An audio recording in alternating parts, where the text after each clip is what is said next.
sekeping je.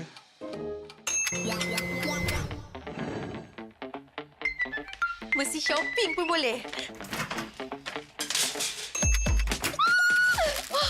Siap ada diskaun lagi.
mesti telan air mata.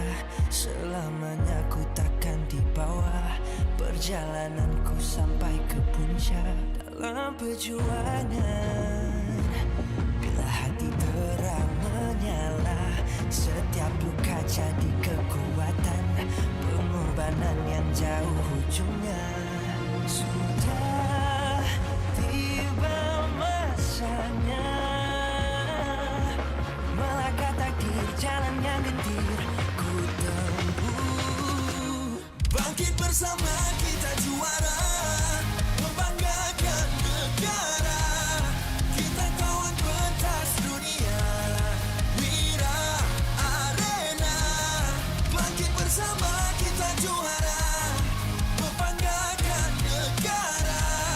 Kerana di hujung cerita pastinya kita Wira Arena. Kita Wira Arena. Kita Wira Arena. Sweat and grind, guess we never gon' fade. This that definition of a legend. Every single move that I made, feel it, ain't no doubt. Dorang kena aku, I'm a winner. Cuba check gerak-geri aku semua tiptoe macam ballerina. Genggam bara api, biasa berjadi ada. Mimpiku mula menjadi, tiada siapa je yang halang. Kalau bikin hari-hari, benda susah jadi senang. Segala cabaran ku ready, masa depan aku terang. Sudah tiba masanya melangkah takdir, jalan yang gendir ku tempuh. Bangkit bersama kita juara, membanggakan negara. Kita kawan pentas dunia, Wira Arena. Bangkit bersama kita juara, membanggakan negara. Kerana di hujung cerita pastinya kita Wira Arena. Kita Wira Arena. Kita Wira Arena. Satu hati, satu jiwa, makin bersama kita Wira Arena. Yeah. Dari bayang kenyala api, nama kita terpahar di bumi. Yeah. Bangkit bersama kita juara, membanggakan negara. Kita kawan pentas dunia, Wira Arena.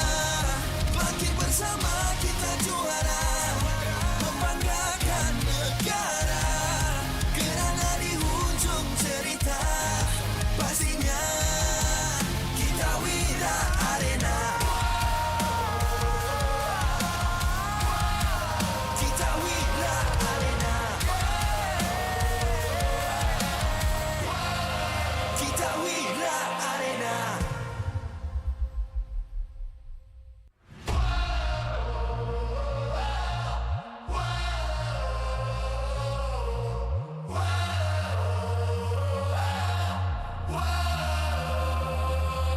Adakah takdir lemas ditelan air mata?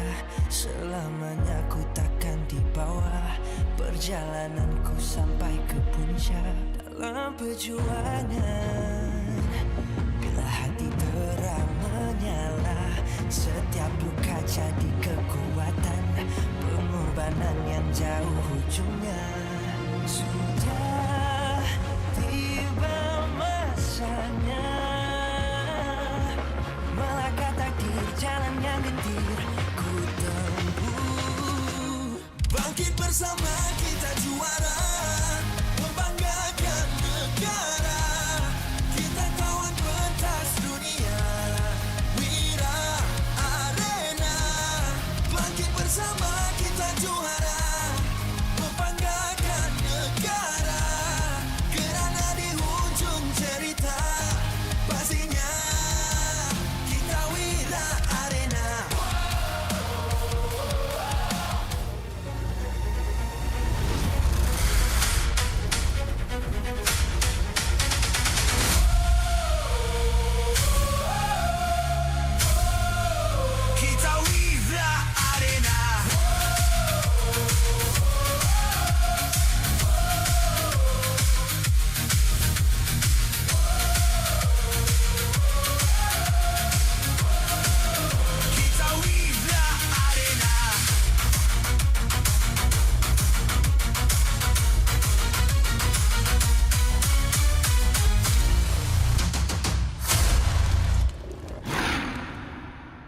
MPL Malaysia Season 17 is powered by Moonton.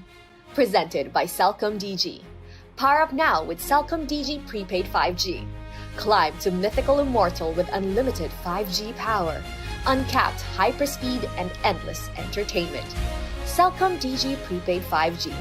Limitless. Made for Gen Now. Bloop, bloop, bloop, bloop. What's that sound? Feels like something is flowing.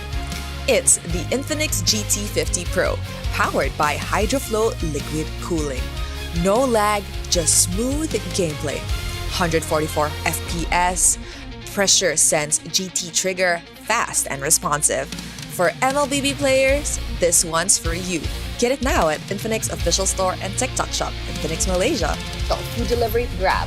Definitely focused when full. When people is hungry, they lose focus. Then, they will have bad aim or bad performance during the game time. Hence, order from GrabFood to stay focused. Cultured by Todak. Get your official MPL Malaysia merchandise at a Todak booth or online at store.todak.com. MPL Malaysia is now cultured by Todak, empowering the next generation through Todak Academy and its industry-focused TVET and STEM education programs. Official motorcycle partner, Yamaha. Official content partner, Media Prima. Official streaming partner, Tauntaun. Our strategic partner, Ferry TNT Co., OBSBot, PSM. Supported by KBS, ESI, Rakan Muda, MESF. Persiaran secara langsung dari Stadium Juara. Penonton kini sudah pun membanjiri arena untuk menyaksikan perlawanan lower bracket semi-final di antara Team Vamos menentang BTRM Malaysia by Vitality. Ini merupakan perlawanan yang bakal menentukan siapa yang akan mara ke lower bracket final dan siapa yang akan pulang. Pemain-pemain nampaknya sudah pun melakukan persiapan terakhir mereka. Pertempuran besar akan diperlihatkan. Segalanya akan dibuktikan dalam perlawanan berformat Best of 5 kali ini.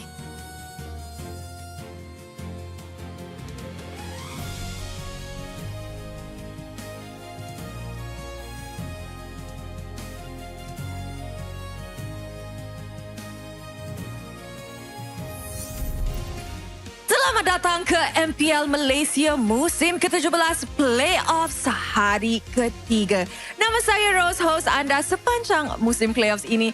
And of course, kita pun ada Poji di atas pentas bersama dengan Rose. Terima kasih Rose, tapi saya sebenarnya excited sangat. Saya macam nak lompat-lompat tau hari ni. Boleh ada energi lompat-lompat selepas malam? Ya, saya akan ada energi lompat sebab energi ni datang daripada first day. Saya seronok sebab clean sweep 3-0, 3-0. Semalam reverse sweep 3-2, 3-2. Saya tak boleh nak expect apa akan berlaku hari ni kan. Apa kejutan dengan hero-hero, Rogernya keluar apa semua. Kita nak benda tu. Betul-betul. Actually, playoffs ni sudah jadi sangat-sangat interesting. Like you mentioned, 3-0s, 3-2s. Adakah hari ni hari 3-1 pula? We never know. Tapi bagi Rose, yang paling interesting adalah match pembukaan kita hari ini, which is Vamos menentang dengan BTRM by Vitality. Sebab kalau semalam perlawanan ada 2 nyawa, sekarang siapa kalah akan terpaksa pulang. And of course, say bye-bye to EWC 2026 di Paris. Kalah cakap bye-bye, tak apalah, cuba next season. Macam dah tak boleh nak buat apa dah. Tapi yang penting sekarang Ros, game seterusnya di antara Invictus Gaming menentang dengan SRG. Siapa yang menang dapat first ticket pergi Paris. Weh, tak sabarnya nak tengok siapa yang akan pergi Paris bersama dengan Rose dan talent-talent lain. Poji pergi ke? Hopefully kita pergi. Saya macam dah ada orang, you pergi I bayar. Dia cakap macam tu. Bestnya. I'm pretty sure SRG dan Invictus Gaming akan all out untuk mendapatkan first ticket ke Grand Finals and of course Paris. A lot is on the line for these two. So Poji, you rasa audience ready ke? Saya rasa audience dah pun ready. Tapi sebelum kita nak pergi masuk ke dalam game, Rose, macam biasa ada It's My Time punya emote Layla untuk saya kongsi dengan semua penonton yang berada di rumah. Scan JQR dekat bawah ni, korang boleh tebus masuk ke dalam Mobile Legend korang. Semudah itu. Game pun jadi enjoy, boleh spam-spam. Boleh spam. Betul tu. Poji, honestly, ada tak sabar untuk mulakan hari ketiga playoffs kita untuk musim ini. So with that, mari let's show it to our panel. Pasukan mana yang akan terpaksa cakap bye-bye to their EWC dreams? Panel, see you guys now.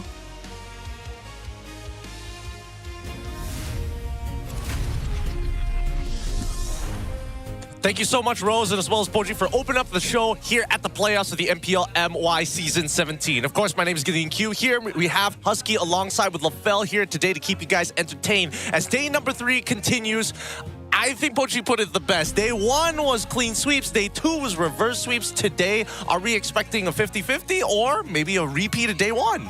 I kind of feel like today is just an EXP kind of day, right? Cram, Ye3, as well as, honestly, Lynch and Sapa. They've really been doing well. So who wins the EXP kind of wins the game. I feel like EXP right now, it's in a bit of a hot spot. Paquito has really shaken up the meta, and I don't know if anybody can really deal with it, especially now that it's been powered up with the Cellcom DG prepaid 5G power pass. Go limitless with unlimited 5G power and uncapped hyper speeds made for the Gen now. By the way, you can also redeem trading cards, each having individual players on them. All you got to do is to come over to the venue and go check out the Cellcom DG booth to go redeem one, because you've seen them crack a bunch of packs here already today. You could be next, but let's talk Vamos v BTRM. Husky, I mean, you were looking at yesterday's games. You had some wide opinions in the group chat. I think, okay, first of all, I didn't expect reverse sweep to happen for both series. I personally felt like Vamos overall as a team, just based on the power rankings, I felt like they had it against IG. I think overall, they looked like the more solid team before going up against IG. But I gotta give respect though. IG coming back 3 games in a row, and all of them were extremely exhausting games, right? 20-minute games, the whole base is bare. I think what they had over Vamos is just the resilience. And sometimes Vamos can be a slightly more emotional team. On the other end, I'm not gonna lie, I was slightly caught off guard by how BTRM won their first 2 games against SRG. I felt like SRG were definitely not in the zone just yet. But once they switched up and they figured out how to deal with BTR's draft, especially targeting the Fredrin, the playmakers like Arlet, suddenly they found a way back, right? They started busting up picks like the Valir to shut down Rasi in that role.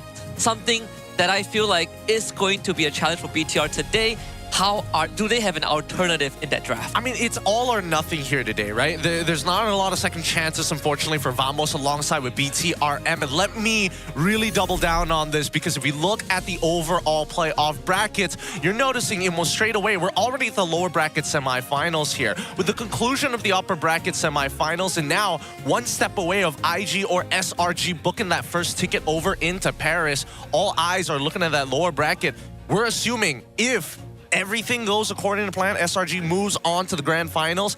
Whoever wins Vamos versus BTRM most likely faces IG.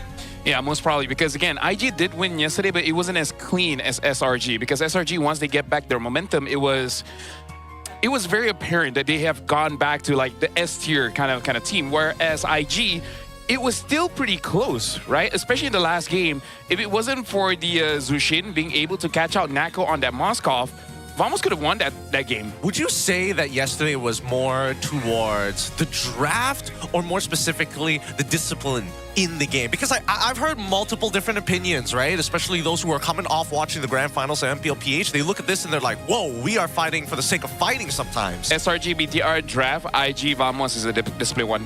Yeah, I agree. I think SRG basically, I think the whole series between SRG and BTRM really came down mostly to the draft. Whereas for IG and Vamos, it was really scrappy, right? I think, like LaFell said, if we just look at the last game itself, it really comes down to who gasses out first, who gets tired, faster. And it was pretty obvious from even the early game onwards that there were some glaring mistakes, some micro mechanical errors there from players like Clawkun, from Natco, and that really contributed. When you go into like the 20 past minutes, it will start affecting you. I mean, it affected certain players a lot more than others. I mean, unfortunately for Air44, he's feeling a little under the weather. We've saw on social media, hopefully he's recovered well enough. But that's not all. We've got a quote from Sapat himself. A win slipping away. Against IG last night, our decision-making as a team was not good because we started feeling pressure after throwing a few team fights in Game 3 and Game 4. We were actually leading in those games as well, so we could have closed it out 3-1. it really affected us mentally. And going into Game 5, our thoughts were quite messy. Is this the lack of experience? We're finally hitting that wall at the end? I think when it comes to experience, sure, but I think it really is just, it's more on the best of 5 kind of thing. Because I really feel like starting these playoffs, we see teams after Game 2, going into Game 3, that's where we start to see people slipping, right? So I really feel like the good and bad of us going to 8 weeks, they've gotten so used to best of 3s that they kind of forgot how to pace for a best of 5. Pace for a best of 5? I don't know. Because look at BTR. They put everything in Game 1, Game 2. That's true. And then Game 3 is like, I don't know, man. It's tough to say. It's really tough to say. But the Vamos members are out in droves as the parade is already here to show their support for, of course, these 5 players you see here before us. Bring it up as Team Vamos, Natco's Zikiv, Klokun, Aerofor, and Supan as the starting lineup here today. Yeah, I want to echo what LaFell said. I think when it comes down to Team Vamos, there is a bit of that husk from the previous iteration of Vamos where they are really good at leading the game. Starting the game off with 4 or 5k lead, but it's that late game where you start to see them slip a little bit, right? And we thought that this new era of Vamos might have, smoothed out the problem, but IG exposed that loophole again yesterday. But if there's one saving grace, it's the side lanes. Natco is still solid as always. Well, I mean, if we're talking about side lanes, Bigatron have different opinions because Lynch alongside with Chiku guys. Hey, you even see Annabelle and Chiku guys amongst the crowd here at the playoffs. This is Bigatron MY by Vitality Star. Chiku guys, Rasi, Zay Chibi alongside Lynch. Again, Lynch, when he gets the Paquito or the Arlet, the game gets so much easier for Bigatron NY by Vitality. Same as Chibi if he gets a playmaker, which I really feel like he's not going to be able to get it. He won't be able to get the Fredrin, the Gwyn. Other than those 2 heroes, he's actually pretty okay on the Suyo. Anything else? Like, he's okay on the damager, but Bigatron don't need damage. They just need someone to have some form of stun to actually start the fight. That's all they need. Just a stronger engage to a very clear exactly. idea. Yeah. Either way, boys, this matchup is going to be for all the marbles. Winner moves on, loser bounces as we get the teams coming out right now.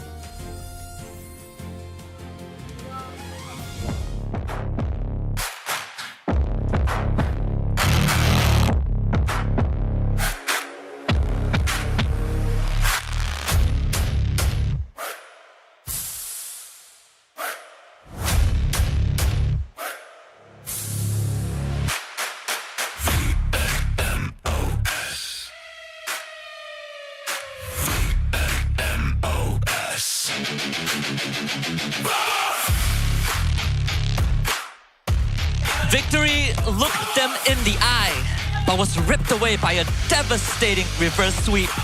A brutal reminder that nothing can be taken for granted. Last night was heartbreak, but tonight is redemption. Can they find the fire to push forward? There's no more second chances, no more do-overs. The only way is forward. Holla! Team Vamos! All eyes are on the support duo, the reliable Klokun, and of course, the non-existent ceiling of Zikiv. Today, they're looking for that one big play to get them that lead. That one big play to get them to the very next stage. And if all eyes are on those 2, they might not see Natco hiding in the wake.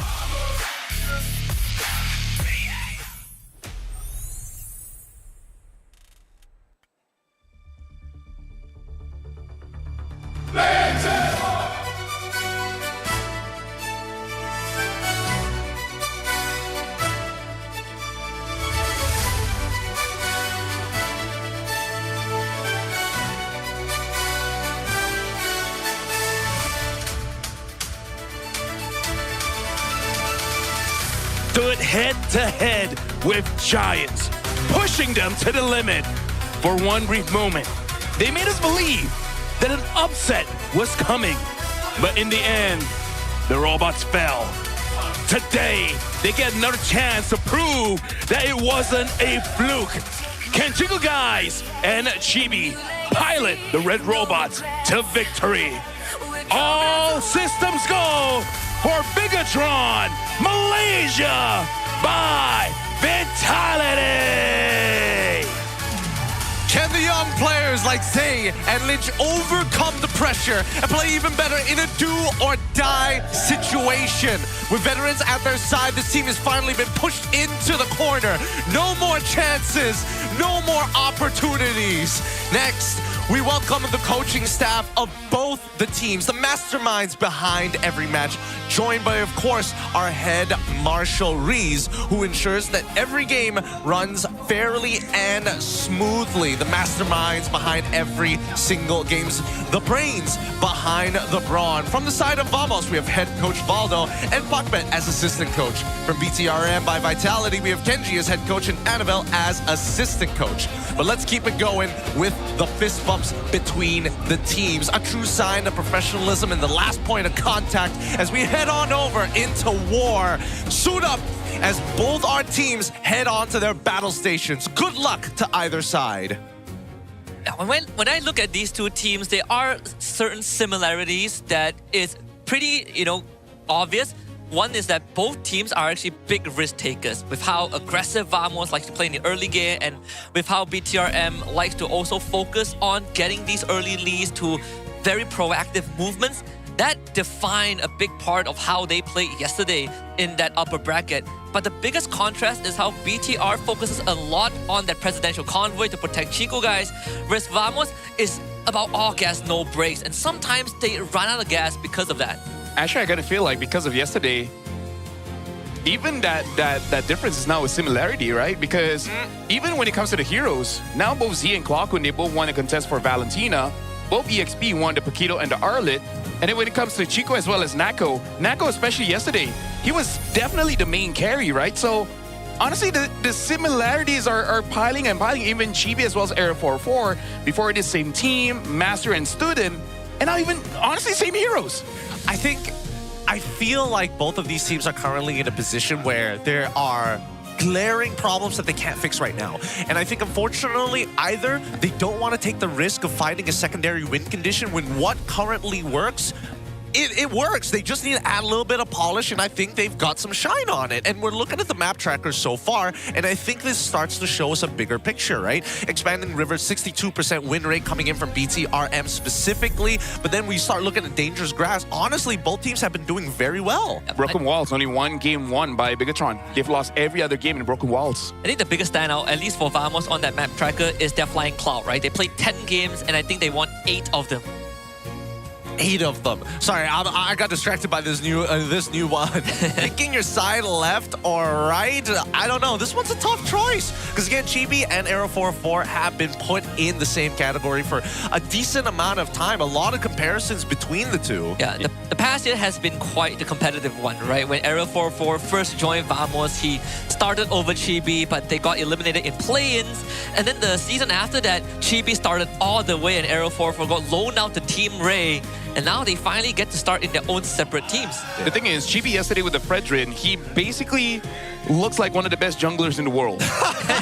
Right? But then, like any other picks, he just couldn't get it, right? Like yesterday against SRG, perfect retribution on all turtles and all lords. Yes. Never losing a single retry. Yep, he's coming back to the stats, man. He's looking at the Turtle Manias, he's looking at the lower Terminators, and he's like, nah, that used to be me. That used to be my thing. And now it really feels like everybody else in the league kind of not only is reminded by that, but every single piece of content, they're like, man, Chibi got a retry. This guy just hits everything. But it's just a Fredrin, right? What else does he have? I feel like they're not at most, maybe Suyo, but I feel like he's going to get put on Leo more at like 90%. Yeah. I think now it becomes a battle of who is better in the jungle when you don't have a utility jungler. Exactly, right? yeah. Like overall stats, I feel like it favors Arrow 44 slightly more. When we look at the hero pool like Gwyn, Suyo, Nolan, maybe Lancelot if you really go that deep down. And I gotta agree with the numbers. I think Arrow 44 has an upper hand. If we just look at how the season has gone for these two teams, I want to see more from Chibi because he used to be known as that mechanical genius on the Assassin. I mean, yesterday Era did have a game where he won 3 1v1s against Hazel. Even when he was no HP left, you know, Warwick is a godsend, right? Being able to heal back up. and one-shotting Hazel as well. I was like, bro, I mean, like, Crazy items, right? this guy on a Suyo, man. It's something. It definitely is something. And I think that this time, between the junglers, I would lean more into Husky's opinion. I think that Arrow 4-4 is coming with a bit of an advantage, which is why I think that Vamos, they're going to hit a different direction. I think they're going to go straight for the president in the laning phase. I think they're going to give Natco something that just beats up the CEO. Yeah. Because, I mean, that's the major points of success during the regular season. You beat up the CEO in lane and you should be okay. I think one of the things that BTR might be banking on is for Vamos not to ban out the Fredrin, because Nako is so good on the carry. Yeah. Where, like, what if they want an ego challenge, right? I think that's completely fine. But it's time here to kick off the playoffs. Our very first match to start off day number 3, and an elimination match at that. Let's jump right into everybody's favorite mode, the drafting phase. But of course, there's still the random map draw to have. Let's see where it lands on first as the bans come through. I feel like Dangerous Grass might be something. Oh, broken walls. Oh, BTR only have 1 game win on this map. Yep, just stats alone does not favor BTR. But the Fredrin does get banned out, Coach Valdo, showing respect. And the Harith ban, very, very understandable. So it brings us down to the Claude next in line. BTR could be one of the teams that first pick Claude because of how important it is to Chiku. Yeah, right now looking at Paquito Bus. Vamos 3-0 when they have the Paquito, but 0-3 when they have to face against Paquito. And now with the Phobius ban, that screams Paquito first pick. The thing is, if you ban out Paquito, both teams won the Arlet. I don't know if it's first pickable, but I'm sure it's in their head. It's definitely something they're going to be thinking about here, but let's find out, right? Because now that we see the Gwyn ban, this should be a free pack unless there's anything else that I am missing out here. In terms No, be brave, first pick pack. Just man. first pick pack, right? Yeah. Unless the CEO says, give me Claude. Just don't give Zushin. Right. Yep, there we go. There we go. There's the pack. I was thinking whether or not BTRM wanted to go a little wild and like change up the draft pattern and aim to get Rossi the blind pick first rather than anybody else. I mean, another answer we saw yesterday to the pack was Freya. There it is. Freya out in the XP and the Claude as well for Vamos. So Almost already having an SRG opener yesterday, right? Yeah. They were the exact response to the pack. It's pretty good. It's pretty good. I want to see whether BTRM, what's the evolution of it, right? Because again, very similar scenario since they were drafting against SRG. I'm trying to remember what that second phase started to look like. But first, let's see whether or not they secure their mid laner. First, for me, I feel like in terms of the goal, there's a lot that's still open. I think Moskov might still be top tier here to deal with the Claude as well as the Freya. If you want someone to play the side lane, the long lane, Moskov is definitely the premium pick. If you just want to win lane, then there's the Clint, but we saw how SRG dealt with the Clint yesterday. So they go for more control with the Yves and the Leomord. You guys called it, Chibi, given that Leomord again. This feels very Valentina. It is. Yes. It's screaming Valentina. Oh boy. Overall, I think the strength of the draft in the second phase is going to be extremely risky. I don't know. Going for Yves at this point, knowing that Freya and Claude is on the opposite side, wouldn't it have been better to actually show what at least contest what the gold lane is going to go for, or at least maybe holding on to what Rossi is supposed to play? I think maybe they are just a lot more comfortable because Chiku guys has such a wide gold lane hero pool that he can be put onto any hero and still have a decent performance. I'm looking at that Clint, that Clint and Moskov, assuming that they go through. The Roger. Maybe he wants to use Paquito gold lane now. Honestly, I think probably not the Roger in this game. I think the Roger is a suicide pick. Yeah, the Roger is going to be a little tough. And it's only suicide if you die, Oh, that's also true. So just I mean, as long as he doesn't go like Sky Pierce the first item, which I think was... Hey, as long as he had max stacks on that Sky Piercer, it would have been a different game. like he has proven that how big of a cojones he has, but... so not just ban all the gold lane, ban the Moskov. Ban the Moskov. Moskov can... Maybe even Obsidia. I don't think Obsidia is that, but other than that, I don't know what else to ban. I think you ban Moskov Clint. If you just want to ban gold laners. Or you ban out the Atlas, right? Oh, yeah. Well, they can take they can take Atlas. Yeah, you're right. Yep, Moskov going to be the blind ban first. I think this is a better start rather than just saying, you know what, let's get rid of the direct answer of like, hey, we don't want you to have a late game scaling at all with Obsidia. But I think they want to see what BTRM is kind of thinking in terms of where to attack in the draft. Well, BTR should ban out the Valentina. And then the next pick, I think should ban Atlas. All right, ban Atlas first. That works too. That works too. We're expecting another gold lane pick here. However, the two big ones.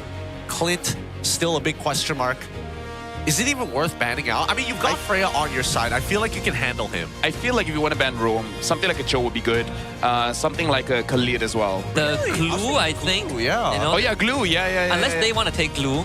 Right, yeah. they can also take glue. One of the observations, I was talking to Sif earlier on, and he mentioned an observation about Vamos was that usually we are used to seeing ZK being extremely active on the map, right? He's the one making plays, but yesterday when they went up against IG, as the series progressed, ZK started becoming more and more passive.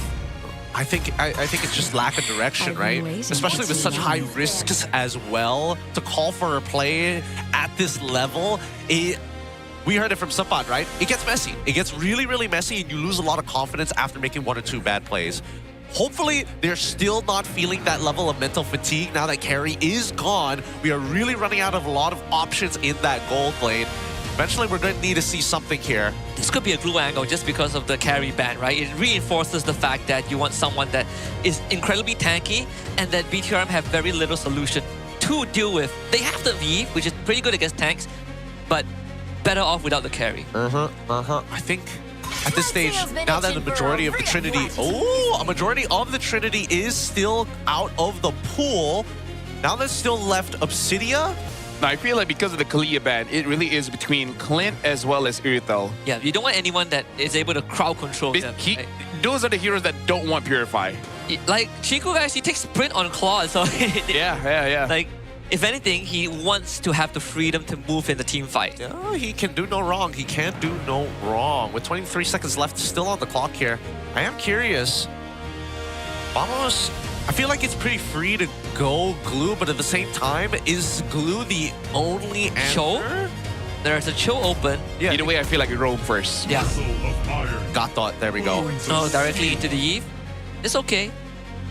Yeah, I feel like they just want to revitalize Hero because this playoff has started to become more about team fighting. And I feel like they just want to make sure that they have a simple...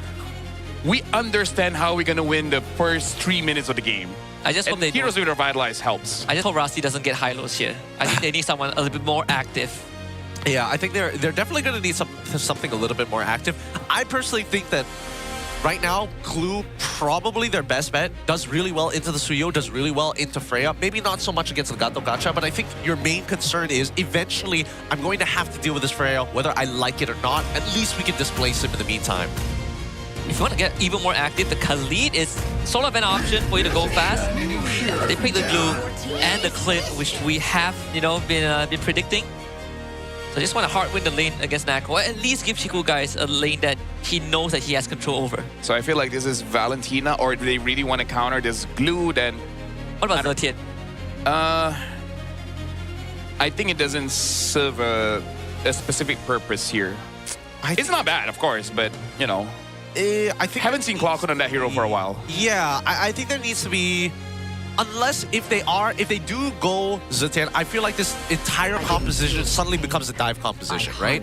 That's kind of the entire purpose if they are going that direction to Wombo combo. But this time, I think this is a little bit more flexible with the Valentina. You can manage a lot of the expectations of a lot of the melee heroes on the side of BTRM, right? You've already got 3 of them as the major melees. You can manage expectations. Honestly, looking at draft here, Vamos draft, they have pretty much whatever that they want. And for BTR, the good thing that's going for them is that yesterday the Glue didn't do well because he kept on getting kicked by the Cho and it keeps on getting bursted down. Right now, I don't see, other than the Gato Kacha, to really lock him down.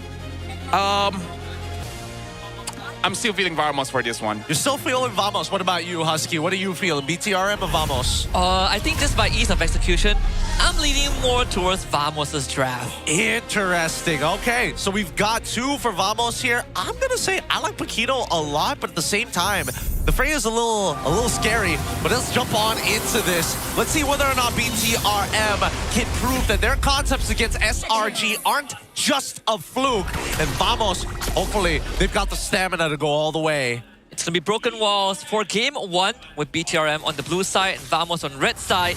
And again, we look at the statistics, broken walls, not really the best map for BTRM as they've only won 1 game on it. But I personally want to see how much impact this Glue has, right? Like, sure, ZK on the Gatot can taunt Rasi and control him, but that's the last target you want to go on. Yeah, right now both want to contest for this. And honestly, it's smart by ZK delaying Chibi. Chibi able to dodge that one. Oops. And yeah, a bit too early from Error. Too early. Didn't weave in the auto, unfortunately. But this is why Rasi is so good. His laning phase with this glue has been impeccable the entire season. And I think that a lot of teams kind of forget that Rasi, he's got that eye for opportunity. I think he's one of the few glue players that consistently catches out the backline. Like him and ZK, right? Like, and coincidentally, both of them are big glue players. Yeah. Hopefully, the earlier interaction with Air 44 isn't the result of his sickness. Hopefully, like, he gets used to it on stage. But right now, looking at Vamos, especially when we're looking at the lanes here, because I would say Vamos likes to freeze the lane, but Bigatron is pretty good at neutralizing those lanes. So in the first turtle, I kind of feel like Vamos, they should have the upper hand, especially Sapa with that vengeance, man. Like I feel like he can just get onto Chibi and there's not much that they can do. Yeah, I think that unfortunately they can get the Phantom Steed out of Chibi if they tried hard enough to force it. I think it's a matter of space, right? Can they actually find the choke point? Because for the most part, I don't see Bigatron wanting to actually sit on top of this turtle first. They kind of want to just chill for the most part. Oh, wait, hold on. Oh, all right. So they trade Flicker for Flicker. Obviously, they got Clock and Flicker out. Turtle secured by Chibi. And Valkyrie's descent comes in for Suppa. Is going to be hopping on the Chibi. ZK will just use his body as a shield. Chibi, though, getting cleaved in half. Clockun finds that trade. Both teams get 1-for-1. Vamos coming out on the end. But Bigatron, they're the one with the objective. Yeah, I don't know about that one. Yes, Bigatron got the turtle, but I feel like they kind of lost the trade because, again, one of the members that died is Chibi, your jungler. And being a Leomort, sure, you can kind of come back because you have a lot of damage, but you also kind of would rather not die, especially knowing how Aero 44 likes to path around the jungle. There's a lot of opportunities that Chibi might lose a lot of farm here. I mean, look at this. Zekiv is already pressuring the purple buff. Yeah, I mean, that's exactly why BTRM has such low rates of just winning on broken walls. Generally speaking, we've seen a lot of teams really take advantage of the fact of, hey, if Bigatron MY is going to play for a single win condition, everybody else can suffer for him. We're just going to make sure that instead of suffering, you're completely bleeding out. I would say Clockun also, he stole the knockout punch from Lynch, right? And that extra damage was enough to kill Chibi. Looks like he's going to go down a second time if there's no one to bail him out of this one. Suppa not able to chase him down thanks to Rasi to keep his jungler alive. But the rest of Vamos still in. He queues up with the revitalized. Suppa manages to be taken down by Lynch, but Aero 44 wants a piece of that pie. Gets the trade onto Lynch. Chico guys now in the fight. That's the clinch. Clockun not able to do enough damage, but the Terrify plus the arrow not sufficient. Chico guys walks away. Oh, scary stuff. Scary stuff. Chico? He should be okay here. Rasi's opened up the map for him just to make sure that, you know, his eyes are on the prize. The CEO must stay alive. Yeah, and throughout that messy fight, honestly, the goal lead hasn't really moved an inch for either teams here. Vamos has a good idea of trying to punish Chibi whenever Chibi does try to take camps away. It's a good thing, honestly, that he's able to run away because of that Eve as well as the glue, making sure that everyone is slowed down, everyone is stunned up just a little bit, buying enough time for Chibi. But now, second Lord here. RWM, the AOG connects on Chibi, the full dive commences. This with the knockout strike, not enough, as Chibi still ends up going down. Turtle going for Aero 404, as Z will be the next victim. And that will be collected by Aero 404. A backwards taunt. Rasi becomes the victim. Double kill for the Gatot. Unfortunate. Unfortunate. I can't say that Bigatron MY was playing that poorly, but I will say that Vamos was just getting a lot more value from their spells compared to Bigatron, and that was the real difference maker here. Now, at least with this invasion, Vamos now getting a more secured lead of their own, but the trade onto the top side tries to mitigate that damage. I mean, this is kind of why I said that today is going to be an EXP kind of day, because somebody's taking over the game here. Lynch is not having a bad time, but somebody's just making sure that Chibi does not have any room to kind of do anything, because the moment Chibi is spotted out, there's no kiting. It's all die from Vamos. Yep. And then Gatokacha enables that, right? Not to mention Clockun stealing the RWM gives Vamos a very straightforward setup. Not only is it a straightforward setup, it's just the fact that you're able to make counterplays, right? You keep BTRM sort of in check. Now, it's going to be the cursed health first item coming in from Rossi at the very least. I'm going to quickly look on backwards to see where they are. DHS already purchased by Natco already, but the Endless Battle is done for Chiku, guys. So this is going to be his most powerful. They have one more turtle fight to at least get some early value out before Vamos kind of slow the game down and give Natco the space that he needs. And thankfully, the turtle is spawning on the top side, so Chiku guys will definitely have the chance to join in.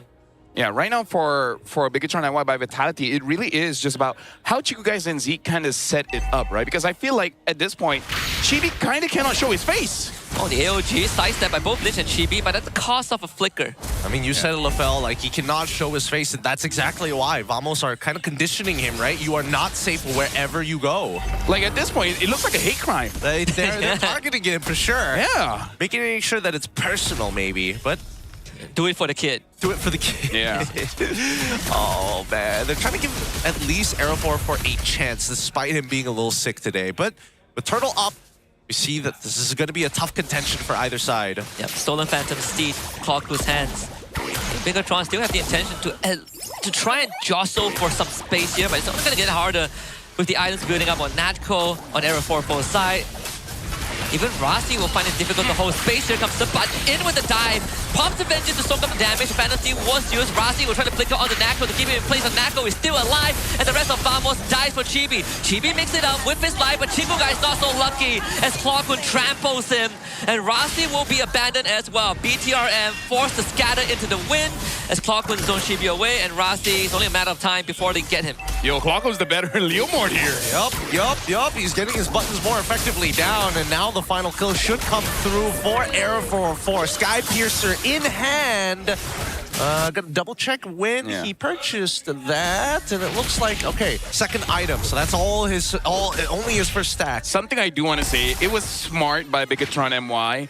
They realized that Sapai will just jump on Chibi, whether he gets full vision or not. As long as he has an idea that Leomord is there, he's going in. And Lynch was preparing. Oh, hold on, Sapai dies.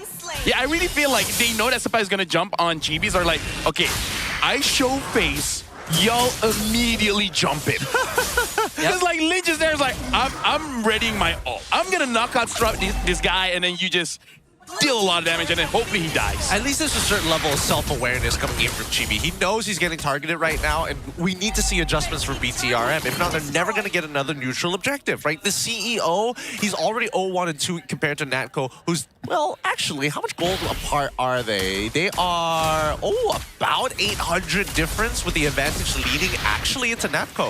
Yeah, there's a Sky Piercer on Chiku guy's side too. So would be nice if Bigatron can get some value out of that. But the next objective will be lore in half a minute. And Vamos are pathing bot side because they want this tier 1. Yeah. Again, at this point, I feel like it's kind of equal-ish. And it must be a bit awkward for Bigatron. Hold on, Chibi gets caught. Eric gets the kill. That's rough. That's a third death on the Leomord, and Lynch will have to bail Rossi out too. But the rest of Vamos coming in with the Blazer Stun. Rossi sticks on the ZK. Will bring them in. Vamos, 3 of them get knocked out, but they just don't have the damage. And Aerofor spits on him. Rossi ends up going down. Well, right now it's very clear for the upcoming game. Make sure that Chibi gets a hero that he can protect himself with, because this is looking rough. I don't know. I don't think it's just something that he can protect himself with. I think it's also that Bigatron... It must be awkward for Bigatron. We're like, we always protect Chiku. Exactly. We don't have enough practice protecting Chibi. It's strange. It's strange to see. You would imagine that it'd be a little easier to protect your jungler, because a lot of cases your solo queue games is a good reflection of what that should be like. But even so, Team Vamos now coming out with a 4.8k lead. It is a whopping lead to have against Bigatron by Vitality, especially when Natco is already out farming Chiku guys. I blame Freya. I blame Freya, man. It was always the Freya problem. After the revamp, she instantly shifts the whole, how do I say this? Race hierarchy of the game. The race hierarchy? Yeah. You know, like we all know that Allus didn't do that. Yeah, who runs faster, you know? She gets to the backline so fast. It used to be Lapu, it used to be Benedetta, now it's Freya. Freya. It's not Freya, no, it's Freya. Well, Okay, hold on. Both teams contesting pretty hard here, and all this just to make sure they get rid of the holy shielding. Not entirely sure whether or not Vamos is going to make a second attempt here because they're sieging hard. Wow, double RWM. That's the domain expansion. Arrow 4-4 stuck on. And Rossi finds the punish. Now Rossi wants to look for more, but he's running out of health bar. Will be traded back by Natco. Yeah, honestly, right now, Vamos, they're able to make a lot of engagement. Oh, Lynch taking so much damage. And Natco is going to man-fight him. Chiku guys comes in, wants to finish him, but doesn't get it. The CEO is down. And Z is also going to be taken now. Natco finds a double kill, but you know he's not stopping. It's okay for a triple, and ZK will just take aggro. Lynch is not going anywhere. Blows the flicker. It's only a matter of time. He's buying time. He's buying time at least. He saves the T2 down bot side because of this, and probably, in the long run, probably saves an inhibitor for free. Lynch has bought plenty of time. He's done his job. Yeah. And here's the thing, like, Chico guy's track record on the Clint right now. I don't know about this Chief, right? I mean, it's the right idea. It's a strong hero, especially in solo queue, but the problem is, he doesn't, it's not his style. He likes to jump forward. Clint wants to position himself amongst sturdy men in front, you know? Yeah. Like cowboys don't get in your face. He wants to know the feeling of walking into public transport, being stuck in a giant tin box, just like sardines. Gotta be real close, gotta be compact. During COVID, yeah. Well, probably. Yeah. Oh, yikers. We were talking about yesterday how Cat can get COVID as well. Yes, Yep. I heard. We heard the entire conversation on the broadcast. The bat COVID, cat COVID. Nice to know you guys were watching. Appreciate it. Of course, we wouldn't. So you guys have been watching Adin the entire day? Yeah. That's the first time I witnessed someone descend into madness live on broadcast. Shout outs to the Malay Unk, you know? Hey, man. Which I think he's younger than me. He is. All right, well, that's something then. Hey. Oh, boy. You just start counting age by whether the person has kids or not. If he does have, you start with from the year he has a kid. Now when I show people my IC, people will be like, damn. Damn. Like the Kevin Hart damn? Yeah. It's like, you know, you owe me. Now they take their time here. The Lord Dance is already commenced, and the waves are not in Bigatron MY's favor. That top wave is building up fast, and Vamos knows this. Yep, and Lynch will have to take on the duty of clearing out that wave. And that's why Vamos is willing to walk on forward with a stolen RWM2. There's nothing much that Rossi can do about this. Chibi zoned out by ZK, a free lord for Vamos. Sapat already did his job as well, diving off screen. And the 7k goalie for Vamos, they're looking to crack some inhibs. Yeah, this is starting to look really, really painful. I think the next time Zay dies, this game ends. That's what it feels like for the most part. Because again, it feels like Chiku guys, even with Flicker at this stage, is probably only going to be safe underneath his base. Right? Like right next to the crystal. Not even an inhibitor turret could protect him at this stage of the game. Honestly, like Bigatron's best bet is to hope that they can kill Sapat, right? But look at Sapat's item. Like now he is building more defense because he know that he's just jumping in, try to get a reaction, and you know, killing Chibi is the main objective. But if you don't, as long as you get some kind of reaction from Bigatron MY, that's gonna be good enough. I don't know, man. Like Sapat's KD doesn't show it, but he is being a menace. He is. He's being just a huge threat. Oh, the stolen Phantom Steed. Oh no, Chibi's Phantom Steed. Now the RWM comes out. That was courtesy of Plakun. Lore still very much healthy. Rossi get absolutely melted. So he's gonna try and flicker away, but it doesn't really matter. Arrow 4-4 with the execution there. And Team Vamos gets the mid-in hit. Yep, he just decided not to miss this time around. Making sure that he's securing every single one of these stragglers. Air 4-4 is still putting on quite the performance, as now they're looking for a second inhibitor. BTR with their own RWM. The Wisdom Nature keeping Natco incredibly healthy. Tigo guys has this as well, but it's Era that makes it out alive. Tigo guys will go for his zone execution. Tries to get Era, but Era gets away with the iframes. Vamos playing this perfectly to a T. Bro, Era's sick. He is pretty sick. He is pretty sick. Oh, man. And they tried to limit his power. That's the craziest part. Dude. By the way, in case you guys didn't catch the joke, it was, you know, hypothetically and very much literally. Very much literally. This is a pretty convincing game so far. I mean, look at this. They can't do much against anybody from Vamos. That's They're taking the inhibitor from underneath their nose. And Claude couldn't get as a free barbell on his side for the next fight that they needed. A 10.2k gold lead, 50.5 minutes in. Base bear for BTR side. Let's just talk about the facts here, right? In this game, Chico and Chibi could not play the game. And they are the main characters of this team, right? The CC duo. Honestly, Lynch had a pretty good time against Sapat, right? But the one Sapat ignores him and goes straight on to Chibi, that disrupts the entirety of Bigatron's plan. Because yesterday they thought about this, how are we going to rotate, right? And when you think about rotating, you're thinking about the mid-trio.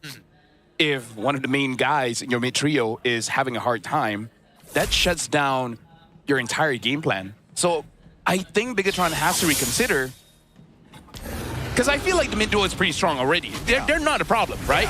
Yep. Either it's really just the Freya. Like, if you take out the Freya, then the problem is gone, then great. You don't have to think so hard about it. Because if not, you got to consider what other hero you want to give over to Chibi, right? Maybe take the Suyo away. Oh, okay. I mean, they're... Or even Yisun Shin, I don't know. Like, just something that doesn't immediately die to Freya or Lapu or Alice or Yuzong or Arlet. There are a few other heroes. I just can't think of it just yet. Like Akai, Baxia. Like, those are your most atypical ways. Guinevere. Guinevere. I don't think Guinevere is ever going to get let through. I agree. It's just too good, too good. I want to say Harley, but at the same time, it's like, it's not enough. That might be a Chiku problem later on. Yeah, it might be a Chiku problem. No matter what, it's just a really tough game. And I think that I'm trying to think of a scenario where Bigatron can... Chibi's gonna lose his life. Nagal's gonna full-on dive on him. Subpai will do the job. Nako in again. Winter Crown this time. No way to cancel that blazing duet. That's Vamos with a very convincing game 1 over the robots. Woo! All right, Vamos.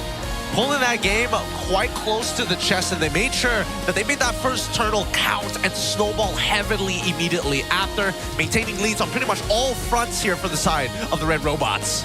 Gentlemen, because this is an elimination match, I think we got to be critical here because Bigatron, they basically made the same mistake going up against SRG yesterday. Yes. Right? You pick up the Paquito first, let go of both Freya as well as the Claude. And I believe it was Husky that brought it out. Like, you already saw the Claude, and you still pick up the Eve, right? Kind of not respecting Nako when Nako had a pretty cracked game yesterday, right? So I feel like Bigatron, they started the first 2 games yesterday with an amazing draft, and then they just forgot how to do that. Yeah, I think that they're still a little set in stone in the direction that they want to go in, and they haven't found out other ways to draft for anybody else at this stage. They've been doing this the entire regular season. Yeah, true. So I wouldn't put it past them that there's like, maybe this is a little too far out of their comfort zone. That's what I was thinking as well, because the games that they won against SRG, I think SRG definitely got gapped a little bit in the drafting phase, but more so, BTRM got extreme comforts, right? The Fredrin, I think, was one of the key pieces, and ever since then, they've never got the Fredrin, and it really felt like it has a very negative impact for Chibi, essentially, in the jungle. At this point, Chibi hopes that he can make a Martis work. But I mean, he did do that like 2 seasons ago. Yeah. Because Fredrin is top tier. Like, when we're talking about utility junglers, Baxia exists, but Fredrin is just on his own level. It's like he's on his own tier. Low maintenance, yeah. high impact. 200 centimeters tall. Yeah. Anyways, right now we're going to be checking out the MVP for this one. Error, there you go. This guy is sick, literally and figuratively. Thank you very much. He's absolutely killing it right now. And with his performance so far, hopefully he can maintain it for another 2 more. He ended with a score of 7-1-4 with 796 GPM. Second item, Sky Piercer, and maintain those stacks throughout the game. Yeah, he's fighting 2 battles at once and winning both of them. Yeah. Right now, the thing is, even though Sapat is not an MVP, but we still got to say how annoying he is. And even if he doesn't get the Freya, I feel like the way that he plays is always going to be the same. If he gets the Arlet, get a Paquito, kind of doesn't matter. The jungler will have a hard time. It's less about how many kills he gets and how much disruption he does, right? Like, when you have Avengers on the Freya, your job is just to keep the backline away. If you get a kill, it's a bonus. If you don't, as long as you are able to stall out for Arrow 4-4, for Nako to do their work, I think his job is done. This feels like the coach telling Nako what to do. Is like, Nako, you farm up. This is how you deal with your lane, and then try to get to the back line. Arrow 4-4, you go for this pathing, and then you try to kill this jungler. Sapat, smash. Right? Just go unga bunga. You see jungle, you go jungle. You just fight him. Get Exactly. in his face. That's it, and it works perfectly. I don't doubt the strategy. I just think that right now, Vamos is in a much better position because BTRM only draft in one direction. Right. And I think that's costing them games now. And it goes back to the ease of execution, right? Vamos' drafts are always very easy to execute by their terms, right? Even when you give them slightly mechanically complex heroes like a Gwyn with a Cho, they still pull it off because that's what Vamos is known for, this high skill ceiling playstyles. Whereas for BTR, they have to find a way around it. I think it has to start with how do they fix that jungle problem, right? How do you have a hero that allows Chibi to be impactful without fully leaning into Chiku guys whenever we go past the 5-minute mark?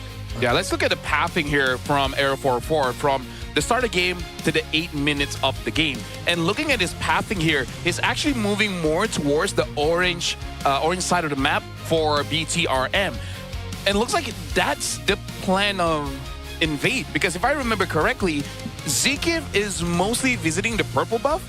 And then I think that's more or less just information on where the pathing of Chibi really is, so that Eric can fight around it, right? So interesting to see.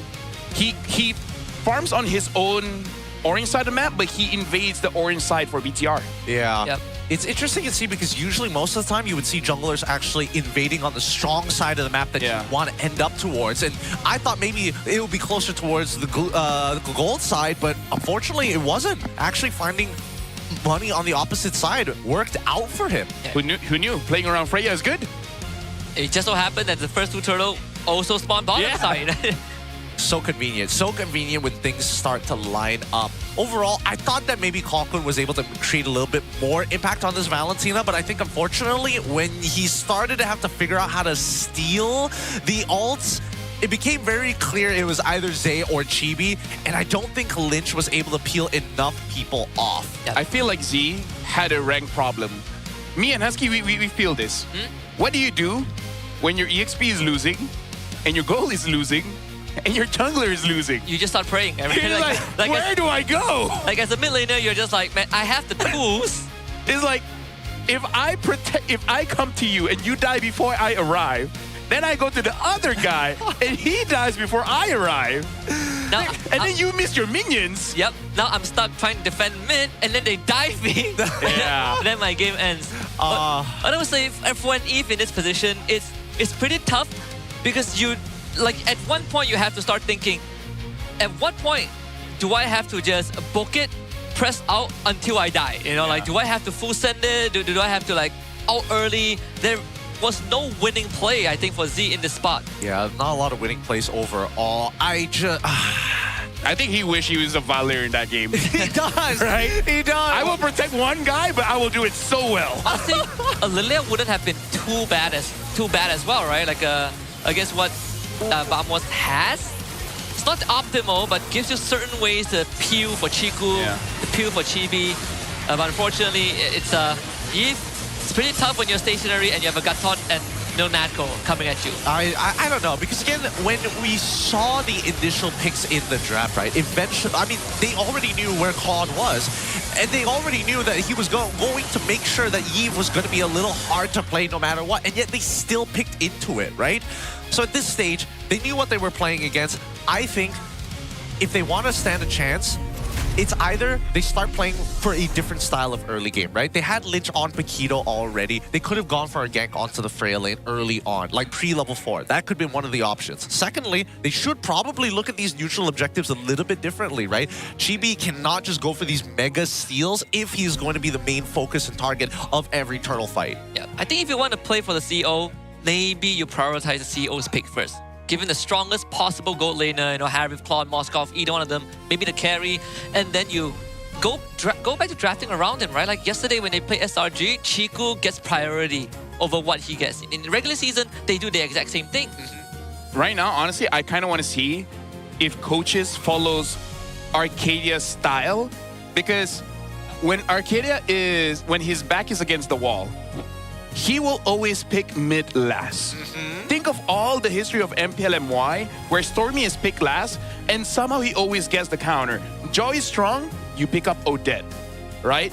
The enemy has some kind of like an Atlas, you pick up the Valir. And then the enemy likes to dive in a straight line, you pick up the Nana, right? Somehow, and yesterday there was a lot of melee heroes, the Lilia, right?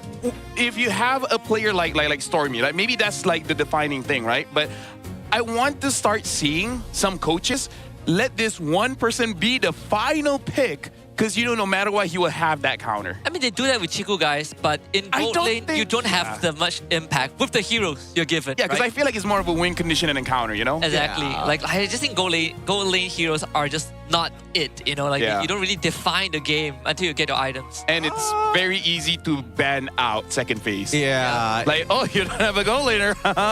Not too many choices. I agree with that, but I don't know whether I necessarily agree with with all the weird potential mid picks, because this right now with the stakes so high, it's either they win or they walk, especially with their dreams on the line here. Are they really willing to say, you know what, it's time, we're gonna have to go for a crazy mid pick? Zay, what do you have in your pocket? Chang'e? No, right now I'm thinking Gord, the Kimi. Some games, honestly, the Odette could work. Because before Valentina became a hot pick, Valentina was one of the one that's late.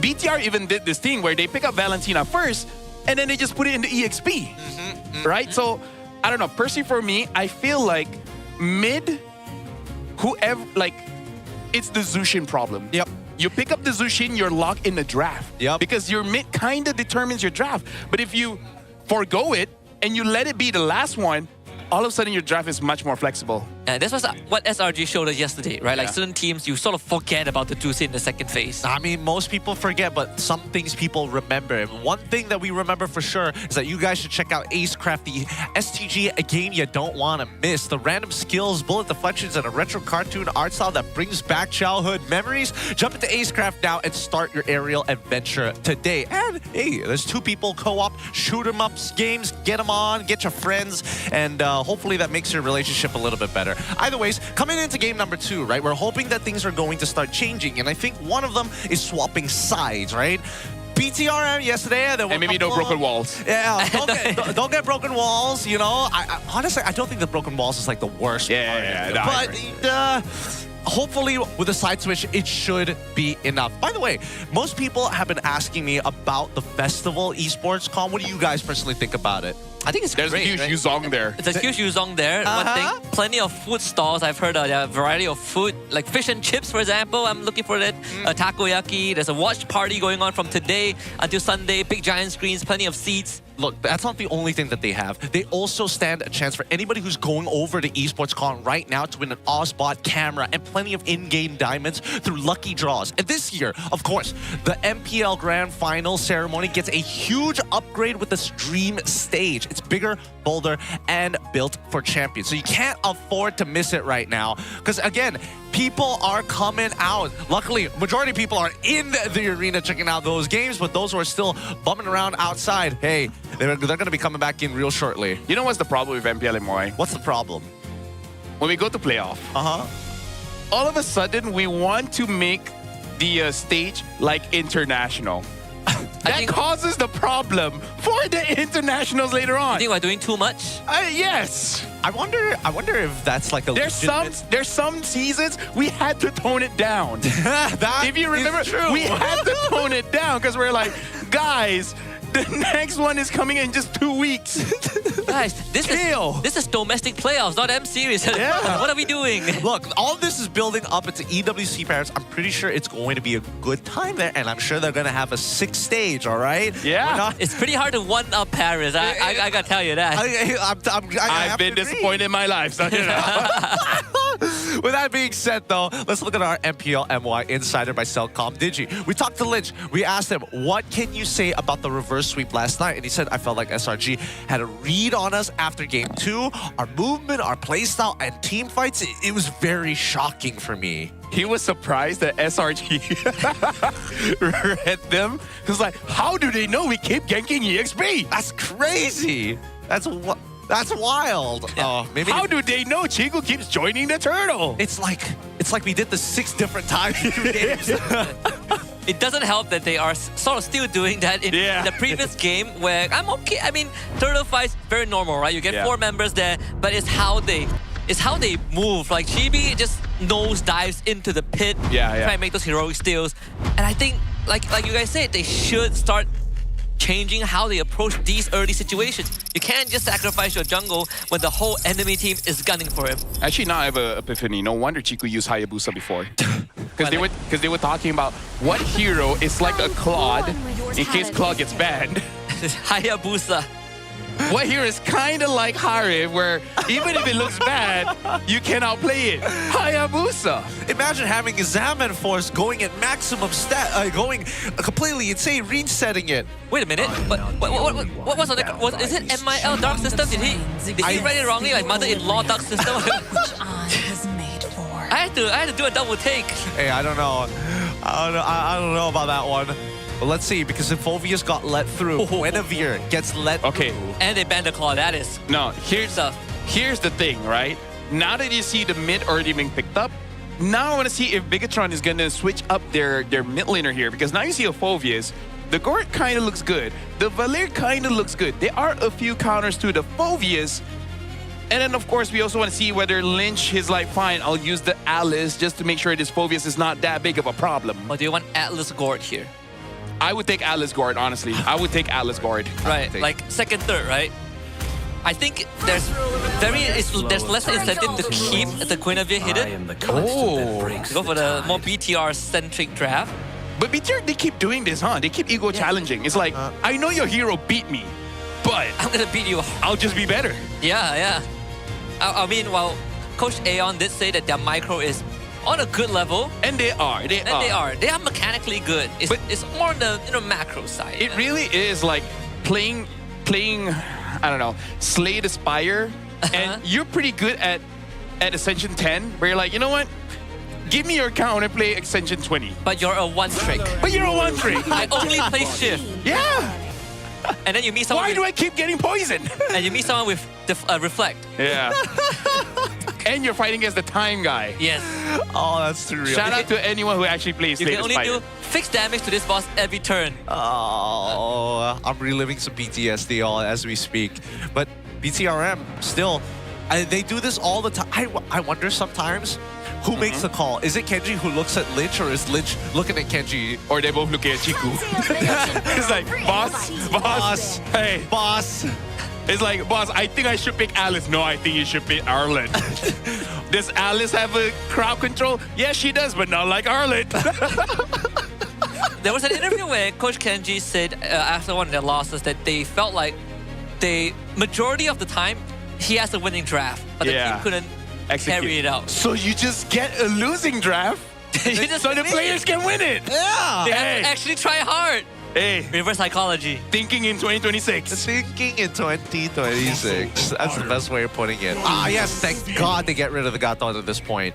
All right. So with Gatot already got... Wait a minute.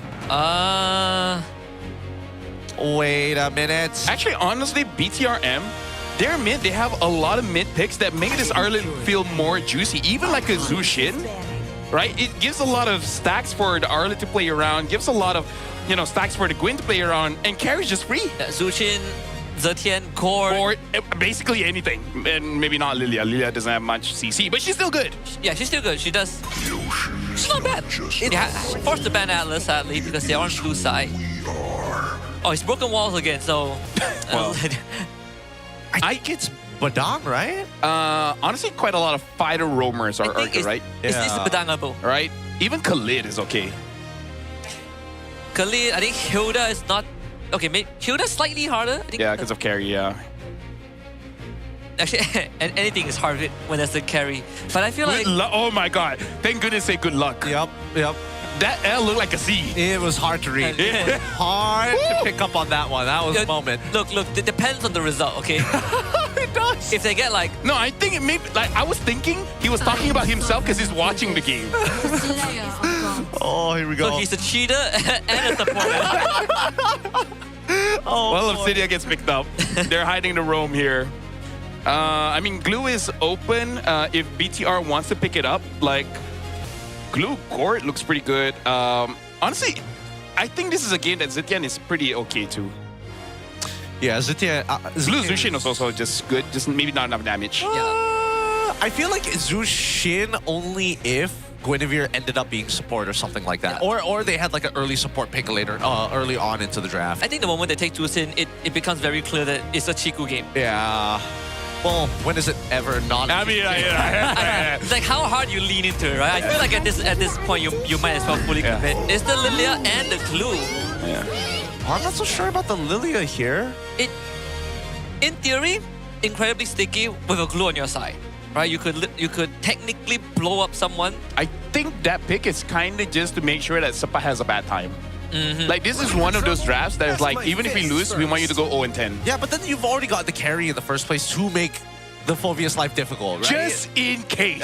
And this is you leading very hard. Look, How many counters do we want for Supai? Look, Carry wants to farm, right? And the CEO needs peace. Someone else has to do the work. Yeah, he literally told Rossi, yo, you my life insurance. Yeah. Like, whatever happens to me, it's gonna be on you if you don't protect me. Yeah.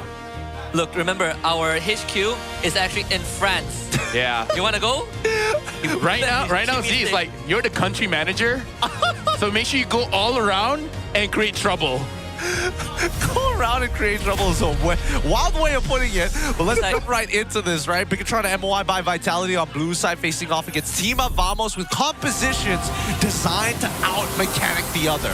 And I gotta say, if Chiku, makes that run and heads to Paris, it is going to be the third team that he makes it to an international event with. Yeah, then he can take a picture with Baguete. The croissant.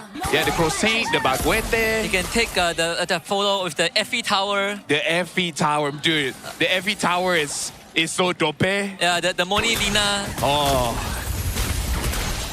Gracias, man. Gracias. Sorry, Evan. I was waiting for that punchline. I'm like, there's no way you're going to leave it at just that. Oh, boy. Early game, looking like an early recall for Zay. He misses out on his level 2. So worst case scenario here for the side of Bigotron MY by Vitalities. They should be able to steal Camp 2. Yeah, pretty unfortunate because sometimes you do overestimate yourself when you have a clue as a roam and then you end up taking like horrible trades. Guilty. Happened to me far too many times. You just need 1 or 2 good games, and then after that, you just feel like a glue god. The thing is, especially against a Cho, right?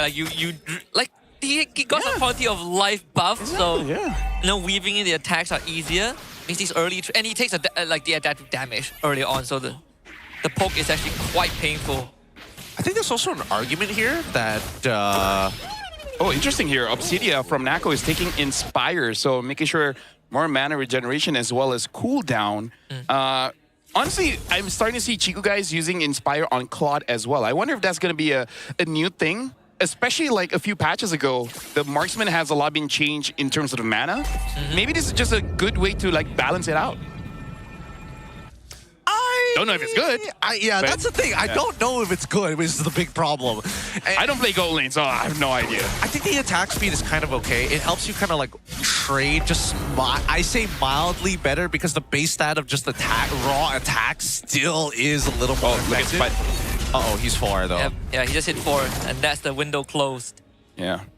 Well, right now we do have to see how they're playing with it because I really feel like Chibi has some slight PTSD of getting jumped on, but I don't think this draft punishes him too much. Because he's always one of the first on the objective, right? RWM out from Qualcomm, he's just gonna full send it. Final Slash gets committed, and Vamos walks away with the turtle. Lynch and Rossi working together to keep Arrow 4 in place, but Chibi needs help, and Chifu, guys, helps him out. The CEO gets a hand onto this. The trade does come through, and Vamos gets 2 in return. And again, we see both Vamos as well, Bigotron and MY by Vitality. Right now, Malaysia is moving towards meta. First turtle, all go in. Gold lane, abandon your lane. Yeah. How interesting. Like, I understand why Nako is joining because, again, whether or not he gets the same amount of gold as Chiku guys is going to be highly dependent on how he farms. But the real difference maker is how many stacks of those bones he actually has. And good kick here as they're looking for a kill onto Rossi.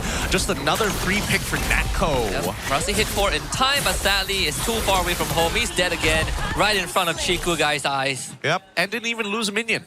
Yeah. Best part. The only good thing is Chibi's taking some camps away, right? Because at this point, I think she will take it. Oh, Chico's 2 in front. Yep, he's gonna get a harpoon, nailed down, and that's Claw Kun with the kill. Very silly. Very, very silly. But also very utilizing the enemy's habits, right? Because looking at how Vamos has been playing, they knew Chico is going to be there in Turtle 1. So Nako is ready to join that. So that's the first of read. The second read, Chibi will always be first on the scene to touch the turtle, right? Maybe because he's from Trungano. It's just one of those things that they do. And then the second one is Chico Guy's tendency to overextend for the kill. Nako just has to pretend like he's a little baby, and then he'll just eat it up. Yep. Not saying Chico eats babies, but you know what I mean. Yeah. That's more of an Epstein thing. Well, there should be something here. ZK flickers out. Rasi is going to be the victim again. Does have the ultimate sticks on Arrow 4-4. Gets the pullback and then a knockout from the Chibi. They need a bit of follow-up. Arrow 4-4 ends up going down. And Nako not able to do enough damage. So BTRM, they get something. Very nice. Very nicely done there by Rasi. And Chico cancels his recon. Oh, bro. Oh. What are you going to do? What are you going to do? Say something to Chico. What are you going to do? Fire him? Yeah. Chico's like, you don't go back. You stay here. We need to fight for Turtle. I mean, they do have a numbers advantage, but only for a while. As someone jumps on the Z, that's going to be Black Shoes out. Chibi gets the objective for himself. Rasi needs to disengage, and now they have to knock up onto the Phobius. Phobius goes down. Arrow 4-4 rise in with the Steed. They get Chibi in return, and Claw Kun looks to blast down Rasi. One last White Plus will do the job. 2 for Vamos. Yeah. This game looks a little bit more even without the Freya, because right now Sapat, he's doing a pretty decent job of disrupting honestly, mostly disrupting Z. Other than that, Team Vamos, it looks like more fair. In the previous one, less fair. In this game, if Vamos wants to make it unfair, ZK just has to kick Rasi, right? Basically did what Yums did, make sure that this glue is a non-factor, and all of a sudden, Bigatron just starts to shut down. I think we need to start thinking about the mid-game here, right? Because as we're making the transition into it, we're past the laning phase at this point. We've already seen 2 turtles, and now coming into the 3rd turtle, I don't know, because Chibi, not only is he struggling, but I think that the team fights are looking a little awkward at times. I think that Vamos need to chill for a second, right? I think they need to use Claw Kun to poke him out a little more efficiently right now. Yeah. And I think Bigatron is hoping that they don't chill. Right? I really feel like the call here is for Vamos to overextend and do something about it. Oh, well, they just found one. That's going to be Chibi that goes down. Okay, let's start with not getting kicked by Cho. Yeah.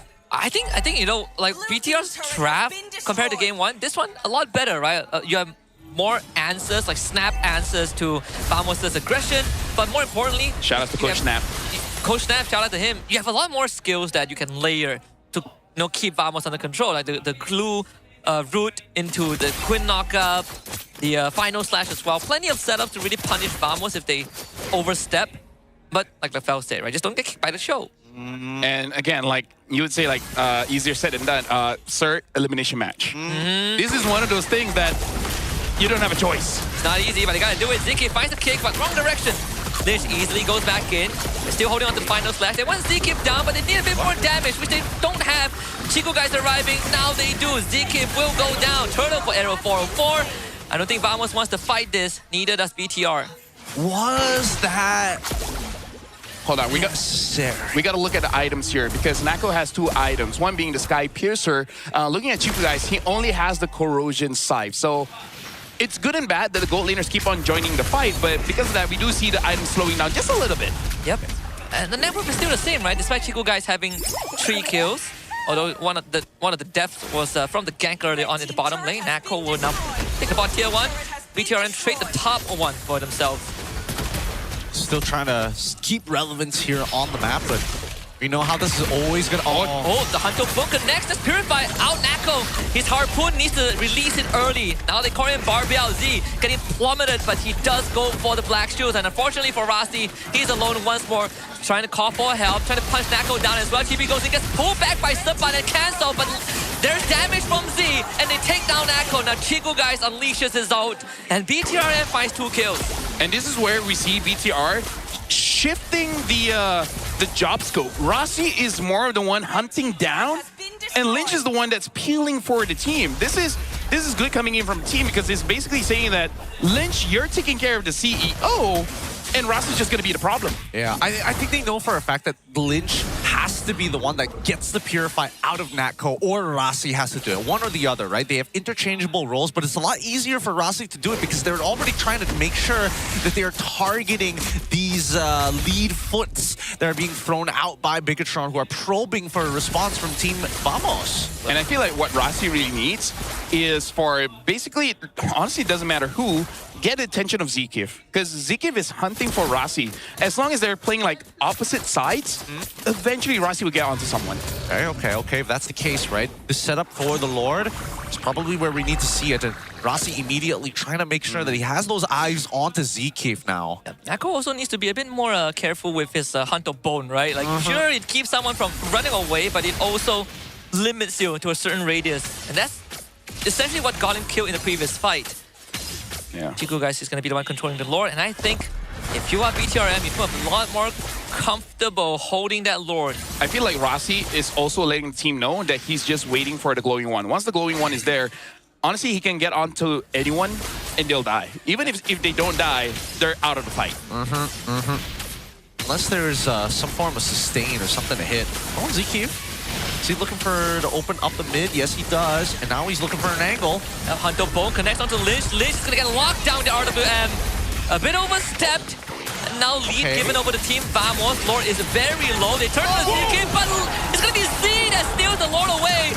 Rossi sticks on the Clawkun. Double kill for Chico, guys. Clawkun needs to disengage, but Chibi in with the retribution of the Arrow 404. Clawkun will get out, but Arrow 404 will not. As BTRM finds 3 kills. Man, what a kick. Yeah. No, honestly, even Z as well. That's what a country manager's supposed to do. Take things away from other people. They are. Actually, I don't know what they do, but you know. Well, I mean, they call it redistribution. But, let's look at this replay one more time. Ziki with a great kick here to kind of open up the space that they needed. However, Sapat also recognizes, like, I don't stand a chance against this carry specifically, right? So, again, it's about pushing and pulling constantly. And I think this is a very even fight with both Bigatron as well as Team Vamos having extremely similar plans. Of any game I won 5 games is this one, because again, like elimination match, dude. Yep, it deserves to go 5 games. Yeah, and honestly, both teams deserve to fight against SRG or IG to get to the finals, because Chico, guys, somehow he hit his prime and even got higher than that. And then for Vamos, I don't know, like as an organization, people know them to constantly go to the grand finals, but they haven't gone for a few seasons now. Ever since season 14, right? That was the last grand finals appearance when they went 4-2 against SRG. I mean, it's been more than a year since that rebuilding phase. I was expecting, well, at least my prediction had Vamos in the upper bracket. Yeah.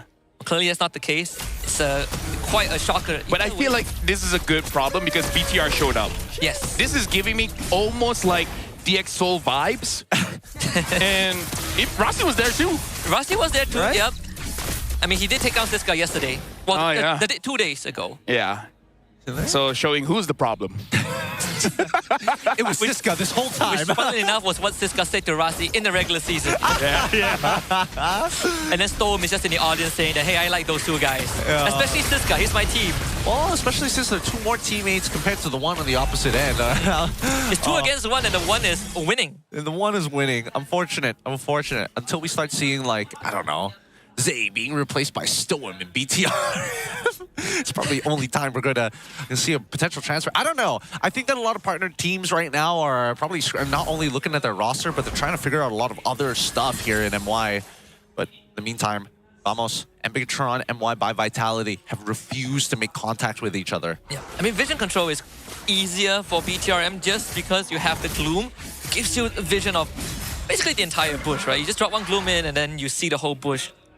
And not to mention Rossi on the glue too, so it's pretty hard to walk up. And you have an Arlet, the Gwyn to worry about. So Bigatron can plant themselves in these areas.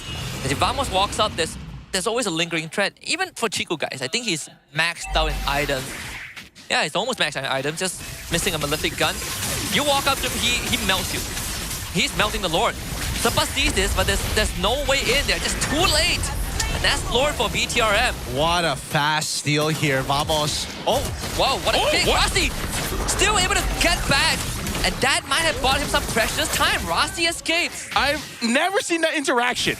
What does he have? Right. Wait, let me check his items. Chastise Pauldron. Is it just because he has tough boots? Maybe. And I think the extra range because of that flicker gave him enough time to flicker out. Like, I haven't seen that. I've never done that. I didn't know. Well, technically, if like you just fast tap the kick, you don't get the distance, but you get the immediate control. So like, I guess there's like a 0.5 second. I don't know. I just think personally, I think that tenacity works really strangely. Because it's like you get a percentage and there's like, what does that percentage mean? Remember when Edith knocks you out and you have tough boots, she doesn't get to flip you? Yeah, it's like that. Oh, man. Man, Ozikif almost went down to the gloom itself. I think BTRM, they're going to stick to protocols like what we saw from them yesterday against SRG. They set up an inhibitor and they just won't force the issue. There's no need to force the issue at this stage, right? Especially the first couple of lords of the game. Really not going to matter too much, especially when you have like hyper scalers like in GB? I thought for a moment he whiffed that. I think he got like cancelled by the barbell once. Thank God. Because if it was like a complete cancel and he had to like refund his entire cooldown, oh my lord, that would have been painful. Hard of him. Falcon trying to hold back the siege. Z had flash very early, but no kick angle, and Vamos keeps the structure up. Vamos, right now, they're hoping that Bigatron overextends and they kill them in the base. Because if they have to fight for Lord, seeing as how Z has the Ice Queen 1, Silpat, Era, they kind of don't want any business with this Lilia right now. You're not walking up to them. No way. And to make it worse, you have Chiku guys who just destroys your front line. They get the sweep on the ZK, but Vamos still cool, calm, collected. Another successful defense. Yeah, it's just tough to break. Really, really tough to break. And they don't have an artillery mage to help them out to try and zone off their targets. I don't even think it's worth throwing Rossi or even Lynch into the fire for inhibitor turrets at this stage of the game. Especially, I mean, maybe if you were trying to get the long lane inhibitor turret, but I don't think it was going to happen in the first place. Unfortunate that only 10 stacks of the Sky Piercer for Nako here. But I feel like even with 0 stacks, I think Nako should have enough damage to deal with Bigatron. He just really needs the opening and hope that Chiku doesn't kill Vamos first, which, you know, like, there are some rules of the world where you just can't deny that. A carry with enough items is kind of... It will make every team fight very quick. Yeah. It just devolves the whole dynamics of the game down to whoever dies first loses. Well, yeah, basically. That really is the truth of it all if we had to boil it down. But now, look at this split. Look at Rossi showing up on the top side. And ZK finds the kick that's Purify out. So, nothing out of that. Maybe to get controlled by Subpot, but I think ZK is going to die here. There's no way out to even commit the final slash because why not? And now Subpot gets control. He is going to be dead as well. Dave. That was a troll. Not really sure what Vamos wanted to achieve with that, honestly. I think they're like, hey, Rossi isn't here. This is our time.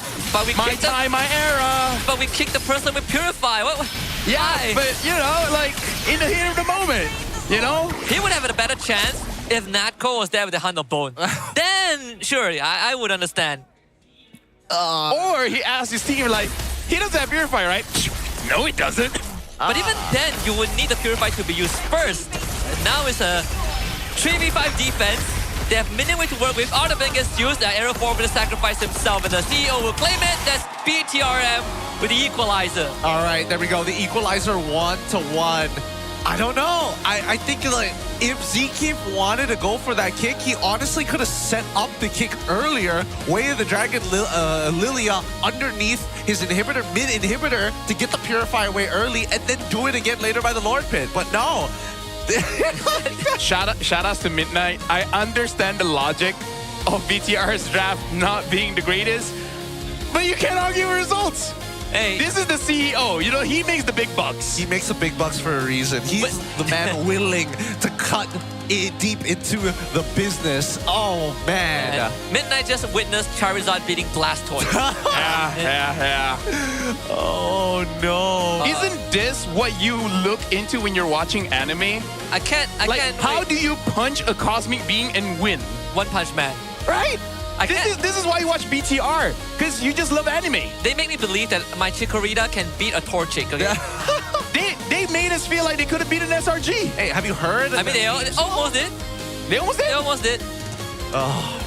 If it weren't for that darn Freya in the last game. If it wasn't for the darn Freya, but I think it's I don't know. This one was just an unfortunate throw there. An unfortunate throw there for Midnight side. Midnight say that Cho won the game for BTR. Cho he did. I mean, I like the show pick. I just didn't like how the kick went. It's like, let me throw this real quick. Well. I think it would have been more worth it if he didn't have to use his flicker and also didn't go for it in the first place. Because again, it's a lore dance. It's a lore dance of high caliber, and you could tell clearly, hey, this is a diagonal. If my team tries to follow up, they are gonna have to flicker just to keep distance. Yeah, the only way for it to work was that if he got out there, right? Yeah. We're gonna be looking at the MVP here, and I feel like, Rossi got the MVP for this one. Again, playing very well on the glue, but I think Zeke just missed the memo.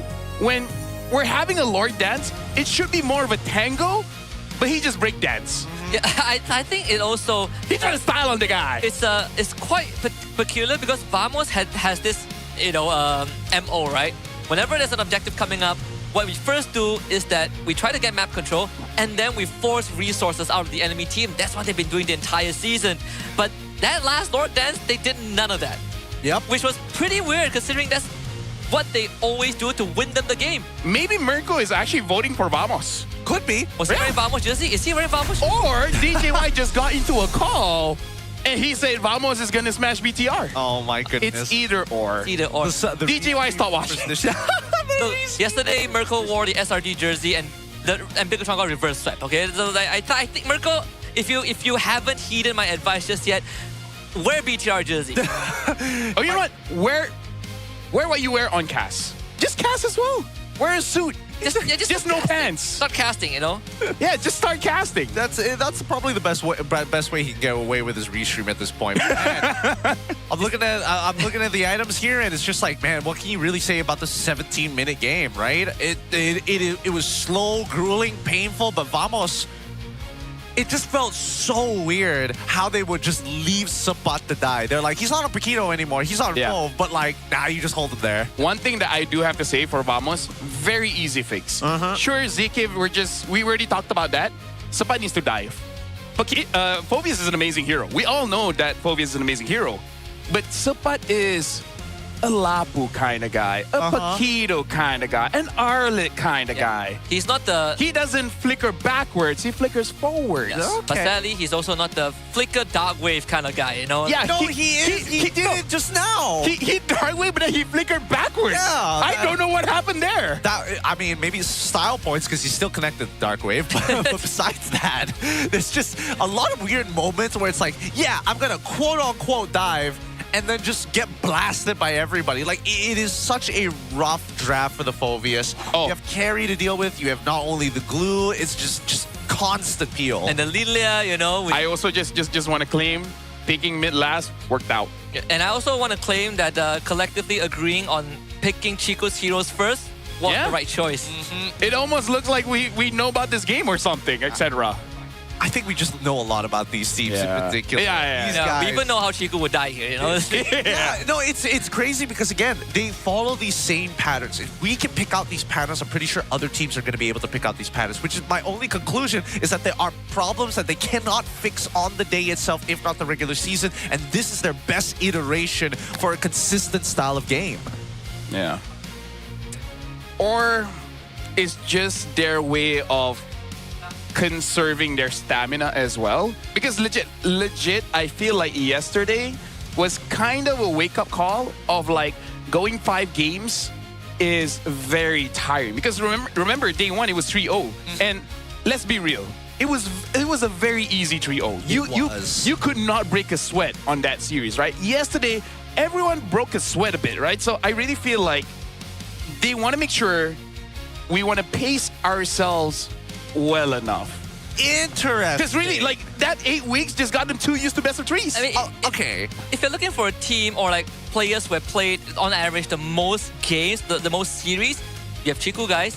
You have Rasi when he was with DxO. You also have what's his name again? Chibi, Chibi as well. yeah. You know, back in the Vamos home. And place I days. guess Sapat because, you know, Yeah. Sapat Chibi. But on average, BTRM has technically played more games and they're more used to the environment, you know, of just long series. Well, here's what I think personally. I think that maybe as much as I would like to believe that BTRM are trying to pace themselves in a lot of these scenarios. I think both how teams. long? Vamos Or, as well, yeah. yeah, both teams. May I bring up the point of scrims being as pretty close to a best of 5 as you could possibly get? That's true. The BO4, right? The 4 Yeah. game scrims. I don't know. For me, losing 2 games, I'm out. I'm out. Is that how you want SEA games? That's like like every team came and you're like, if you sucked in the first 2, we're out of here. Let me just tell you, in the SEA games, only the final series is the best of 5. So that's why you're a regular season And player. qualifiers, it was like best of 2 or best of 1. We just make sure we go all out and don't choke the other game. That's fair. You just confirmed that we're not ready for a partnership. Yeah. Oh, that's very fun. Good fun here that we have on the English broadcast, but a very difficult game to really break down here from BTR's side because both sides are so, I don't want to say stubborn, but they are locked in, unfortunately. They are cemented in their playstyles, and I don't think there's much they can do to really change it. All we can speculate on is maybe the potential picks they might throw out, but unless they start thinking about secondary win conditions, it's going to look like that every single game, back and forth. Gideon, we actually already set the win condition for BTR, as well as an online coach. Midnight agrees with us. For BTR to win, they gotta lose the draft. They gotta lose the draft. I don't know. Maybe they should probably get their own personal Todak X MPL collaboration merchandise, which you can if you come on and visit the Todak booth here at the MPL MY Arena for more merchandise and more details. Yeah, get the Todak merch so that you can also langar. Actually, no. Be culture. Yes, culture, because we don't want any accidents, you know. Oh boy. Especially when I have a 1-hour drive back. Let's keep the road clear. Yeah, let's try to keep it. Let's try to keep it safe here. How long are your drives? Huh? 1 hour? About 37-ish minutes, give or take. 10 minutes. You knew where he stayed. I don't know where he stayed. He brags about it. He brags about hoping that it's in Juara every time. Right. With that being said, we've got a little bit of an interview to throw on over to. We've got Rose on the other end. Where is she? Rose, what are you doing? Hey guys, Rose here. Selamat kembali ke Game Break interview bersama dengan Rose. And sekarang kita actually ada satu special guest daripada Indonesia. It is Abang Edwin daripada BTRM. Hello. How are you? Good. Good. How do you feel after that match? So far, it's a 1-1. You feel scared. Heart rate, is it okay? Okay. Okay. You believe in your boys? Confident. Confident. Now, Abang Edwin, I heard that you actually flew to Malaysia the moment they won their first play-ins match, correct? It was planned for the second day. Oh. Yeah, I was confident that they will win the first day still. Oh, okay. So now what happens if they do not continue winning today? You going back to Indo?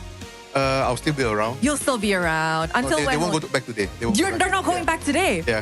Oh, confident. Abang Edwin, we do know it is a lower bracket match, which means somebody will eventually have to go home. So judging from how the boys played, going up against Vamos so far, do you think it's going to be a 3-1? A 3-2? Hopefully. Which one? 3-1 or 3-2? 3-1. 3-1. The one full game lah. Nervous.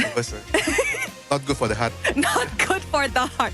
Now, Abang Edwin, I've also heard that you've kind of been a part of the coaching staff before. You've also contributed a lot to the team and all the teams that you've run. So what kind of expertise do you bring today? How do you try to cheer the boys up? How do you try to give them the morale boost that they need? What do you usually say to them? With my presence, I think I'll just give them more pressure. A good kind of pressure. You think they're pressured?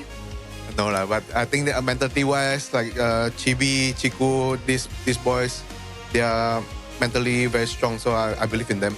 Oh, yes. I do think these boys are definitely mentally very strong because they're veterans of MPL MY. Now, I want to ask, like I've mentioned, this is a lower bracket match where one team goes home. what do you think this match means for BTRM, especially after everything that you guys have been through throughout this roller coaster season? It will mean a lot. It's our first season in MPL Malaysia, and by qualifying, I mean, if we qualify to Paris EWC, it's a history for BTR as an op. Betul. That's correct. Now I want to ask, in a scenario where BTRM wins up against Vamos today, BTRM heads to the grand finals this season. Do you perhaps have a little treat for your boys? A special reward, a special something? Yeah, for sure. I'll bring them to Paris and go to look at the Eiffel Tower. Wow! Is that all? No, that's because they are already going there. Yeah, that's because they're already going there. Maybe treat them to good food. Yeah, for sure. Extra bonus. We'll think about that. Okay, guys. Aida cuba, okay? Kepada BTRM, Aida cuba. Perhaps a message to the bigger troopers in Malaysia, because I've seen that week by week, the community is getting bigger, always supporting you guys. Anything you want to say to them? Thank you buat fans-fans yang baru gabung ke BTRM Malaysia, dukung ya teman-teman kami, pemain-pemain kami. Hopefully we'll make you guys proud. Thank you. Good luck Abang Edwin untuk this game. I hope you tak nervous sangat. Aman. Aman. With that, mari let's show it back to our panel untuk mulakan game ketiga di dalam Best of 5 series ini. Will it be a 2-1 for the side of BTRM or Vamos? Let's go!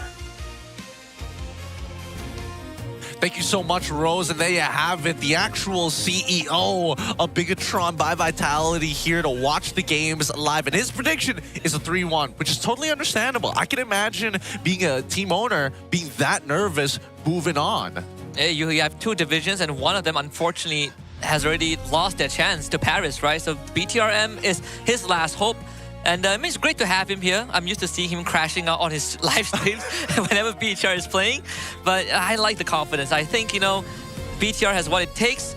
We see Vamos as an underdog, throughout the regular season.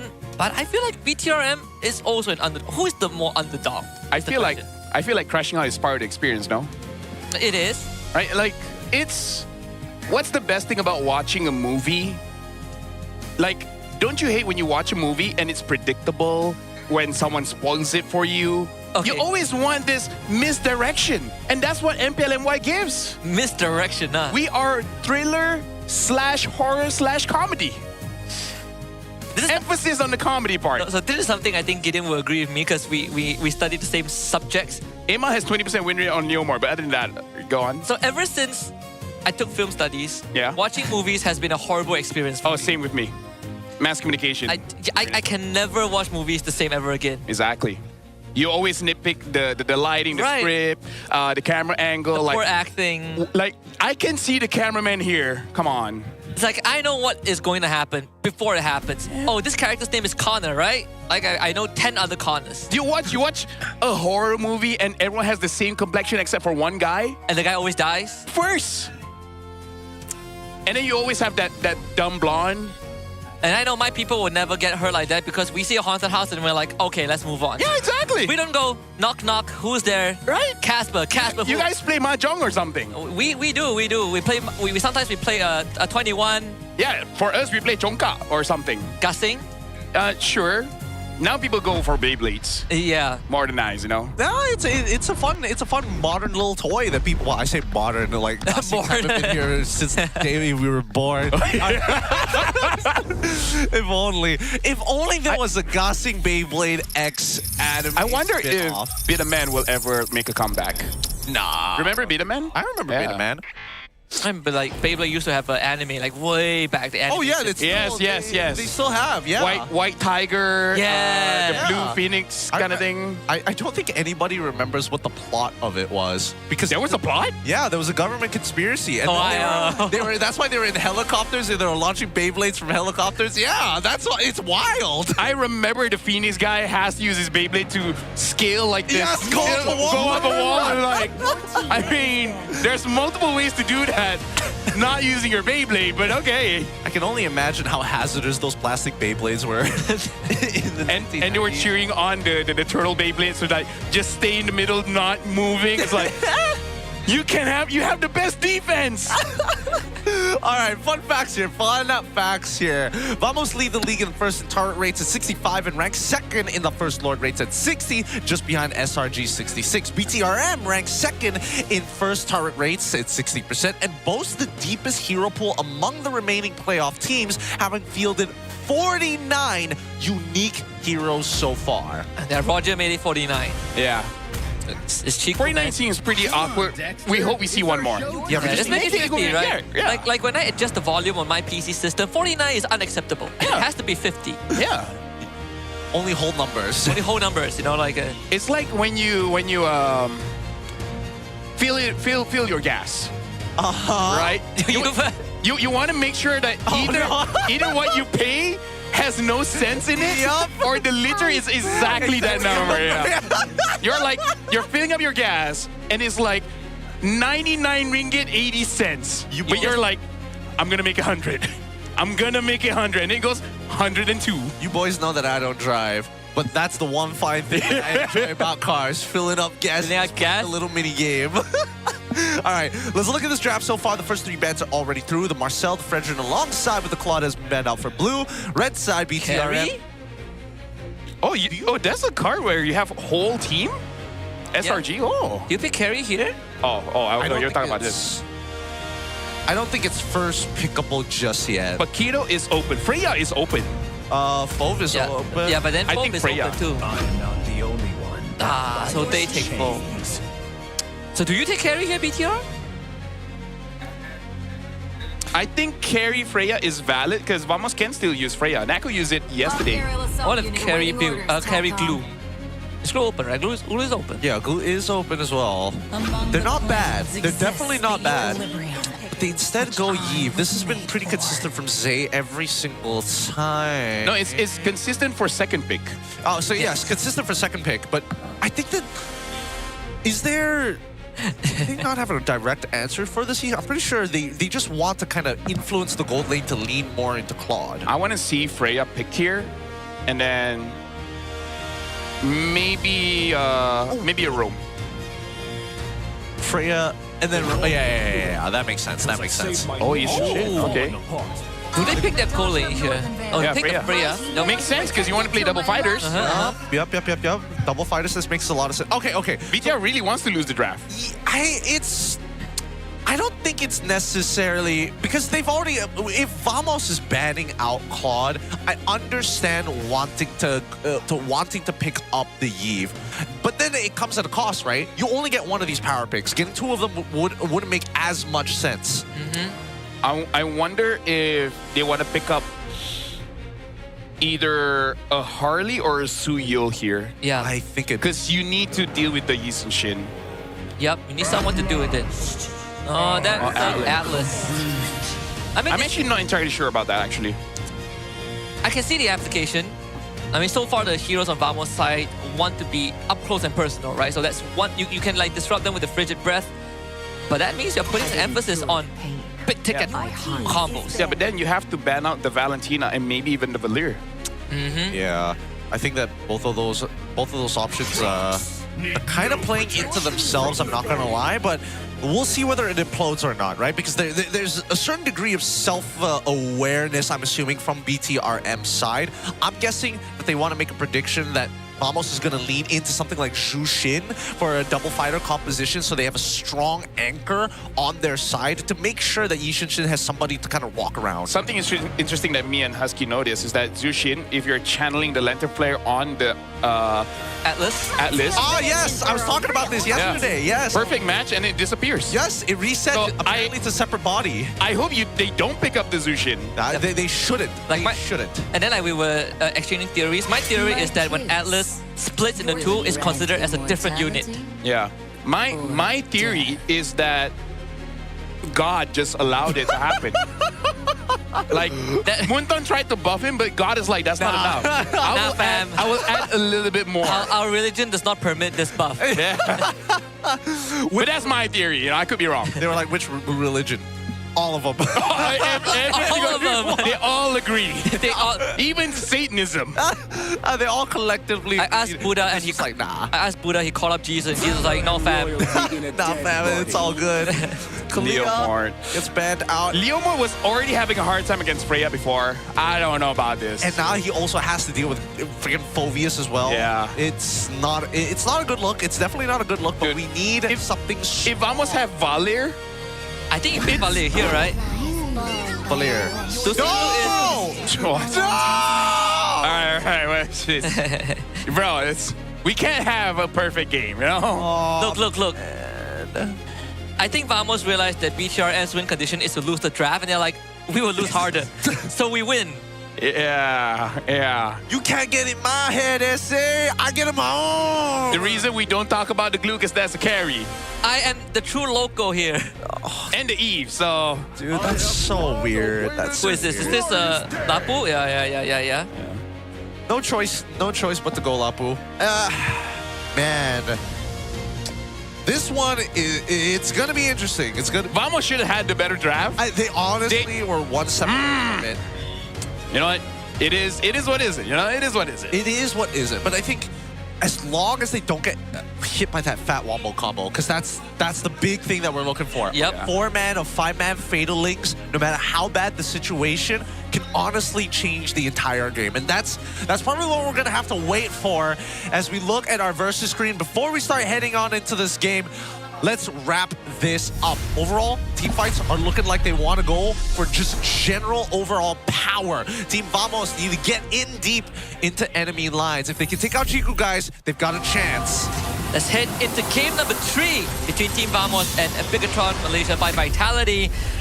I personally feel like, you know, BTRM, you have the Atlas, but you're not necessarily looking for a 5-man Phalanx, right? As long as Chiku guys is around, one target would be enough as long as he goes down. Got BTRM on red side and Vamos on blue. Yeah. You don't need that, like, fat engage. Even a starving engage is okay. You just need Chiku guys, you know? Yeah. No matter what, as long as we see some plays come out of Rasi with those Fatal Links, that would be the most ideal. The hard part is level 1, because look at this. Rasi has to take the damage on purpose. Yeah, that's the thing. Rasi's making a mistake. He should be standing on the minions to make sure that he cancels out this freeze. Yeah. I mean, the freeze is kind of canceled anyway, so it worked out, but, you know, he could have taken one for team. I mean, he's trying to take a little bit more here. Yeah, it's gonna Z forced to take some extreme punishment from ZK and Clockwork, which is a given. But the passive does give you some shield when you hit your spell, so it does help him survive a bit.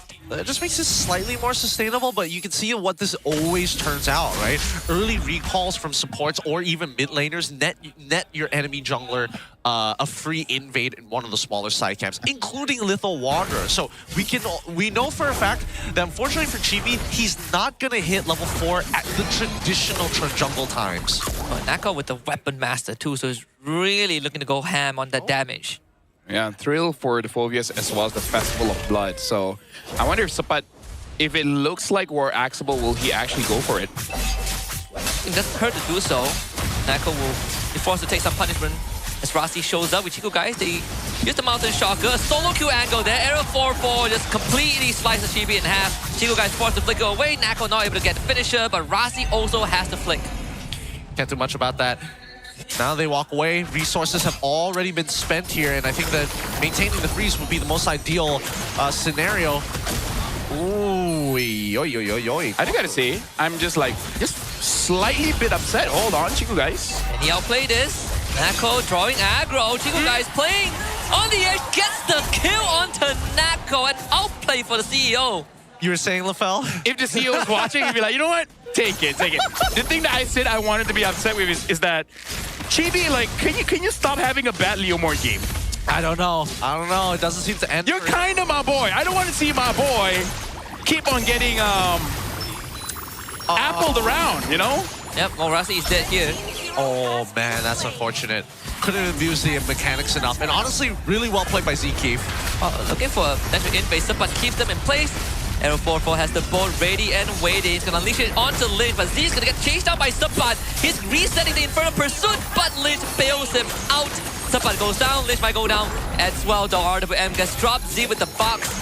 As there's gonna be a stake from Z-Kip. Crimson Beacon in from Qualcomm, looking for the lift-off. Z goes down, and now the transfer on the GB Arrow comes in again. A double kill for the YSS. Oh, they take him down, no problem here. And this is the best possible scenario for Vamos in enemy territory. Lots of waves to work with. A full conversion as they steal away the orange buff and the small camps around the top side of the map. No plating, however. So it's only really a lot of gold going into Air 4-4. I feel like the obvious mistake from Bigatron is they should have cut their losses. Like, you already saw that there's nothing much that Lynch could do. You know, that's part of the game where you're like, our friendship has a limit. Our friendships have limits. It's like... If you gotta go, you gotta go. It's like, I'm only friends with benefits, you know? If you don't give anything back to me, then the friendship is done. It's like, the moment I can get caught, we're done. We don't know each other. When the cops come, you're in handcuffs. I'm out. Exactly. I'm snitching. I'm gonna say, it's all your stuff. Yep, it's all you.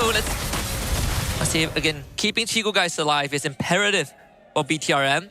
And the most important thing is just to keep this tier 1 up. I mean, look at the control that they have, right? Like, they're sending Clockwood here on a purpose. They have Zkeep here on a purpose, and they're making sure that there is literally nothing Chico guys can do. Oh, he has the flicker, Arrow 4-4. The dangerous spot, another die, fatal links there. Arrow now goes down. Chico guys doing a hell of a job here. He doesn't have flicker anymore. Nako wills on him. Chico guys this time will not survive. Okay, and he will be able to get the bot tier 1 in the meantime. Turtle should fall into the hands of GB. Unless Sabot's got something crazy. Nah, I don't think so. Lynch and Z finds the punish, Sabat dies. BTRM, they find the kill at the turtle pit and the objective. GB is actually very happy that all the attention is going to Chico guys. And he even gets kills. Like, I understand what Vamos is going for, but it's not a good deal. No. You know? It's kind of like, I want to buy your apartment by giving 4 bungalows. It's not kind of good trade. I mean, the goodwill can only go so far before it starts outvaluing itself, right? And now we see it as the motions being made across the map. It's a lane swap here as Freya is going to go up into the top side, deal with the Lapu, and most importantly, try to get that tier 1. We see the rest of BTRM making their way. This is so slow. I'm getting so... Okay, thank God. Okay. Are they just going to leave Nako there? Or... Okay, at least they have Zkeep there to probe. Yeah, but it also makes the side lane slightly more unsafe for Chico guys, right? It's pretty hard to show a bot. The XP lane, Lynch wants to hold on to it. So that means Z has to sacrifice some of his gold. I think Chico doesn't mind because Chico is danger. He's the one that knocks. He's the one who meets you in the middle of that night. Yeah, he's the one that retires as a teacher and start making medicine in his... He has a lot of money. So Rasi is Pinkman? Sure, Rasi Pinkman. There you go. It would be better if it was the glue. Wait until they meet the person that runs... well, spoilers. Wait, what? It's just Solos on the other side. Solo Spring. Dude, I love The Simpsons. Oh, it's great. What's this right-hand man again? Mike Wazowski? Try not to mix up the imageries. This game is already testing me, man. It is. Just what are these guys doing? I mean, it's well, we witnessed like Vamos harassing Chico guys in his private domicile a couple of times, and they got shot in the foot instead. Possession of the third turtle for Team Vamos, and Chibi now causing the Phantom Steed. Jump on the Clockwood, dives the turtle, but it's Arrow that gets it this time. GB still wants to dive in, but Sabat holds him at bay with Zkeep. GB heals up with a passive, but Sabat still slams down onto him. They got a trade for it now, but Chico guys once more flickers forward. Clockwood is dead. Double kill for Z, and the third one for Chico guys. And suddenly Nako finds himself isolated and desperately trying to run away, but unfortunately you have an Atlas on you. Nako not really getting anywhere, has to expend the Valkyrie's descent. He's out. Yeah, I think this is now a bigger problem than it needs to be.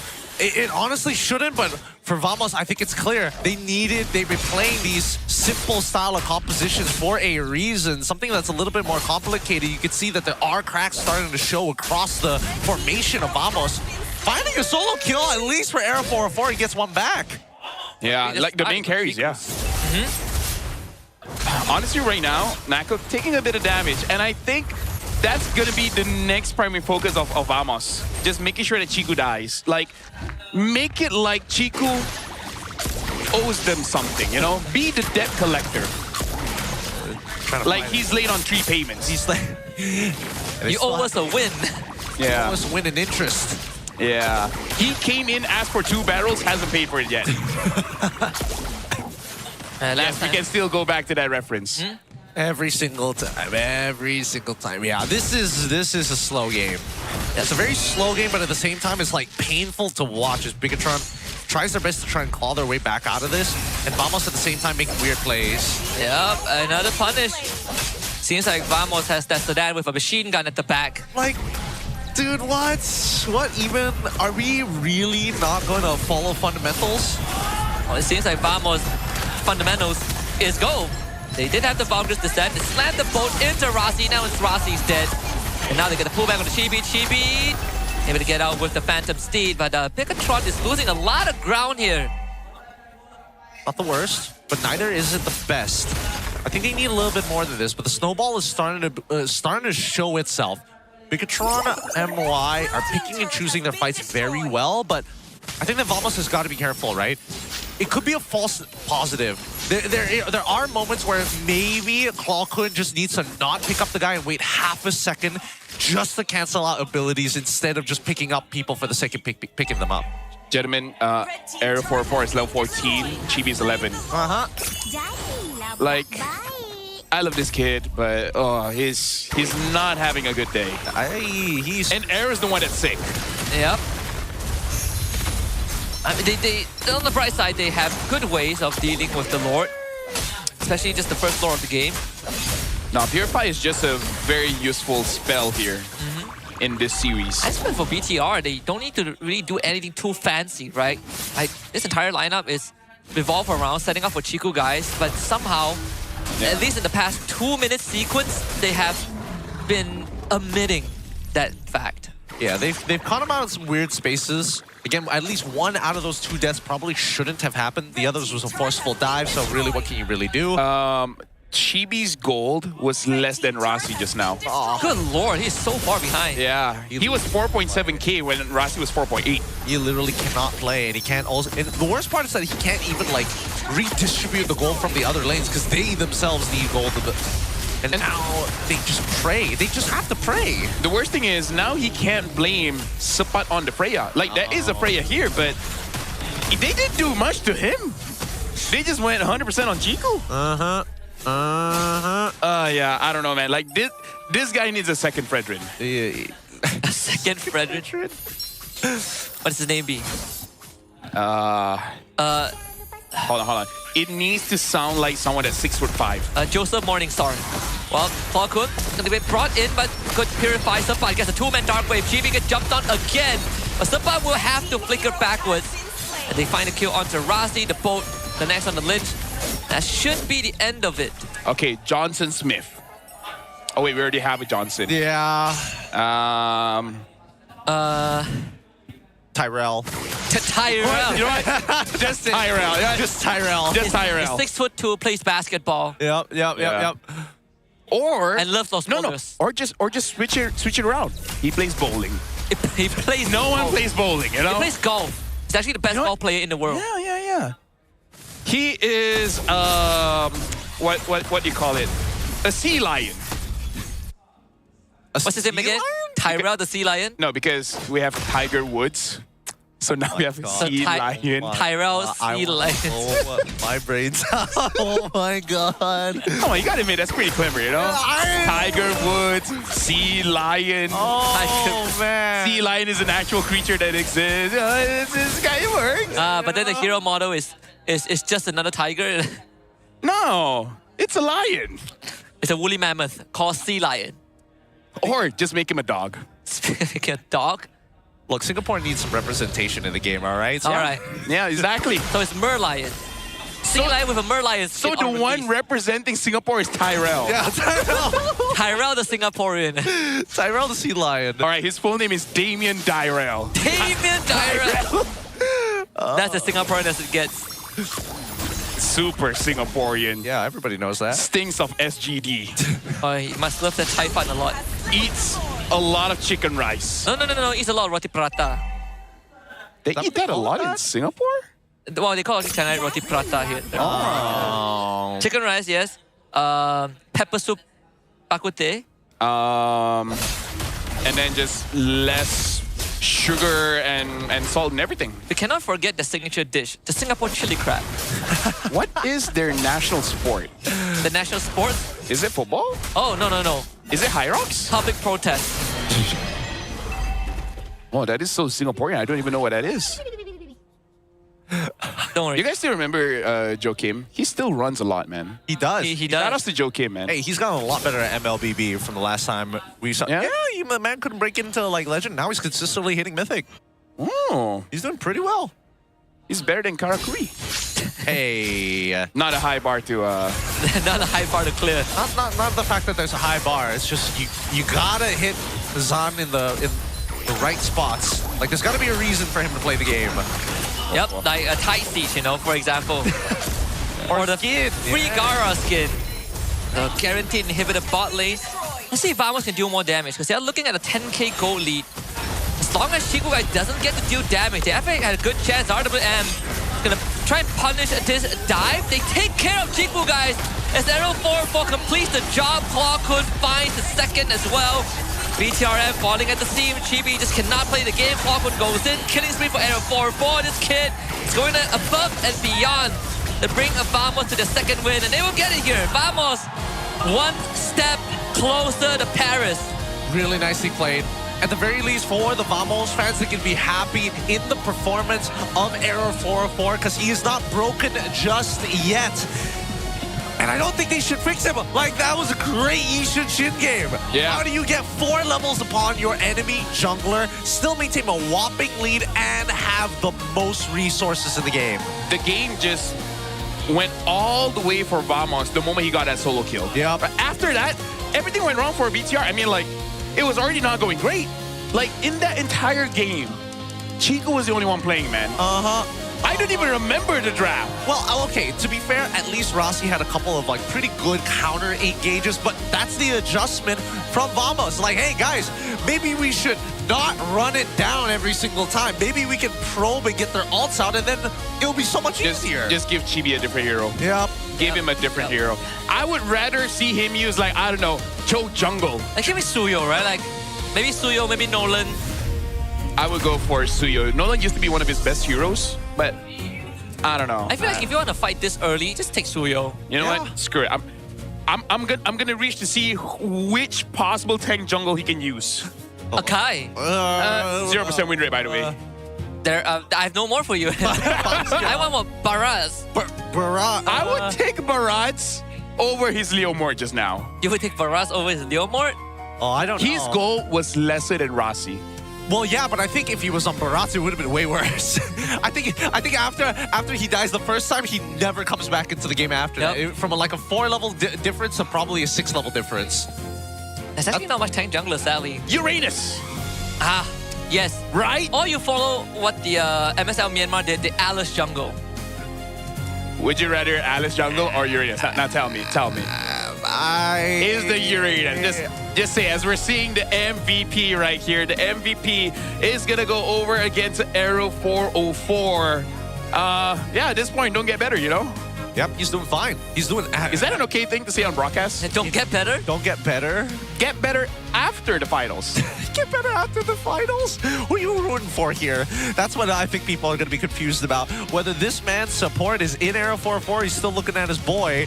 But 6-1 and 5 tells a completely different story. With an 874 GPM, he was dominating. I mean, he is one game away from fulfilling his promise from 2 seasons ago, where he wanted to prove that he is more worthy than Chibi, right? Where they are in the same roster. He wanted to be in the starting lineup. He wanted to prove that he is the next coming.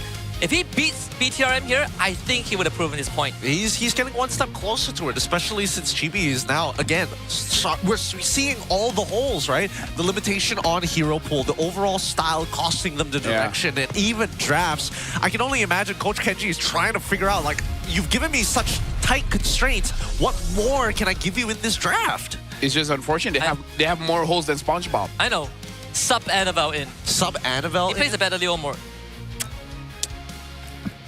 I look at Lavelle. It's a low bar, right? you gotta understand, it's the elimination game. I mean, Before anyone says anything about, Sakai's Yisun-Shin yesterday, in context, Chiku had a Claude yesterday. Yep. And the Claude just dives on the Yisun-Shin. This one, no one really dives. Lynch could. But, bro, I would be so upset if I had a good carry game and my mid trio was playing like this. Yeah. I get dives, I get trades. Z is just protecting himself. Rossi is just ulting when there's Purify. Like, he's basically doing what Zkeev is doing.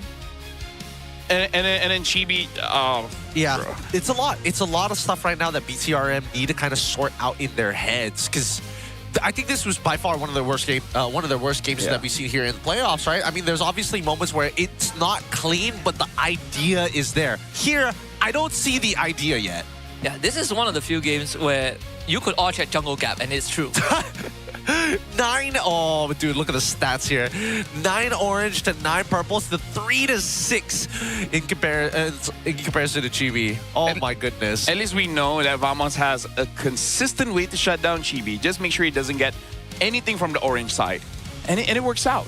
It really does work out. Oh, Maybe it's the pact made by Error and Sapat, right? They're like, get him. Get this guy. Well, get this person. Get this individual. I don't know if it's necessarily their fault, because here's the thing. There were a couple of good counter engages coming in from BTRM. I mean, obviously, the failed dives down on bot side with our sandbag Nako here. Ironically, kind of funny. But there's still the importance of Zay. I think that the RWM this time was not effectively used. I definitely think there has to be some kind of miscommunication that's going on between him and Rossi, or if not Rossi, with somebody else on the team. It kind of feels weird to have a bad Atlas game. I mean, like, if you don't really respect like the glue Juicin, no matter how much leeway your perfect match gives you, you still get punished, right? Like, for example, in this one, the glue can technically stop you, in place as long as you cross this path, even though you're not supposed to be controlled in a way. It's spaghetti code. It's pretty weird. Yeah, but it's strange. But I think maybe they should go back to what they did in game 2, like Lafelle mentioned, just give Z later picks. Yeah. Right, because both times they pick in Eve early and it has not worked out. I don't like committing early, The draft, I mean. Yeah. Gotta probe it a little bit, gotta test it out. Yeah. See whether it's worth. You're the one that asked your teammates to up the hero, right? Yeah. You want to test drive the car before buying it? Yes. That's what I think some people don't care, but those people are in a different tax bracket. That's true. Now that I think about it, I didn't test my car when I bought it. Yeah, I had to think about that. Like, how many people do actually test their cars? Some test drive it and just say, nah, I'll move on. Yeah, right? I just want to drive the car once, I actually don't need to drive. I just sit in it and I'd be like, something's feel off. Yeah. Are you doing the avatar thing where you're trying to, like, speak to me? Yeah. It's a guy thing, right? Like, we're simple, you just smell the car a little bit and be like, that's the one. You open the door and this is it. I just smack the steering wheel and I just know if it's not for me. It's like, wow, the headlights flip open. That's the car I want. Hey, pushing up the price budgets there. But let's look at our highlight. I don't know. I think that we need to talk about adjustments, like some good adjustments here, because if we're already willing to kind of change the plan just a little bit, I think nothing's off the table. If Vamos can do it, BTRM have to make the move if they don't want to lose. Chico early pick, and then Z last pick. And then Chibi just picks a hero that is selfless. I feel like he cannot use any selfish heroes anymore. Like, he doesn't have that killer instinct to steal away camps. Like, he can steal away camps for before minute 6. After that, he just shuts down. Okay. Something like, that's the main thing. He just needs a very selfless hero, a hero that doesn't need items, levels, or anything like that. I think that's a hero that could have made maybe a bit more difference, but it hasn't been shown by both sides. The Gord. Yeah. Again, Gord, I would have imagined that Gord probably would have come up if Fredrin would come up more often, but so far it's been consistently banned every single time. Atlas Gord is pretty good. It's a classic, right? You win lane, it's hard to fight against them. You just can't have it if you first pick Eve. I mean, there's also just like glue plus the gourd as well. That also works as long as you have a stun of some sort. Anything plus the gourd. Like Glue Lilia is also one thing. I mean, they did it in game 2. Yeah. True. Again, a lot of different ways to actually play this out. But until we start to see some level of polish here, I think that Vamos has got this in the bag, right? They've already figured out not only the formula, but also both sides of the draft, whether it's blue or red. I just feel like there's brain fog here for BTR, right? Like, maybe, yeah. That's legit, right? Yes. Yeah, no, it's absolutely true. Like, I feel like they need some kind of energy drink or like anything sugary or something just to set it back up. Because I really feel like Chico's head is in the game and everyone else is like thinking about something else. It just looks like they're being distracted. Like, that's the best way to say it. BTR looks super distracted. Do you Is it agree time? with this? I mean, I do. I was just thinking, is it time for Chico to, rule with an iron fist again? Or like 4-1s, Supreme right? Leader Chico, yeah. Yeah, just bring out the Supreme Leader Chico and just drive the car yourself. Tell them what to do. Yeah, Kim Give them Jong-kook. orders. All I'm imagining is Chico holding up Rossi, one hand by his neck. Is just like, what are you playing like that, sir? Yeah. Just like what are you doing? direct them, right? Like just tell them to shut up and listen, drive the car yourself, and do whatever it takes to win. The one time I'm okay with micromanagement. I don't know. I feel like micromanagement is like... Oh, wait, no. Actually, Chibi was brought in as the shot caller. I just feel like on Leo more... Maybe that's why you just need a hero that doesn't utilize a lot of skills. That doesn't need to like think about if I die easily. Like, right? remember during his prime, he just said, like, I like to use heroes that I just press buttons, but not in a certain order or anything like that. Like, I remember the times of Balman, Paquito, like those fighter jungles, he excels in that because he doesn't have to think about his hero. He can control the team. And that's what Chico needs. He needs someone to tell people what to do because he can tell people what to do, but when he gets the items. Of course. If that is the case, then why aren't we seeing, something a little bit more like Suyo on Chibi? We mentioned this before, and I think that arguably, I've seen this Yishin Shin as well. He could be a secondary carry. Hold on. He's Hey, what's up? Yeah, what's up? Mirko? Oh, right on broadcast.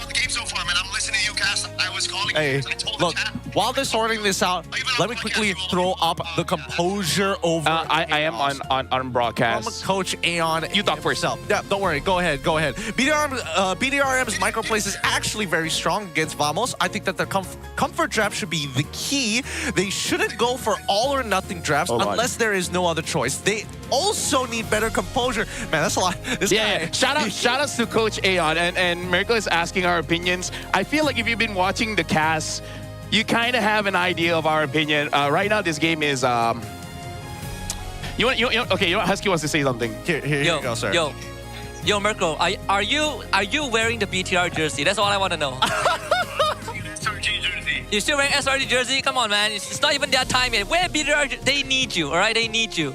Yeah. Okay, he'll do it. He said he'll do it. That's what he said. I love our sponsored phone, by the way. Hey, yeah. This is yeah. Shout out Infinix, man. This is amazing. How are you feeling? How's the chat feeling? What you say? How are you and the chat feeling, man? This is a lot harder to do. We were confused by the Arlen into Fove Eve, but then we were surprised that Arlen won against Fove Eve, and then we like the Eve carry. At this point, BTRM should just play all tank and play for Chiku, bro. Supreme leader. Yep. Right now, we're going to be throwing it over to Boji. Yes, we are. Boji has a special guest on the opposite side. See you, Mirko. Wait, hold on. Oh, cancel. Hold on.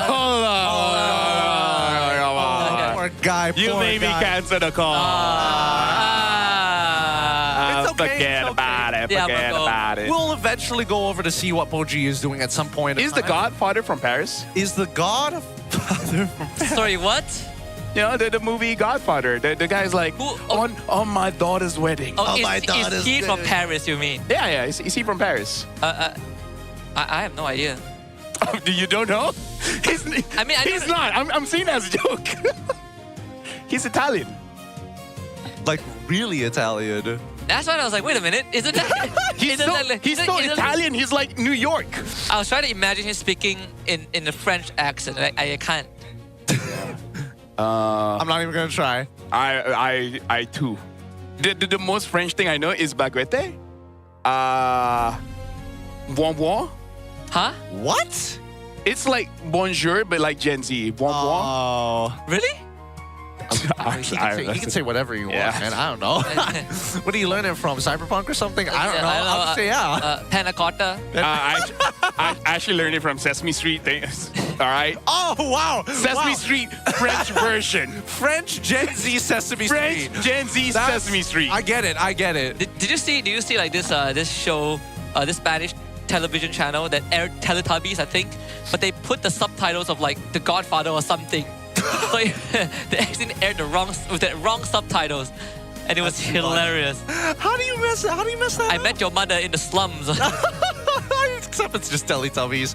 All right, most pick heroes here between our players here at the MPL MY. It is Glue. Rossi having picked it 9 times, same goes for Ziki. A high contention from either of these players. Again, they played it so many times, but even Nova X Kobar has played a decent amount of it. Even Ivan, everybody has gotten their hands. The surprising one is how many times that Dyren has joined these list of roamers.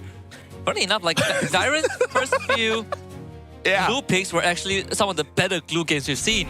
It has. Yeah. Used as a flex pick as well. Yeah.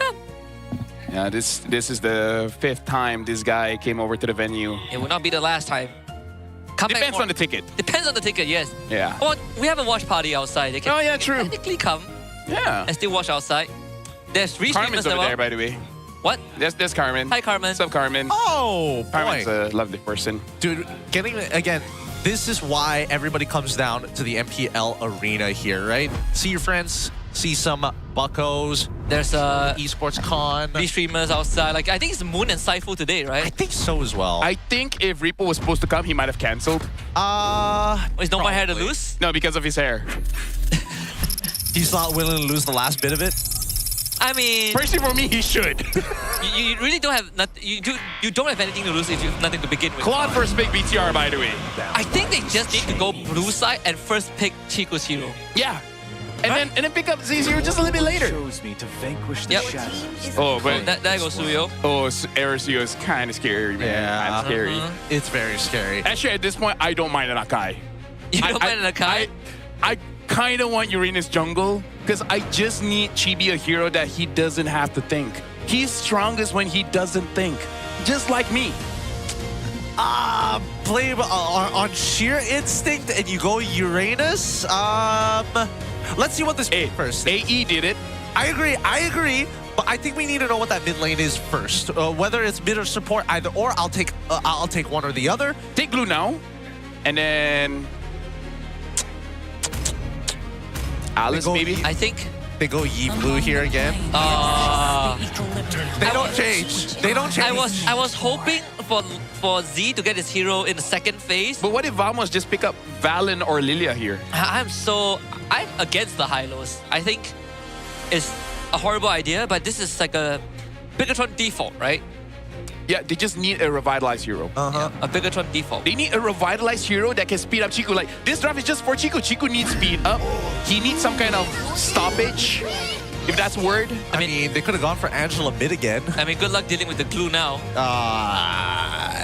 Yikers. Okay, it's not the end of the world at the very least. Vamos smash point, by the way. If Vamos wins this one, BTR is eliminated. I feel like if you want Yi plus a tank, maybe the Gatot. I don't know. I mean, Gatot is not an option anymore for both sides. Maybe they'll pick up a Terizla later. I think this is, at this point, like BTR? Yeah. Isn't that asking to lose to the glue? But you can deal with the Phobias. Plus, again, you just play for Chiku. Actually, wait. Hold on. No, I figured it out. All right. So, Hylos is going to go into the EXP. They're going to Could also be. it. Yeah. Yeah, because they've done this like 2 out of the 3 times that they played in the regular season. And then after that, they're going to hold their support like somewhere within phase 2. Yeah. Oh, man. If only the Yi wasn't there, I would have loved a Lilia. Yeah. Lilia would have been nice. A Gord. There's a few things. Again, a Gord, which Vamos can technically... Oh, well, they can't. I hope this Hylos goes EXP. I hope so too. And then later on, if he's feeling it, pick up a Cho. If he's not feeling it, the Kalia is still open, right? Kalia is still open. Yep. It has to play the Cho game of his life if he goes Cho here. But Kalia is okay too. I can see the application. like end it out with Kalia, Harley. I don't know. I just want some. I think you need someone that can get Z out of the lane before Clockwood does, right? Because that has been the challenge in the the entire series. I think it's just Gatot, right? I mean, ideally for BTR, if they can get access to Gatot, I think that saves them so much headache. But the order is just not there, and they get rid of Zushin instead. Which makes me feel like it's Hylos room. Yep. Also, I agree with you, LaFell. If my hair is like that, I probably would cancel my appearance today. Yeah, right. Yep. I didn't realize how bad it was. I would make a bet that would make me shave the rest of my head. I feel like he's the only person that actually follows through on shaving his head. He has integrity. He's a real man. Yep. He has all the genitals that a man needs. All of it. Which is honestly just pop ball and chains, you know. Thank God he has skin, am I right? Thank God, right? Be so sad it was missing just a little bit. Now BTRM, they need to finish off the draft at this point. Oh, I can see a Moskov angle here for Vamos. A Moskov angle? Oh! I can see it too, yeah, I can see it. It's not that bad. Because honestly, they already have a draft that doesn't need a marksman, actually. If this is a Hylos XP, I think that Moskov is coming out straight. Because you have no one to play the long lane. Well, let's see the confirmation from BTRM's side. Because I think no matter what, honestly, even if Valir, if like Yi was swapped out for Valir, wouldn't have been the worst thing in the world. But let's see, Harley and Lapu. Right, someone to play the long lane, decent XP laner. Oh boy. Personally, I'm not feeling too hot about this. I'm all with Vamos for now. Yeah. Because Chibi hasn't had a good game, and Harley needs a good person to pilot it. You're banking your... You can also be a bad person, but you just need to be good at the game. I mean, they're putting it all in the Harley basket in the first 5 minutes, which has been going Vamos' way every game. I don't know if this is the correct tack, right? I think now right? Because the 2v2 mid is already good enough, so with or without the Harley doesn't really matter. The Suyo kind of affects the matchup if all the CC is applied to one person. So I think at this point, does that mean that BTRM want to just play like 3 and 2 every single time? Okay, you know what? As long as Chiku wins, as long as he's doing well, he defeated SRG, you know? So maybe.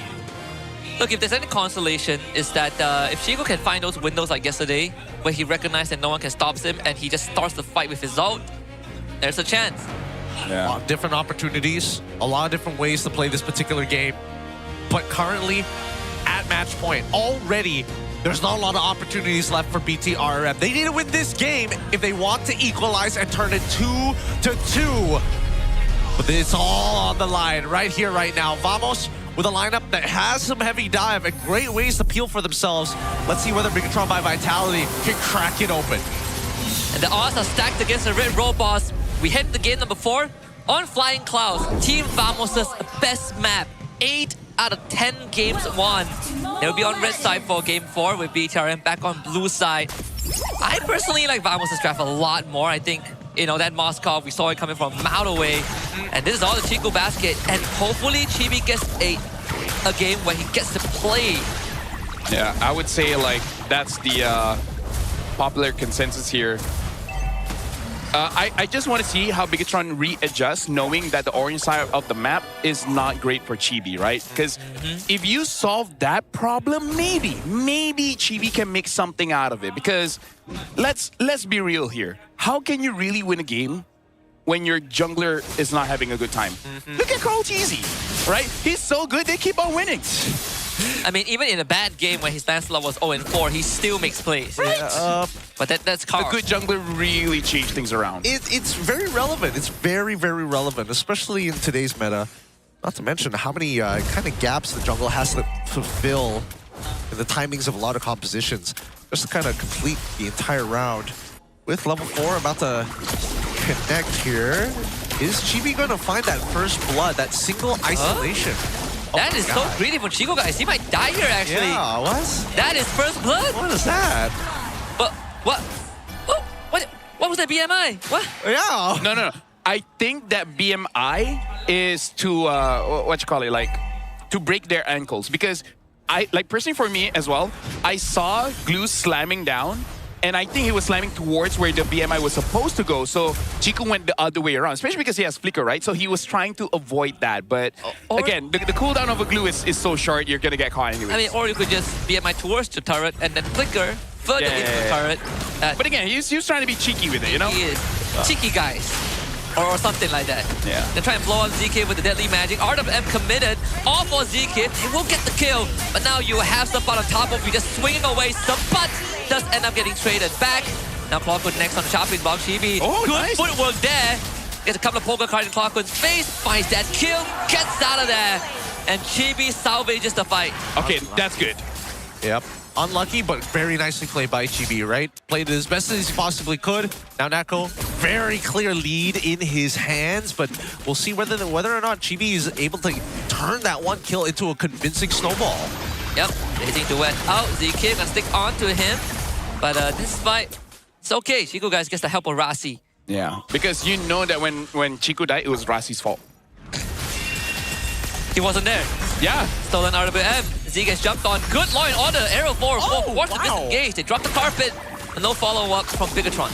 Okay, not bad, not bad. That actually worked out pretty nicely. Team Vamos, how they're not done just yet. I love high loss with high mechanics, man. Yeah. Oh boy, Chiku guys. Can you outplay this? You need Rasi. Well, Rasi needs help too.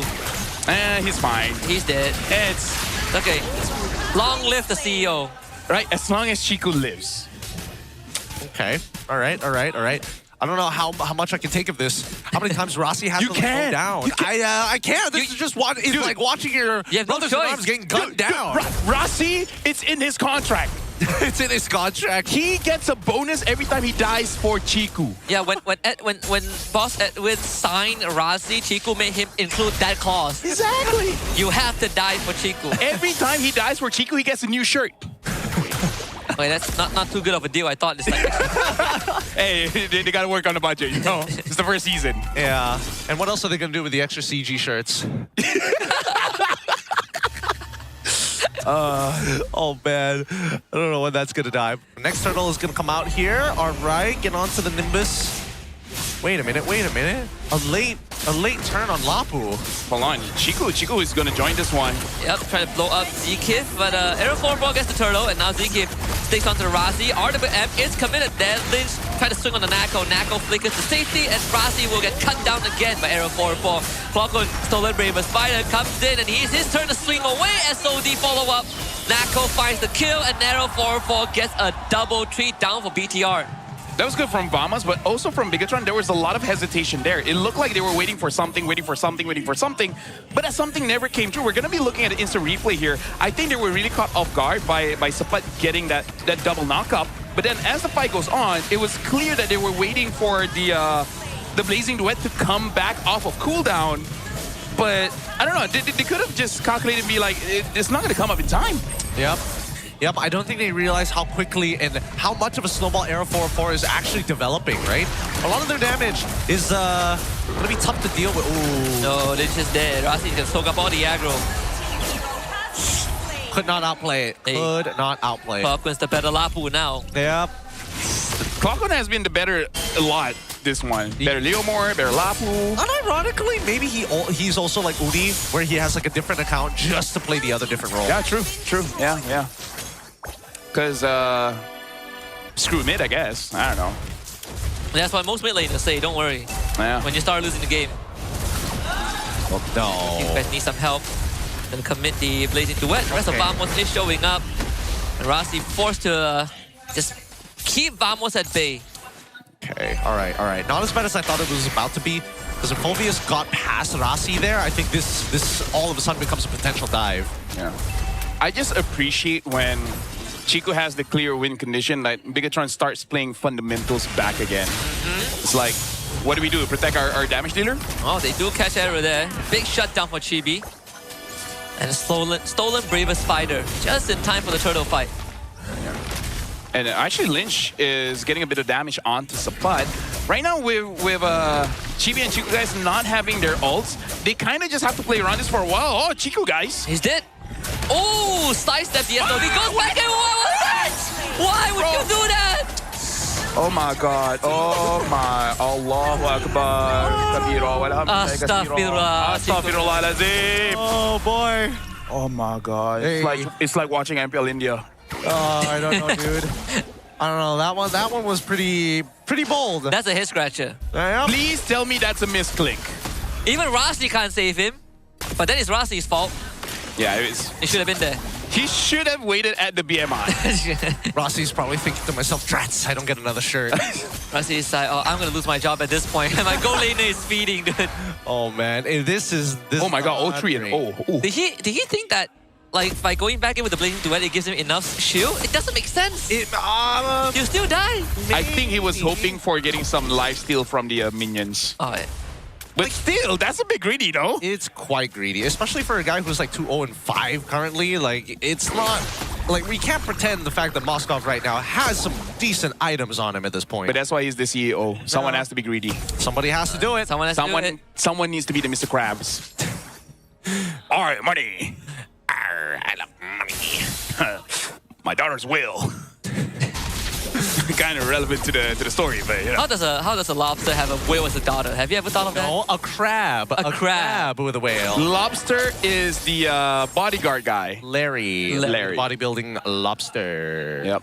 He protects the sea creatures from the sea when they go swimming in the deeper in sea. the ocean, in the goo. In the goo lagoon. Yes. So the sponge can breathe in water, but the squirrel obviously cannot. Yep. It felt like you were about to say the opposite there for a moment. No. I was waiting. That was it. There's no follow-up. I had to take a moment there. I was like, are you setting me up? I think we thank you for your patience. Whales have to come up for air, right? Yes, they are mammals, yes. Yeah, they do. So there's inaccuracy in SpongeBob. Or we just don't see her. Just don't see when she goes up for air. Who knows? Maybe that's when she goes shopping. She's a teenager, you know, and that's what they do. She shops for air? She shops for cheerleading stuff, I think. Purse? What do girls buy? Tacos? I know. I'll probably have a better answer for this, but first, Lynch in the middle of this fight. Yep. Previous fighter, RWM. Zikip instantly flickers forward. Here comes Chico, guys. The Blazing Duet. There's a bit more damage, though. He's doing pretty well as Rossi gets the kill on the Suppot. Nako doesn't find a way in. Deadly Magic expanded on the Zikip. And a small win for BTRM. Yeah. Chibi, I kind of feel like he panicked a little bit there. Because the timing of the ult is very, very off. Pretty much just wasted it. But either way is right now, Chico is still holding on to the Lord, which I feel like is not the right call.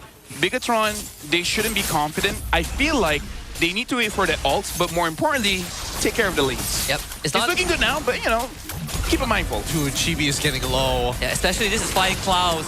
They can always come back. I feel like Bigatron are forced to commit onto this, and that's exactly what they will do. Arrow gets the Lord still. Vamos just more on the ball. The CEO is dead, and that means BTR has nothing left in the tank.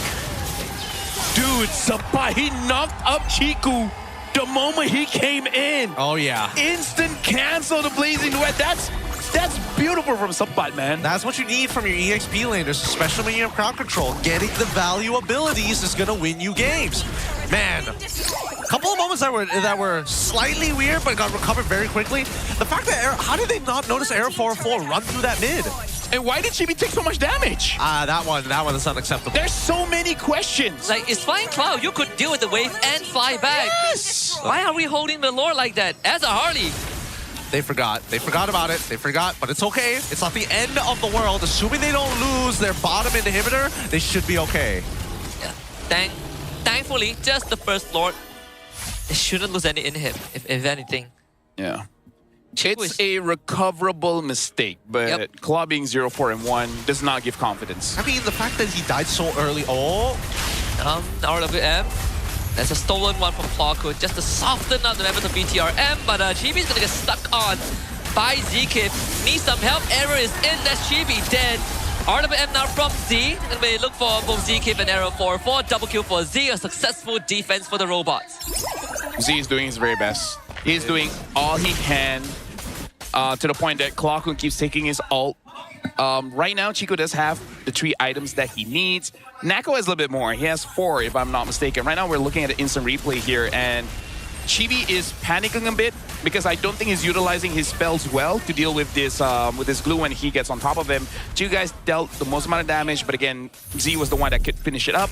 A good item, though, from Rossi. Now he does have the Chastise Pauldron, so able to deal with basically everyone from Vamos a little bit more now. I got a 2K goal swing off of that punish too, which is great. And tier 1 SOD actually connects. Nako doesn't see a way in, now takes it on the Shiku guys. But there's the RWM, Nako needs to disengage. Rossi trying to protect the CO. Good dodge from the Land Shaker. And Chiku guys gets the kill on the spot. Clockwood next on the block. Team Vamos making some fatal mistakes there, losing 2 members. Overheating, man. They overheated, they saw an opportunity, and they were just feeling themselves. They thought they were still 6K ahead. Yeah, now that they don't have that lead, things are actually looking up for Bigatron MY by Vitality. Like, personally, I think they're in position to maybe take over this game. And now that Zay is coming into a relevant point in the game where now he has enough damage, and Chico Guys has finally completed the Trinity build, plus getting situational items, that they can actually start mowing down the members of Team Vamos. Yeah, just call back to what's up I talked about in the match against IG yesterday, right? They lost a couple of fights, and then things started to go haywire. Seems like it might be a repeat of that, and it all comes down to this Lord Dance. Again, it's Flying Clouds. You can easily reposition at the objective. Well, they need to make sure that they control it well. Chibi is going to be late. There's no chance for the steal stolen. Glorious pathway as well. Arrow 4 ball, good on the secure. They still go for dive though. Lynch gets the stun in. They need a bit more damage to get Arrow, and Chico guys right to the back. Vamos losing members left, right, and center. Nako needs help for the CEO here for revenge. Clockwood trying to bail his countryman out, but Chifu guys right on the ball there. BTRM with 3 bodies. Gets clipped right at the edge. Nako knew that no matter what, he's probably gonna die. So he just needs to auto attack to keep himself alive. Fortunately, just not enough. And now, despite having 42K and the Lord, it kind of feels like this Bigatron have taken over the game. And this is what it means, where one throw can really just change the game, right? In game number 2, Zeke kind of threw it a bit. And that one, it was more on Sapat and Nako. It was both of them trying to overcommit for a fight. But right now, we're looking at instant replay here. And as much as Vamos did a good job of isolating Chibi away, but look at the setup here by Lynch as well as Rossi. They made it easier for Z to hit that RWM, where it was able to hit onto 3, making it easier for that engage to go in. Because Chico guys, he just needed space. And Lynch and Z provided a lot for him. Plenty of space for him to get that that Blazing Duet down effectively. But now, you look at Era 4-4 and what he had a whopping lead just now with a Sky Piercer, losing a majority of it, only at 20 stacks now. Chico guys completely recovered. Okay. Winter Crown are up. Yeah, we got to talk about the items of Z here. This is really changing the game because of the Wishing Lantern as well as the Ice Queen Wand, making it so that he actually makes it easier for Rossi and Lynch to engage, for them to make it easier for him to engage. Yeah, and Zeke is not having a good time against all these damage output because he just started building into defense. And he's getting melted too quickly. I think, you know, Lynch, Rossi, they don't mind getting stuck on at this point in the game. Vamos has lost the past 3 team fights. Yep, cannot recover. Again, whatever you can recover from it has been looking good, but at this point, they're dead even, right? It's situational items and maybe item swaps at most. Yeah, Zeke, the reason why he built the Genius Wand was to kind of solo kill Chibi or Chiku guys.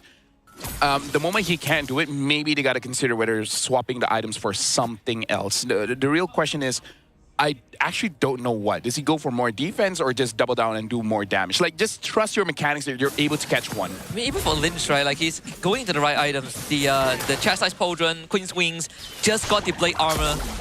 Well, that means that he is willing to fly towards Natko and get hit by the Moskov. Because he is built for that. Yeah. And he still has enough damage to kill Natko, to really threaten his life. So right now, we really got to look at Z, because Z is, unironically, being the chess master here. He's going to set up for the team so that they can succeed. So he's working double shift as a damager as well as the setup. Yep. Finding an opportunity is going to be good enough, right? He's like Sukuna, you know, he has the domain expansion. Yeah. Other people have domain expansion too, right? Depends on who you ask. Happy birthday, Rossi? Yep. That's a 4-man collab, and he's out. But Revitalize not being there is not great. And Glorious Pathway as well. Pathway, yeah. Like, this is especially good for Natco. Everybody else is kind of like, sure, whatever. Maybe even Claw could, but it just means that they're... Chibi. Oh, he's dead. My God, no. At the same spot! But why would you explore that spot when you have the lore control? This is a bad fight. SOD connects. Chico guys into the commit to the backline, but Nako is already repositioned. And now it's Sapat to handle Chico guys. No PMI. Chico guys goes to the win the crown to buy some time. Rossi to back him out. Aerial 4-4 doesn't find him. Twakundo has the land shaker. Here it comes, and he just destroys Chico guys. And Rossi's efforts now down the drain as Vamos are ever so close to that win. That was... How do you whiff that? That was such a... Oh my God. How do you biff that? What? Why? Why is Chibi there? Yeah. We have lore control. Why are we re-exploring the same spot? I think maybe Chibi was convinced that the only way he was going to get behind Team Vamos is if they mirrored their movements after they've already walked away from a fight, thinking that they're not going to recheck it. But unfortunately, I mean, Vamos, they were lingering a little bit longer. Like, if Zeke had not just been patient about it, he probably wouldn't have found him in the first place. We're looking at instant replay, but it's not the important instant replay. I'm so sorry. We're looking at Chico guys, but the thing is, Bigatron panicked. They 100% panicked after Chibi died. They were squandering around. Chico guys died, where everyone else is like, help? Like, Z's not in the fight at all. Like, help? Like, Chico, like, deal damage to the person that's attacking Z. Could you do that? Could you, like, not go with the Phobius? Like, because Chico, like, PMI in. I'm sorry, I'm so tilted for that one. But Nako landed an SOD, and he got right onto Z, so Z wasn't in the fight. And then I think they lost track of where the rest of Vamos was at, because Pawkun just had a stolen Lapu out. Look, the best way they probably could have handled that situation, let Chibi die, let them take the Lord, and then play for high ground, right? At the end of the day, Z is the only relevant one other than Chiku guys, but Chiku guys just cannot go in for free, right? So once you're done taxing Vamos for their ults, wait a minute. I mean, again, it's Flying Cloud. You could go back, turn on the light, check the jungle, fly back in. So not utilizing the map enough, but at least they clear out the Lord. Now they just need to see if they can defend. I just don't want to see the same mistake, because if not, I'm crashing out. 100%. Oh. And it's not going to be a funny one. Oh, don't worry. Let's see, because Chibi tends to test his luck. I mean, if they do it again, they lose out the ticket to Paris. Well, you never know. You never know with these things. You never know. Especially with like compositions of this caliber, like it's much harder to execute upon with what Team Vamos has. A lot of it is just, hey, Zeke, if you're able to kind of open up that map, sure, by all means. Or you end up like Supa 05 and 7, where it's just that mini stun that saves the game, or you're basically just dying to Claude continuously. Yeah, right now I'm liking what they're doing, sticking together, you know, checking the map disciplinedly, and then having Rossi look at the flanks in case someone wants to dive in. That's good. Have a good, tight formation. If anyone is to walk in and get caught, it should be Rossi and no one else. Who cares about Rossi? That's not the point of the story? I mean, yes. You have to be selfless, you know? Yes, you have to be selfless. You're a high loss. Yeah, that's what I always do. That's why I don't take kills on the high loss. I try to, but sometimes my team's just not that good. You know? Yeah. Not that you also have like dot damage.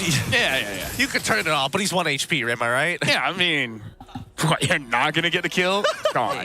And the rule of thumb is it's better that the opponent dies than walk away. Yeah, that's true. That's also true. Man, 20 minutes into this game, and it's been such a back and forth. I'm okay with them being this low because they're not making a mistake. Well, I mean, there's pros and cons, you know? Like, after what's happened in this game, I don't know, man. I don't know. I'd rather fast decisions, but like could potentially be wrong and high risk rather than slow games and still making mistakes. Well, they might do it. Flank can go too. Whoa, Lynch. Wait, you want to go in? Yo. Chill. No, you don't have to. You don't have to. What was that? Wait for all cooldowns come back and then try again. Yeah. And Nako is not going to let the Lord reset. Don't hold the Lord.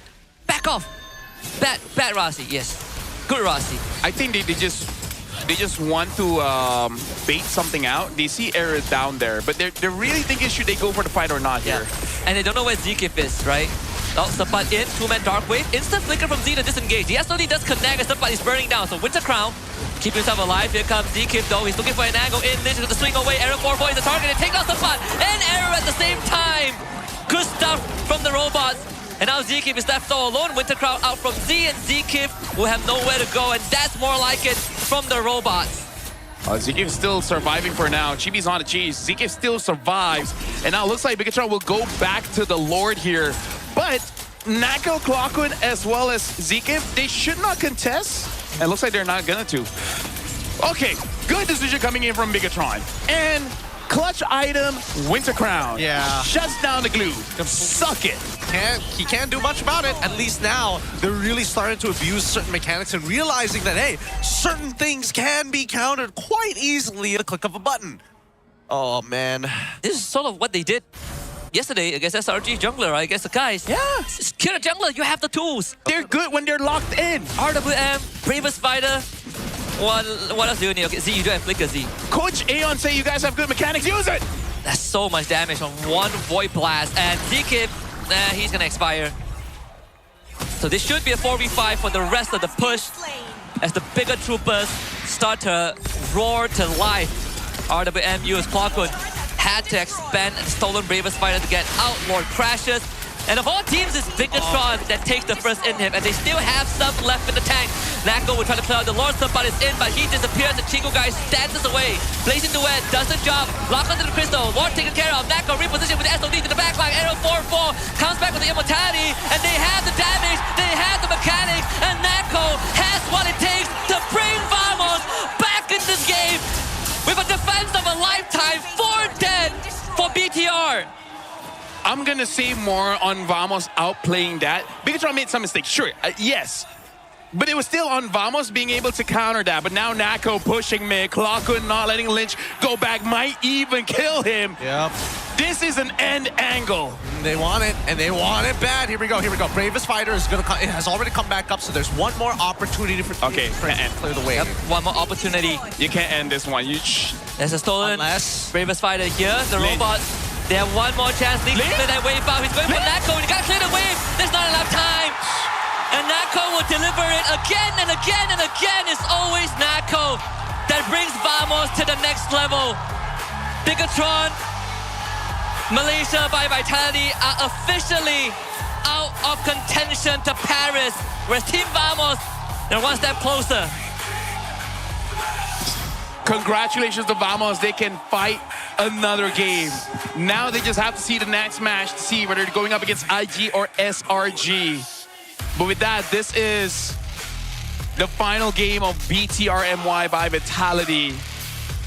It was close, just a few mistakes cost them the game. It was that last, it was just at the end, right at the end, like right at the cost after getting a pick onto Zkif, putting him at a 55-second death timer. I don't know. This series has been rather interesting watching these fights happen, but again, very happy to see the players, at least for Vamos, kind of recuperate and put themselves in a better position. I mean, like, I don't know why Lynch didn't just ult directly on the minion. He didn't have enough damage, because as soon as he run out of War Axe stacks, you walk back, it's just not enough. Well, it is what it is. It is what it is. We're going to be throwing it over to the boys in the back. Poji, please take it away. Robot Merah hadir pada musim ini dengan harapan yang besar. Terutamanya dengan kehadiran dua legenda besar. Kita ada Chibi dan juga Chico. Namun, pada hari ini perjalanan mereka terhenti. Rasi, mungkin awak boleh kongsikan sedikit dengan saya. Semalam, awak dapat memasa SRG sehingga ke full series. Tapi hari ini, apa yang berlaku sebenarnya? Aku rasa Vamos better lah hari ini. Ya, itu aja. Chibi? Asalkan dia apa? So, what's next untuk Chibi dan BTR? What's next kemungkinan untuk next season kita orang akan jadi lebih baik pada season ni lah, insyaAllah. Mungkin coach, maybe you want to say something?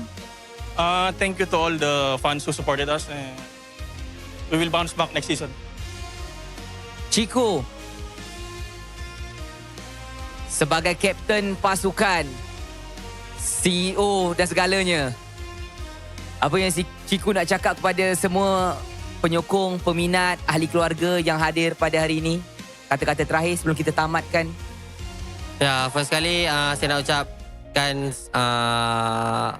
terima kasih kerana datang and to supporter BTR, BG Troopers.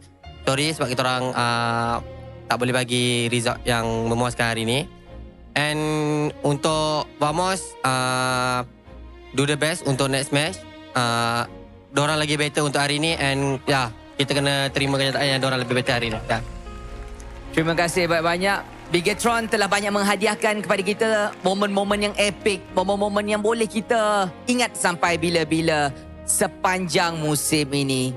Dan kita semua berharap Bigetron Malaysia by Vitality akan bounce back lebih kuat untuk musim yang akan datang. Dan 3, 2, 1, final bow daripada BTRM. Dipersilakan. 1, 2, 3. Terima kasih BTR. Dan ini sahaja daripada mereka. Kita akan terus ke center stage bersama pasukan Vamos dan juga Rose. Dipersilakan.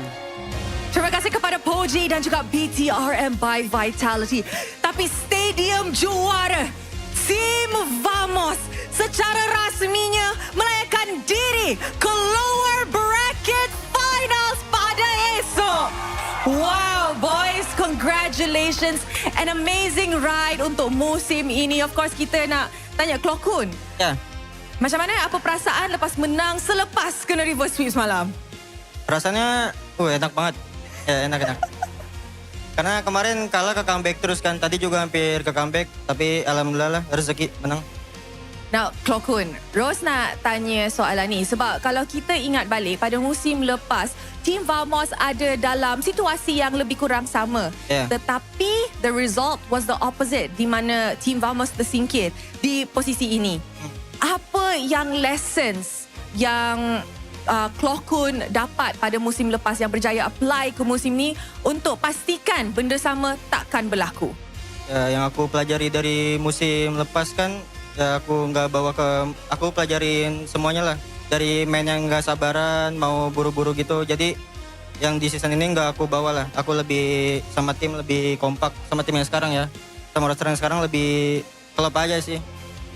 Lebih discipline, ya, lebih disiplin. Decision making pun sudah di-improve, communication, trust kepada masing-masing. Good job, Klokun. Good job. An amazing match, guys. And of course, kita pun nak borak sedikit dengan Natko. Hai, Natko. Hello. Okay, Natko. Tadi kita nampak dalam satu quote di mana, quote semalam, di mana Natko cakap, Natko nak buktikan diri di MPL Malaysia. Sebab nak buktikan di mana Natko actually sepatutnya layak je main di main 5, betul?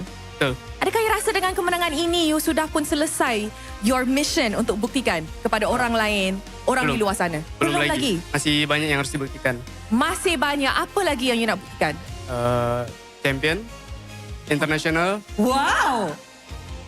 M8. M8! Dia bukan sahaja target MSC, tapi M8 terus. Natko, long shot, tapi are you happy dengan performance you, dengan prestasi you sepanjang musim ini? For now sih udah happy lah. Tapi masih ada lagi yang aku nak capai lah. Okay, I rasa ramai actually puji Natko punya performance musim ini berbanding dengan musim-musim lepas. But we always know there's room for improvements. Thank you very much, Natko. Yeah. And yang next, Sepat. Happy eh? Hello guys! Say cheese! Tak nak cakap hi dekat abang kat luar ke? Halo! Okay. Rose nak tanya. So, dalam quote Sepat tadi pula, ni pasal semalam lagi, semalam punya perlawanan lah kan. Sepat kata semalam Vamos sangat di-pressure di game ketiga dan game keempat yang membuat you guys macam huru-hara Messi di game kelima. So, nak tanya sebenarnya, esok akan main best of 7. Macam mana pula you guys nak handle best of 7 kalau semalam dah huru-hara sikit? So mungkin kita orang akan save our energy lah. Sebab kita orang pun akan expect game yang sengit juga. Sebab diorang pun bagi good fight semalam. So kita orang just save our energy to BO7 je lah. And hopefully kita orang dapat do the best and be better person lah. Kejap. You cakap dorang dah bagi you guys a good fight semalam. Tapi semalam you guys jumpa IG. Adakah you tengah cakap IG akan turun ke lower bracket esok?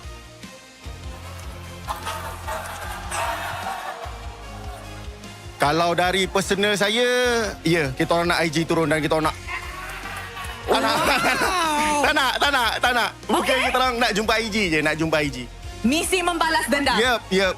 Alright, ini menarik. So guys, kita pun sudah saksikan perlawanan 3-1 tapi hanya seorang yang boleh menjadi MVP. Stadium Juara, siapakah MVP anda? Alright, mari kita tengok MVP perlawanan ini in a count of 3, 2, 1. MVP jatuh kepada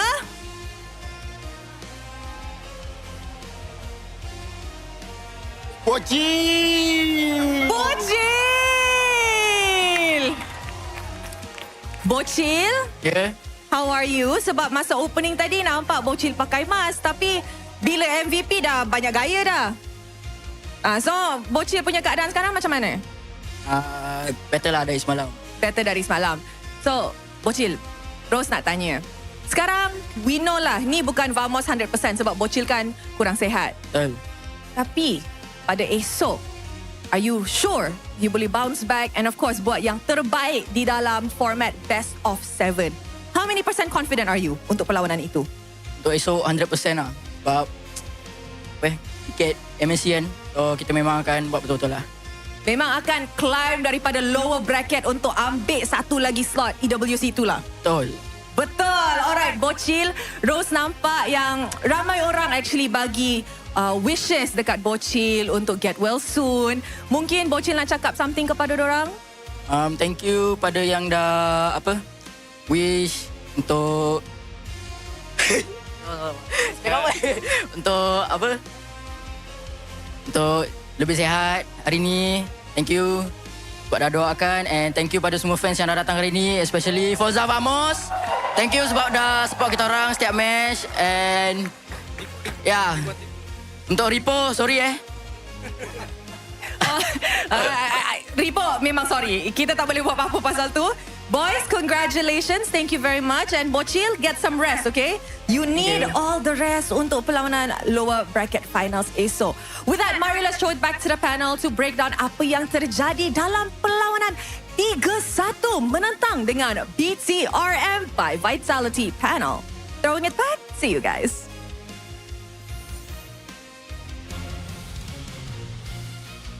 Thank you so much, Rose. And here you go, our MVP of the day, Error 404. Despite being sick, recovering a little, we thought he was going to play under the weather.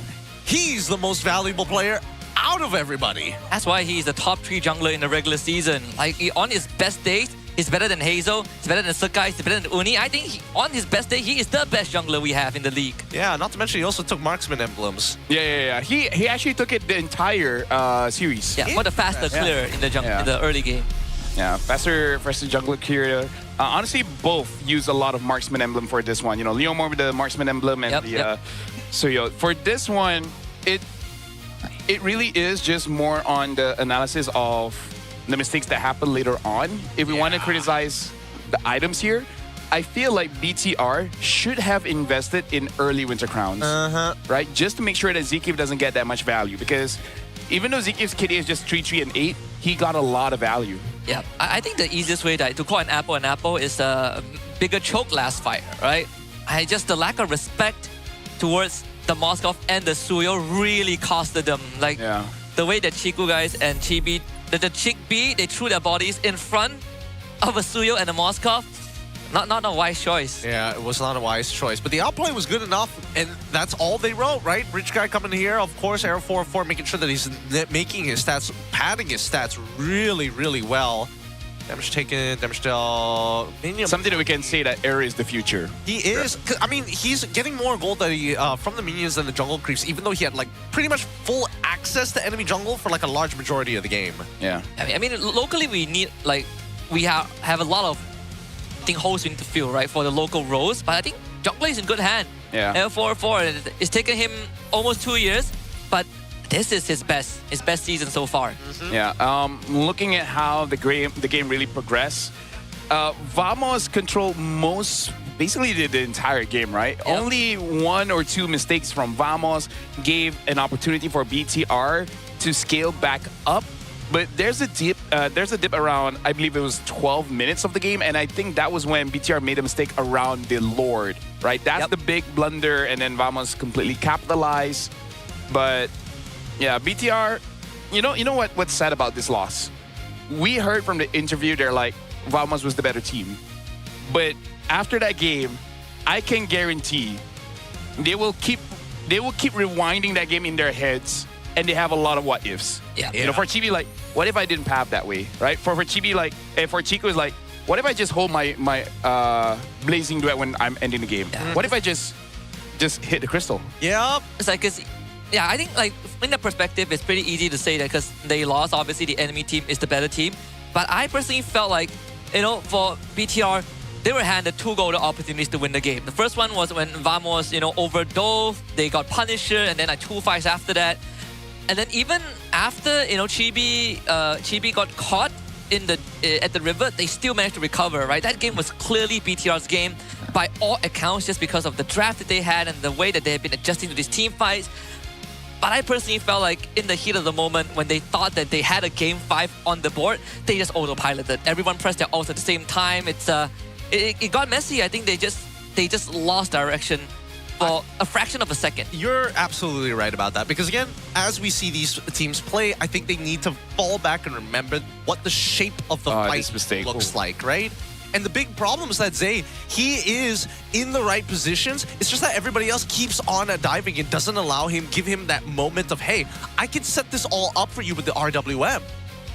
It was very unfortunate because we just saw the highlight earlier. If Z had one person to help him, just one, they could have killed Nako. Honestly, Nako was almost dead. They could have probably got a double kill for that. Yeah. Honest. And you just watched this last fight, right? I think they had the idea to tap the crystal. The minion got cleared out. Well, they didn't even show it, but the minion got cleared out by, I think, the Moskov and the Suyo. And then they just panicked, right? They just had nothing left. Yeah. I think the blazing duet wasn't necessary, but also they stacked on top of errors. So that made it like 10 times worse. Well, they also didn't reposition after like, Nako was clearly clipping the Lord and Chiku guys. So again, it's just one of those moments where you hope should have turned out differently, just didn't. Yeah, I mean, Era and Nako both saved the game, right? Especially the double kill. It was delivered like a platter. They both lined up. I think from Era's POV, he saw like the best opportunity. Yeah. Like, it is something that's maybe you don't think about, but the Suyo burst is a lot. And Error has shown in the last 2 days how many times he does it. Good lord, why are both the cores on top of each other? That's what I want to know. Yeah, that one, again, it was getting a little messy. And Era 4-4, he's clearly got the mechanics and knows how to buffer his abilities. It's just something that teams just have to be aware about, the mechanics of the hero anyways. Either ways, it has been a pretty tough game, a pretty tough loss to watch, but very happy at least for Vamos. Yep. They get another opportunity to try and qualify for EWC. And we'll only know once we see whether IG or SRG move on to book that first ticket. And SRG looks like they have the proper warm-up. I want to see if IG will keep on, putting their eggs in the Mel Cutie basket, or this time they're like, let's go to what works and actually let Hazel be the main carry. And maybe prioritize his hero so that he doesn't have to go for the Hayabusa. It's good, but I'm pretty sure that's not first choice. Yeah, I mean, we have the top 3 finalized, right? Like, it definitely is following my prediction so far. I just want to see if Vamos can make it to Paris. At least that's within my expectations. Yeah. Hey, if they do make it to Paris, hopefully they're going to be bringing over some TNT Co. merchandise. Guys, daily prediction activities for fans. Guess which team will win? All you got to do is write down your predictions before the match and pass those voting cards to the TNT Co. booth. And there's 10 winners per day randomly selected from the correct answers. The prize, of course, diamonds. 200 MLBB diamonds per winner. So a total of 2,000 diamonds are just getting handed out just like that. Don't forget that you can also do online purchases and apply the promo code to get free shipping. And of course, we include you guys in the East as well. Offline purchases, you can buy 2 pieces to get $50 off the next TNT Co. Merchandise purchase here. well done. If anybody is coming over to get that $50 off, I didn't realize it was that big, but something to consider for later. That's what she said. Could have been bigger. With that being said, we want to know how to improve the show. If you guys are happy with the show, let us know. If you're unhappy with the show, what about the shows making you unhappy? No. So scan it and then say English needs panel for next season. Not just playoff. The entire regular season. Imagine how amazing the English broadcast can look like when we don't have to sacrifice our mental during the cast. We could just do it during the panel. Oh my God, you know, you guys should also put that casters should earn EPF or something like that. I don't know, something wild and crazy and funny. With that being said, we're going to go on a short break, and when we come back, it's going to be another epic match here at the MPL MY Season 17 playoffs. Ya, tutup alert ni. Daripada glue pun kalau glue ni pantai dulu. Jom guys. Bagi lah masuk dulu. Ya, lo masuk. Ya, keluar tak ke clean. Aman go. Klimatik. Sen. Nice one guys. First game. Nice boy. Fokus lagi. Nice boy. Aman. Boleh. Jangan ulti korang guys tau. Obsidian dia. Obsidian track ulti korang guys lagi guys. Dia conceal. Dia flicker kick dah. Tak ada flicker kick. Jom. Kau balik aku. Dah baca. Boleh. Aku boleh slow. Lo guys. Apa guys? Ni leopard. Kari gua pegang. Dapat kari. Mati kari. Lagi. Main. Jangan ada kari dia. Cara boleh. Apa. Santai lagi. Dapat tak? Gua imbangin ang. Isa. Go TP tower. Tower. Dah, N. Ya, santai ya, masih game ke 3 guys. Santai. Lagi reset. Aku stand tu. Salah wit. Sabar. Ayo. Maju. Salah dia. Pati. Go. Gua pegang. Gulu dulu guys. Boleh N lagi guys. Boleh gulu. Bawa ke tak. Lagi alert. Gak boleh sih. Pelan. Salah dia. Let go. Target dia tak ada win tau. Tadi dia win. Nice bodoh ni. Throw wave satu. Sekarang throw mid jom. Ada next wave. Bunuh orang. Kalau ada force tu kita ni. Boleh. Dan. Nice one. Alhamdulillah guys. Alhamdulillah ni. Belum ada. Cek, terasa aku. Ada wave dia lagi guys. Jangan kena stand kat tower Josh.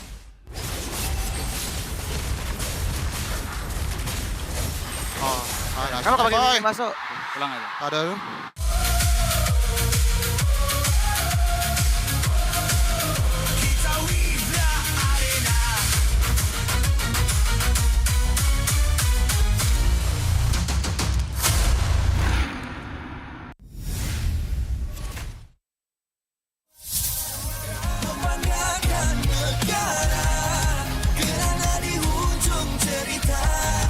Pastinya kita win the arena.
MPL MY dibawakan khas daripada Kodak Gaming. Gimana ngelihat standings yang sesuai ekspektasi? Invictus Gaming, waktu dorang nak secure that second title, dorang dah ready untuk main dengan 1-4.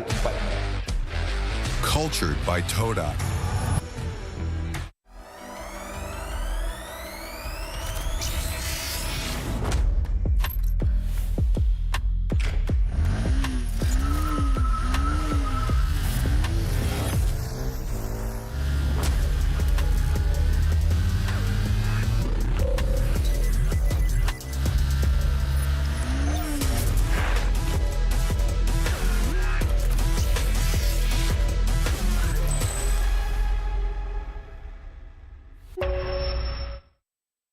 Tonight is movie night. Cerita apa you suka? Contoh macam cerita makan-makan ke, macam dia ambil makanan ni kan? Tengok. Ada rasa pahit coklat. Ada rasa manis susu. Ada rasa pahit manis coklat campur susu. Roti dah nak siap. Sedap pula macam ni. Sedap bang.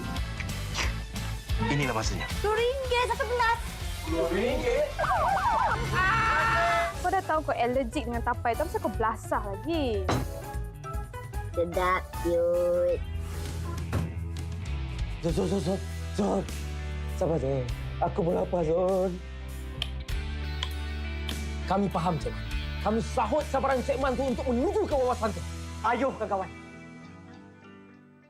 Saya tengok ending semalam. Tak ada tonton. Tak ada tonton. Tak ada tonton. Tak ada tonton. Tak ada tonton. Tak ada tonton. Tak ada tonton. Macam ni baru boleh kawan.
sekeping je.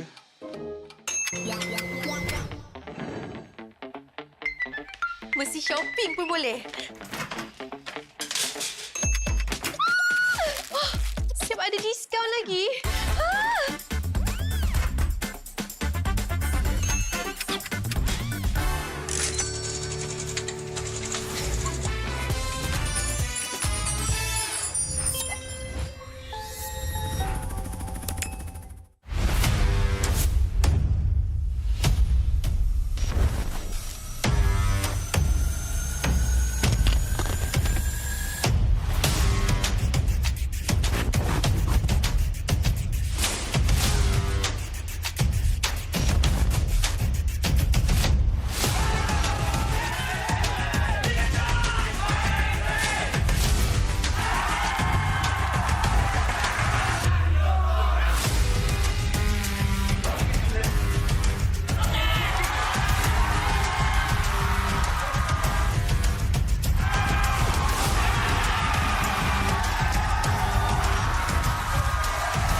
MPL MY dibawakan khas daripada Showdown Gaming. Gimana ngelihat standings yang sesuai ekspektasi? Invictus Gaming, waktu diorang nak secure that second turtle, diorang dah ready untuk main dengan 1-4.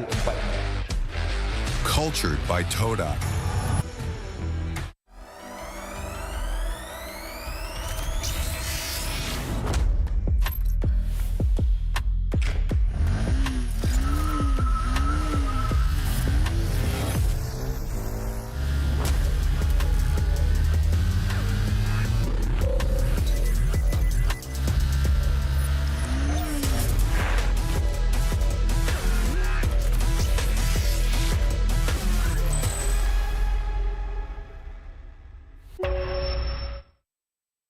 Tonight is movie night.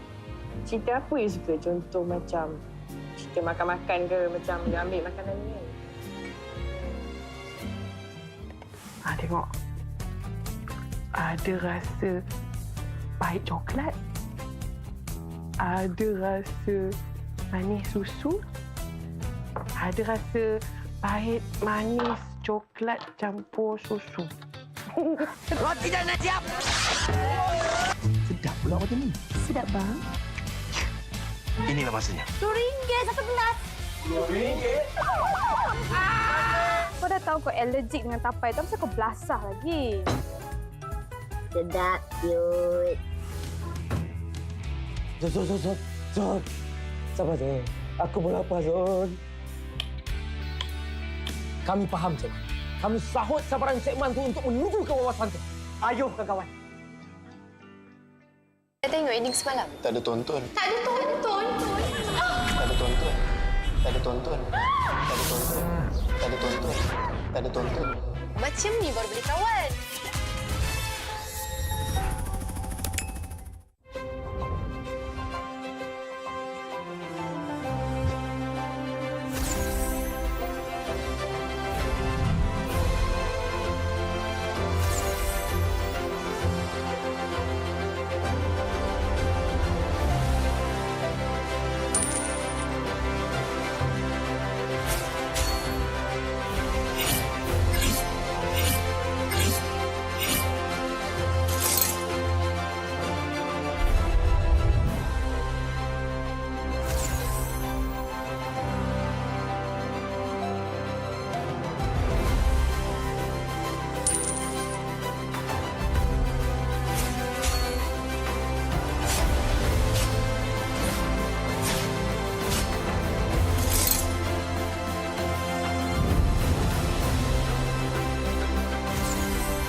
Keping je.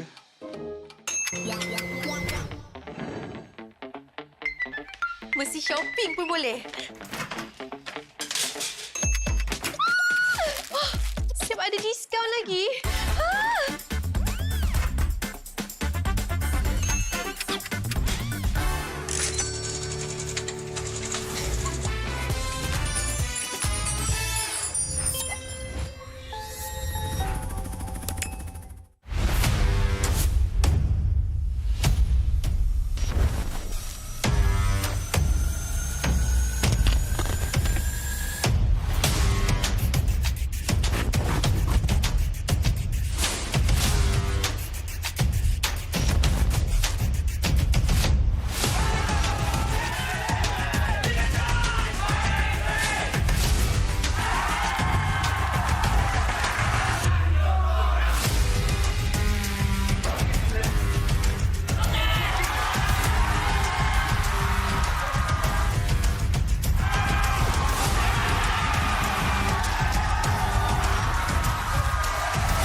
MPL MY dibawakan khas daripada Kodak Gaming. Gimana ngelihat standings yang sesuai ekspektasi? Invictus Gaming, waktu diorang nak secure that second title, diorang dah ready untuk main dengan 1-4.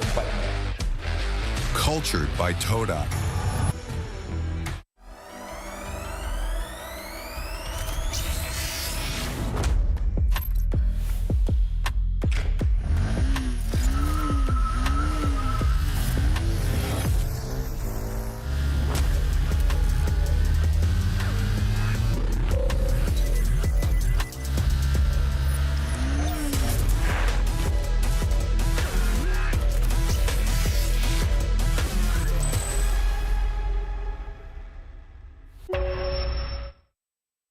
Tonight is movie night.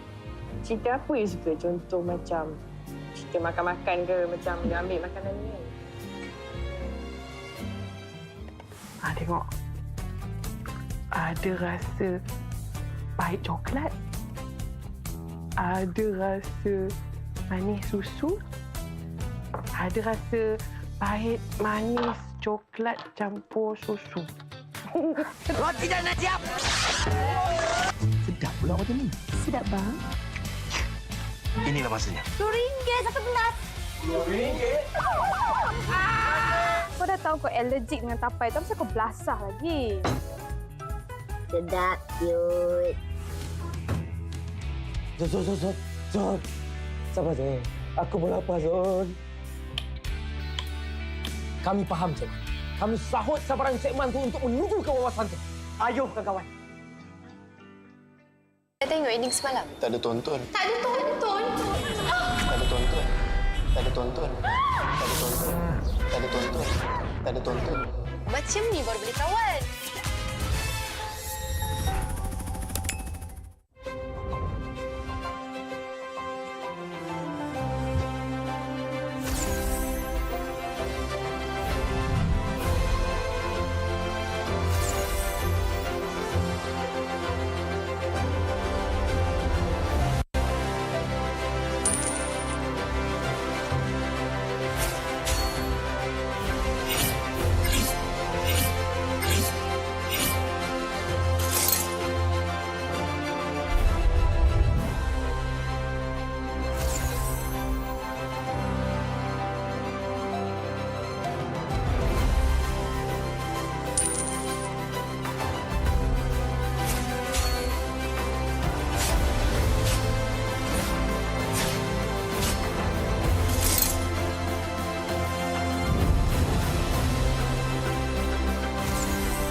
Sekeping je.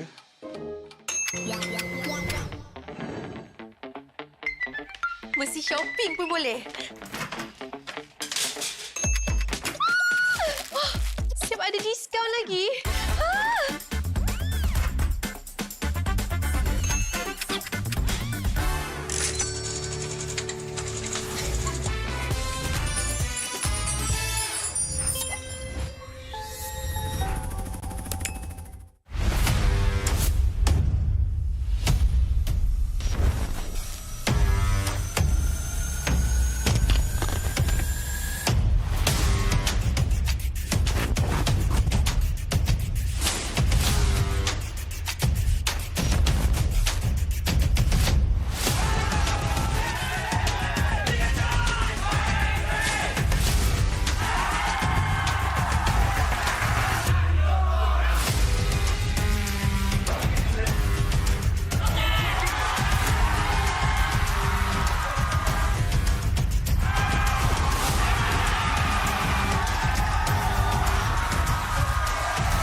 mesti telan air mata. Selamanya ku takkan di bawah.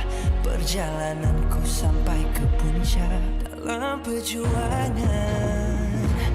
Bila hati terang menyala, setiap luka jadi kekuatan. Pengorbanan yang jauh ujungnya. Sudah tiba masanya melangkah takdir, jalan yang gentir ku tempuh. Bangkit bersama kita juara, membanggakan negara. Kita kawan pentas dunia, Wira Arena. Bangkit bersama kita juara, membanggakan negara. Kerana di hujung cerita pastinya kita Wira Arena. Kita Wira Arena. Kita Wira Arena. Sweat and grind, guess we never gon' fade. This that definition of a legend. Every single move that I make, feel it ain't no doubt. Dorang kena aku, I'm a winner. Cuba check gerak-geri aku semua tiptoe macam ballerina. Genggam bara api, biasa berjadi ada. Mimpiku mula menjadi, tiada siapa je yang halang. Kalau bikin hari-hari, benda susah jadi senang. Segala cabaran aku ready, masa depan aku terang. Tiba masanya melangkah takdir, jalan yang gentir ku tempuh. Bangkit bersama kita juara, membanggakan negara. Kita kawan pentas dunia, Wira Arena. Bangkit bersama kita juara, membanggakan negara. Kerana di hujung cerita pastinya kita Wira Arena. Kita Wira Arena. Kita Wira Arena. Satu hati, satu jiwa, bangkit bersama kita Wira Arena. Dari bayang kenyala api, nama kita terpahat di bumi. Bangkit bersama kita juara, membanggakan negara. Kita kawan pentas dunia, Wira Arena. Bangkit bersama kita juara, membanggakan negara. Kerana di hujung cerita pastinya kita Wira Arena. Kita Wira Arena. Kita Wira Arena.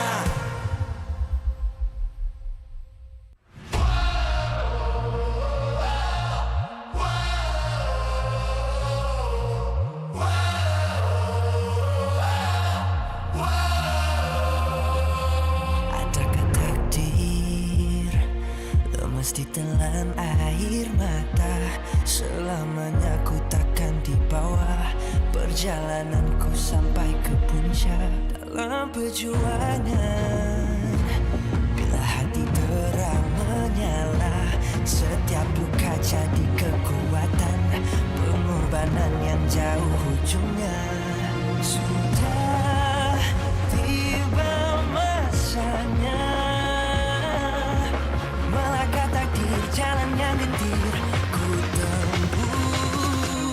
Bangkit bersama kita juara, membanggakan negara. Kita kawan pentas dunia, Wira Arena. Bangkit bersama kita juara, membanggakan negara. Kerana di hujung cerita pastinya kita Wira Arena.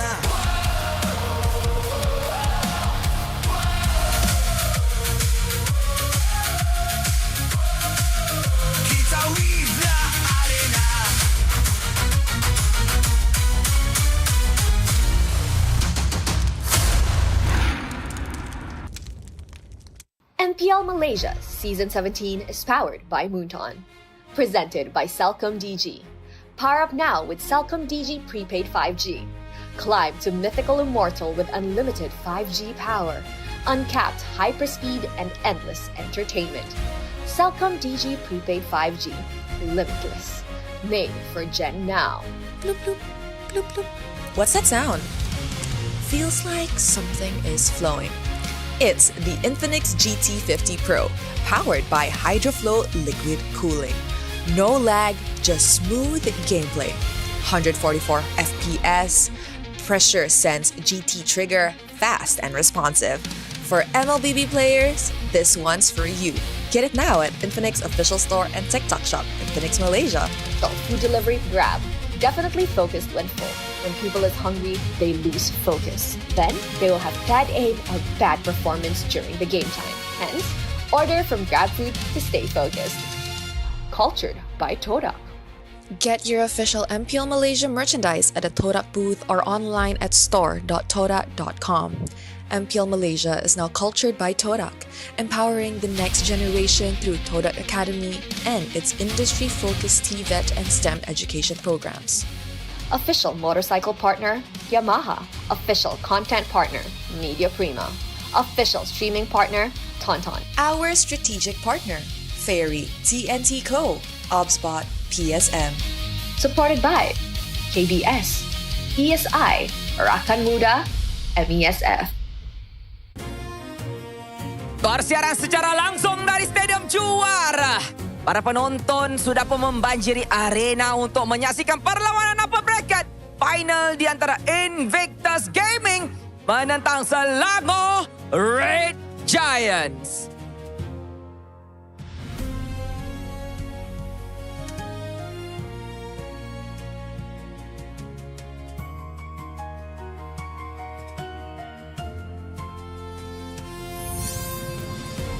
Selamat kembali ke MPL Malaysia musim ke-17 playoffs hari ketiga.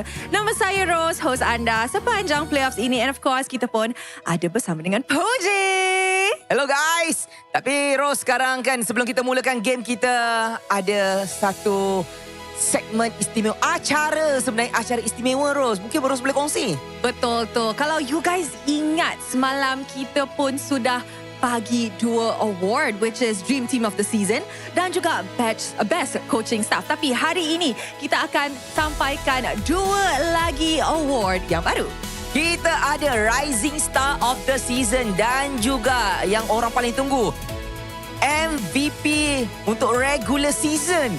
Yes guys, ini adalah cara MPL Malaysia nak bagi appreciation kepada player yang memang all out sepanjang regular season kita. Ada nama-nama baru yang tengah bangkit. Tengah naik. Ada beberapa nama yang mungkin kita selalu nampak di pentas masa kita umumkan MVP. Tapi saya rasa terus inilah masanya untuk kita jemput VIP kita naik ke atas pentas. Betul tu Poji. Untuk umumkan pemenang Rising Star of the Season Award, kita ingin menjemput Mr. Nabil Fauzi, Marketing Head of Deliveries and Loyalty Grab Malaysia untuk mengumumkan dan menyampaikan anugerah kepada pemenang.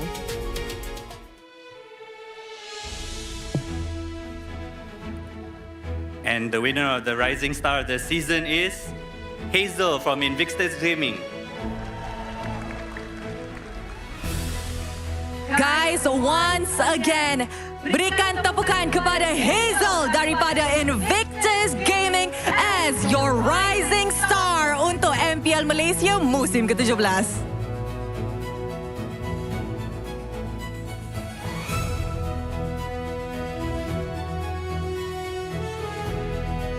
Congratulations, Hazel.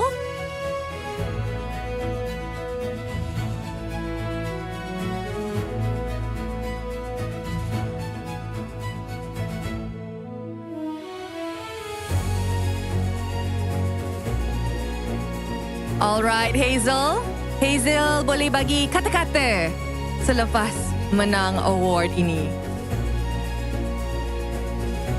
Berat First of all, I want to say thank you to my family and of course all of my teammates yang dah support saya dan kepada korang semua yang dah vote saya, thank you. And thank you for my teammates and my coaching staff buat saya grow and saya boleh prove diri saya. Thank you MPL MY. Terima kasih dan juga tahniah kepada Hazel. You may now take your seats. And of course, terima kasih juga kepada Mr. Nabil Fauzi for that award presentation. Sekarang, tiba masanya untuk kita menyaksikan regular season MVP award. Ini antara award yang dinanti-nantikan oleh semua orang. Bagi menyampaikan dan menyempurnakan majlis penyampaian hadiah ni, saya ingin menjemput Yang Lee, Marketing Manager of Infinix Malaysia untuk mengumumkan dan menyampaikan hadiah kepada pemenang. Dipersilakan. Okay, the winner of regular season MVP goes to Yums from SRG. A round of applause, ladies and gentlemen.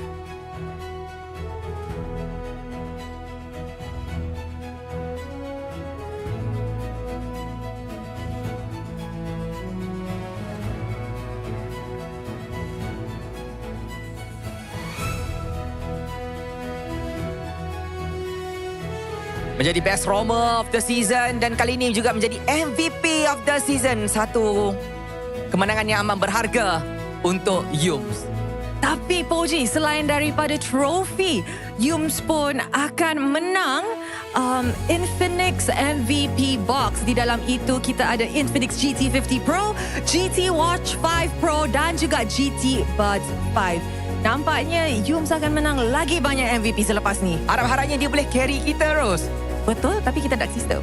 Ya, tak apa, it's okay. Okay, tu Yums dah buka dah box dia, dah tunjuk showcase sikit dekat semua orang biar orang tahu yang ini ada hadiah yang memang betul-betul special sebenarnya. Yes, sir. Thank you very much to Mr. Yang Lee. Of course, Yums, speech. Panjang sikit kalau boleh. Betul. Let's go, Yums. Hello. Right. First of all, Alhamdulillah, thank you semua yang vote saya. Selama saya main kat career saya tak pernah dapat pun benda ni. So, thank you everyone and thank you coaching staff. Thank you teammate. Yeah, let's go, Paris. Wow! Yums, once again, congratulations. You may now take your seat. Good luck untuk match yang akan datang. Wow, Poji. Let's go Paris, eh? Yeah, let's go Paris. Dia macam dah confirm.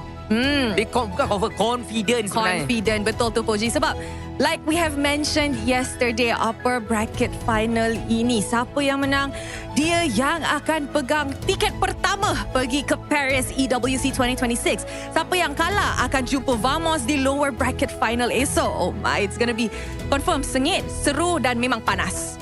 Semua orang sekarang nak jalan yang mudah, menang awal boleh rehat sebab esok tak payah main. Main hari-hari je. Tapi saya tengok penonton pun dah mula masuk. Award pun kita dah habis bagi. Jadi sebelum kita melangkah masuk ke dalam arena Land of Dawn, kita nak bagi hadiah kepada penonton yang berada di rumah. It's my time emote Layla. Kepada anda semua boleh scan sahaja QR dan boleh claim directly dekat dalam game MLBB telefon korang. And it's time, Rose, untuk kita mula. Betul tu Poji. Like I've mentioned, pasukan mana yang akan berjaya dapat tiket pertama pergi ke Paris? Only time will tell with that. Mari let's show it to our panel untuk mulakan upper bracket finals.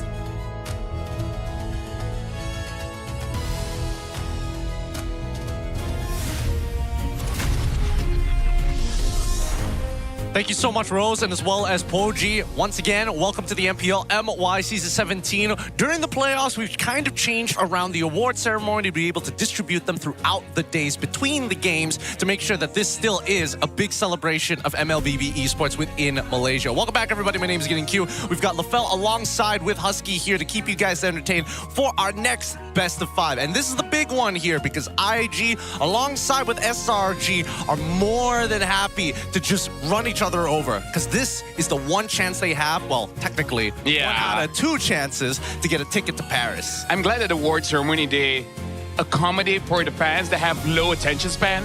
They're like, we're just going to do it like 5 minutes and then Next person instantly. But keep in mind, despite everything that is happening here today, our players are playing on the best devices possible for MLBB. Because if we're talking about the Infinix GT50 Pro powered by the HydroFlow liquid cooling, you can almost hear the bloop bloops happening in the back of your phone if you power it up for too long. Now, because of that, it has no lag. It's just smooth gameplay. 144 frames per second. Pressure sensor GT triggers fast and responsive for any MLB player. This is the phone to go for. Get it now at the Infinix official store or TikTok shop Infinix Malaysia for more details. And just so happens that both the awards just now were equally distributed, right? Hazel got one for IG, Humes represented SRG to get another one. It felt like this best of 5 was fated. Was scripted, was fated, was destined. It was bound to happen. I mean, first, I would say that it is getting a little lively here in the arena, but you guys can also add on to the excitement with the MPL MY Festival, brought to you by Esports Con, of course. From the 3rd to the 7th of June, it has been an awesome time here, literally walking out every once in a while to enjoy what they have to provide. The Ultra Giant Watch Screen Party, the meet and greets, of course, official team merchandise being sold, stage activities, food village, and so much more. There's a lot going on here, but you also stand a chance to win a Ozbot camera and plenty of in-game diamonds through lucky draws. And this year, the MPL MY Grand Final ceremony gets a huge upgrade with the Dream Stage. So keep your eyes out for the Grand Finals. Man, that is a long ad read. Yeah, you know, I'm glad I'm being Alice. Alice is actually a pretty easy job. It's one of the more fun Actually, no. parts. Here is a bit more challenging. Yeah, well, you know what? You're right. There's pros and cons. There's pros and cons. There's always pros and cons. And luckily, at least from this point onwards, unless our producer tells us otherwise, I'm looking at our show flow. No, there shouldn't be any more ads from this point onwards, and we can finally get into the topic of EWC Kiro. SRG. Don't ruin it for everybody. It's not an ad read. Don't worry. Yeah. And plus, this is high stakes. Before, it was getting eliminated. Now, you don't have to worry about getting eliminated, but it's better just to secure your ticket right now. Quality of life game. Yeah, it's quality of life. I mean, the two advantages you get is, first of all, you're guaranteed Paris. Second of all, you take a break tomorrow. Yeah. You don't have to play an extra best of 7. Wouldn't you be happy to have a break?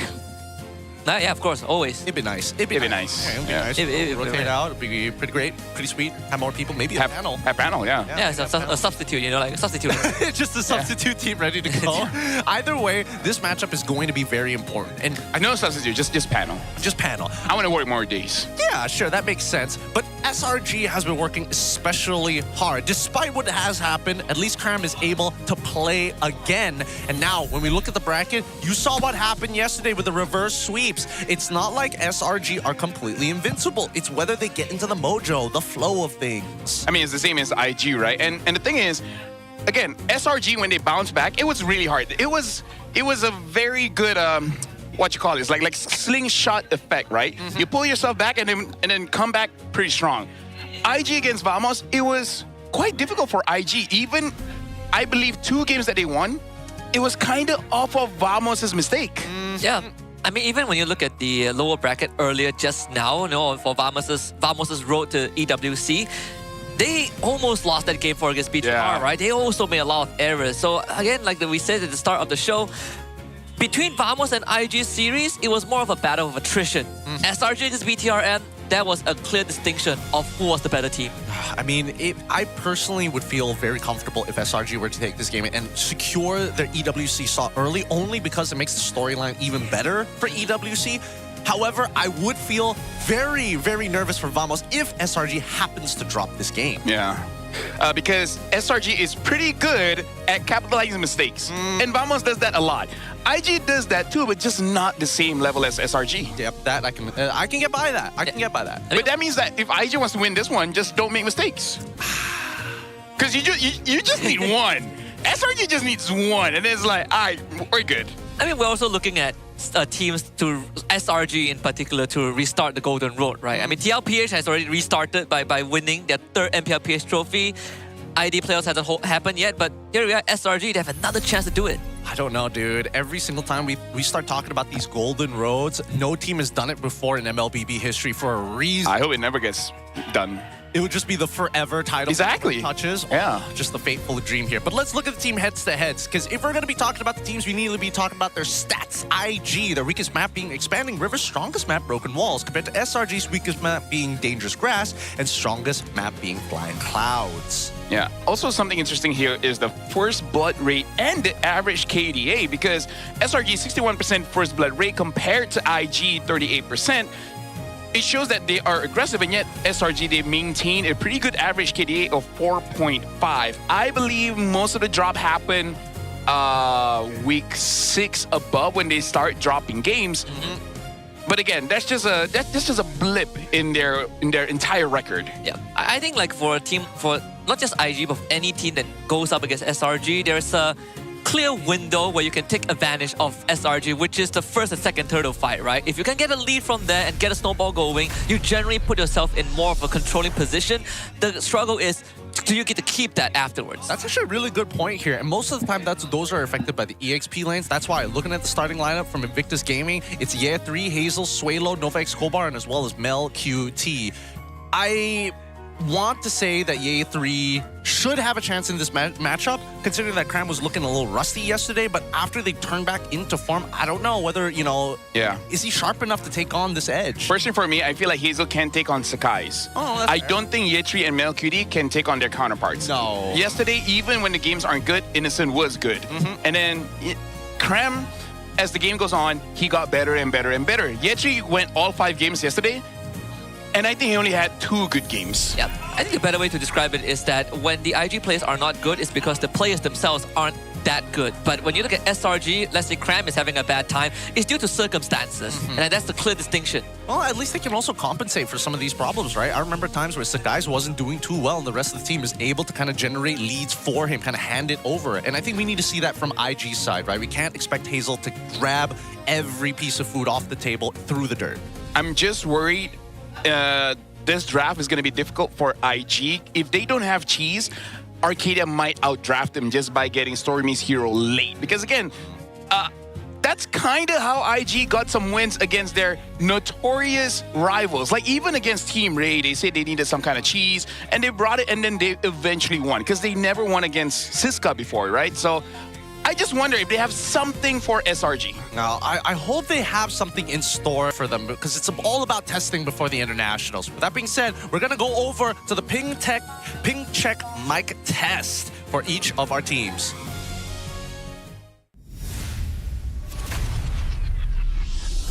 Guys, is Innocent okay for you guys? Yes. Hello. So what the heck? You seriously going to talk like that? Yeah. No. No lah, not properly. You're not going to talk like this. Dia akan menjerit dong nanti. So, you're not talking to your girlfriend properly. Oh, you're not talking to your girlfriend. You talk to your friend right now. Yeah, just talk like normal. This one like... guys boleh. GG boleh. Kita tak. Yes. Kita belum bincang entrance kita nih, gimana nih entrance? Mana cok entrance? Oh, dia manggil aku tadi, Cok. Puasa Fantastic 5 aja, Cok. Fantastic 5 gimana? Soalnya aku tahu Fantastic 4. Legend.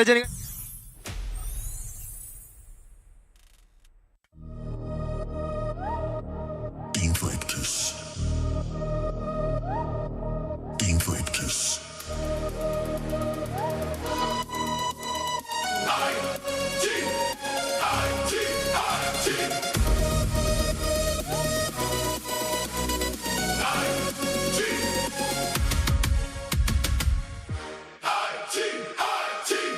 We believe.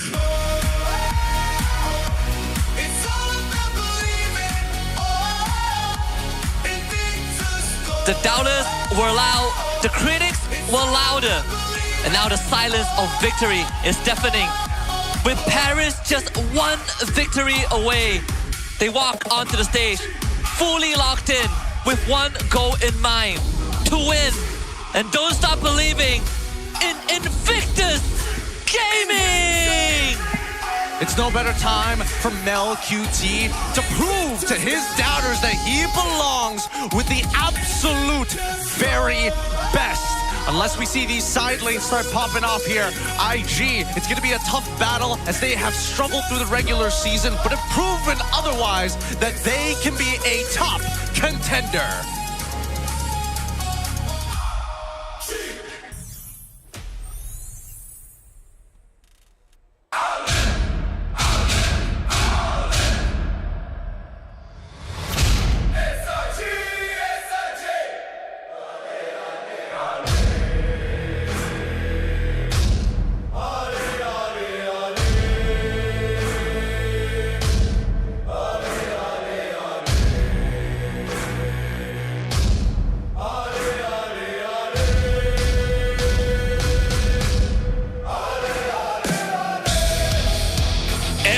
IG is just dripping with aura. The Giants were pushed to the brink. One game away from defeat. But that's the thing about pushing Giants. They push back harder, relentless, merciless. Now they stand just one step away from their next conquest. Paris, tremble in your seats for the Selangor Red Giants! After yesterday's performance, all eyes are on the young jungler Sakai to regain his form, especially when he's playing against Hazel. He's dropped retributions against him before, and now that Cram is now looking to get back.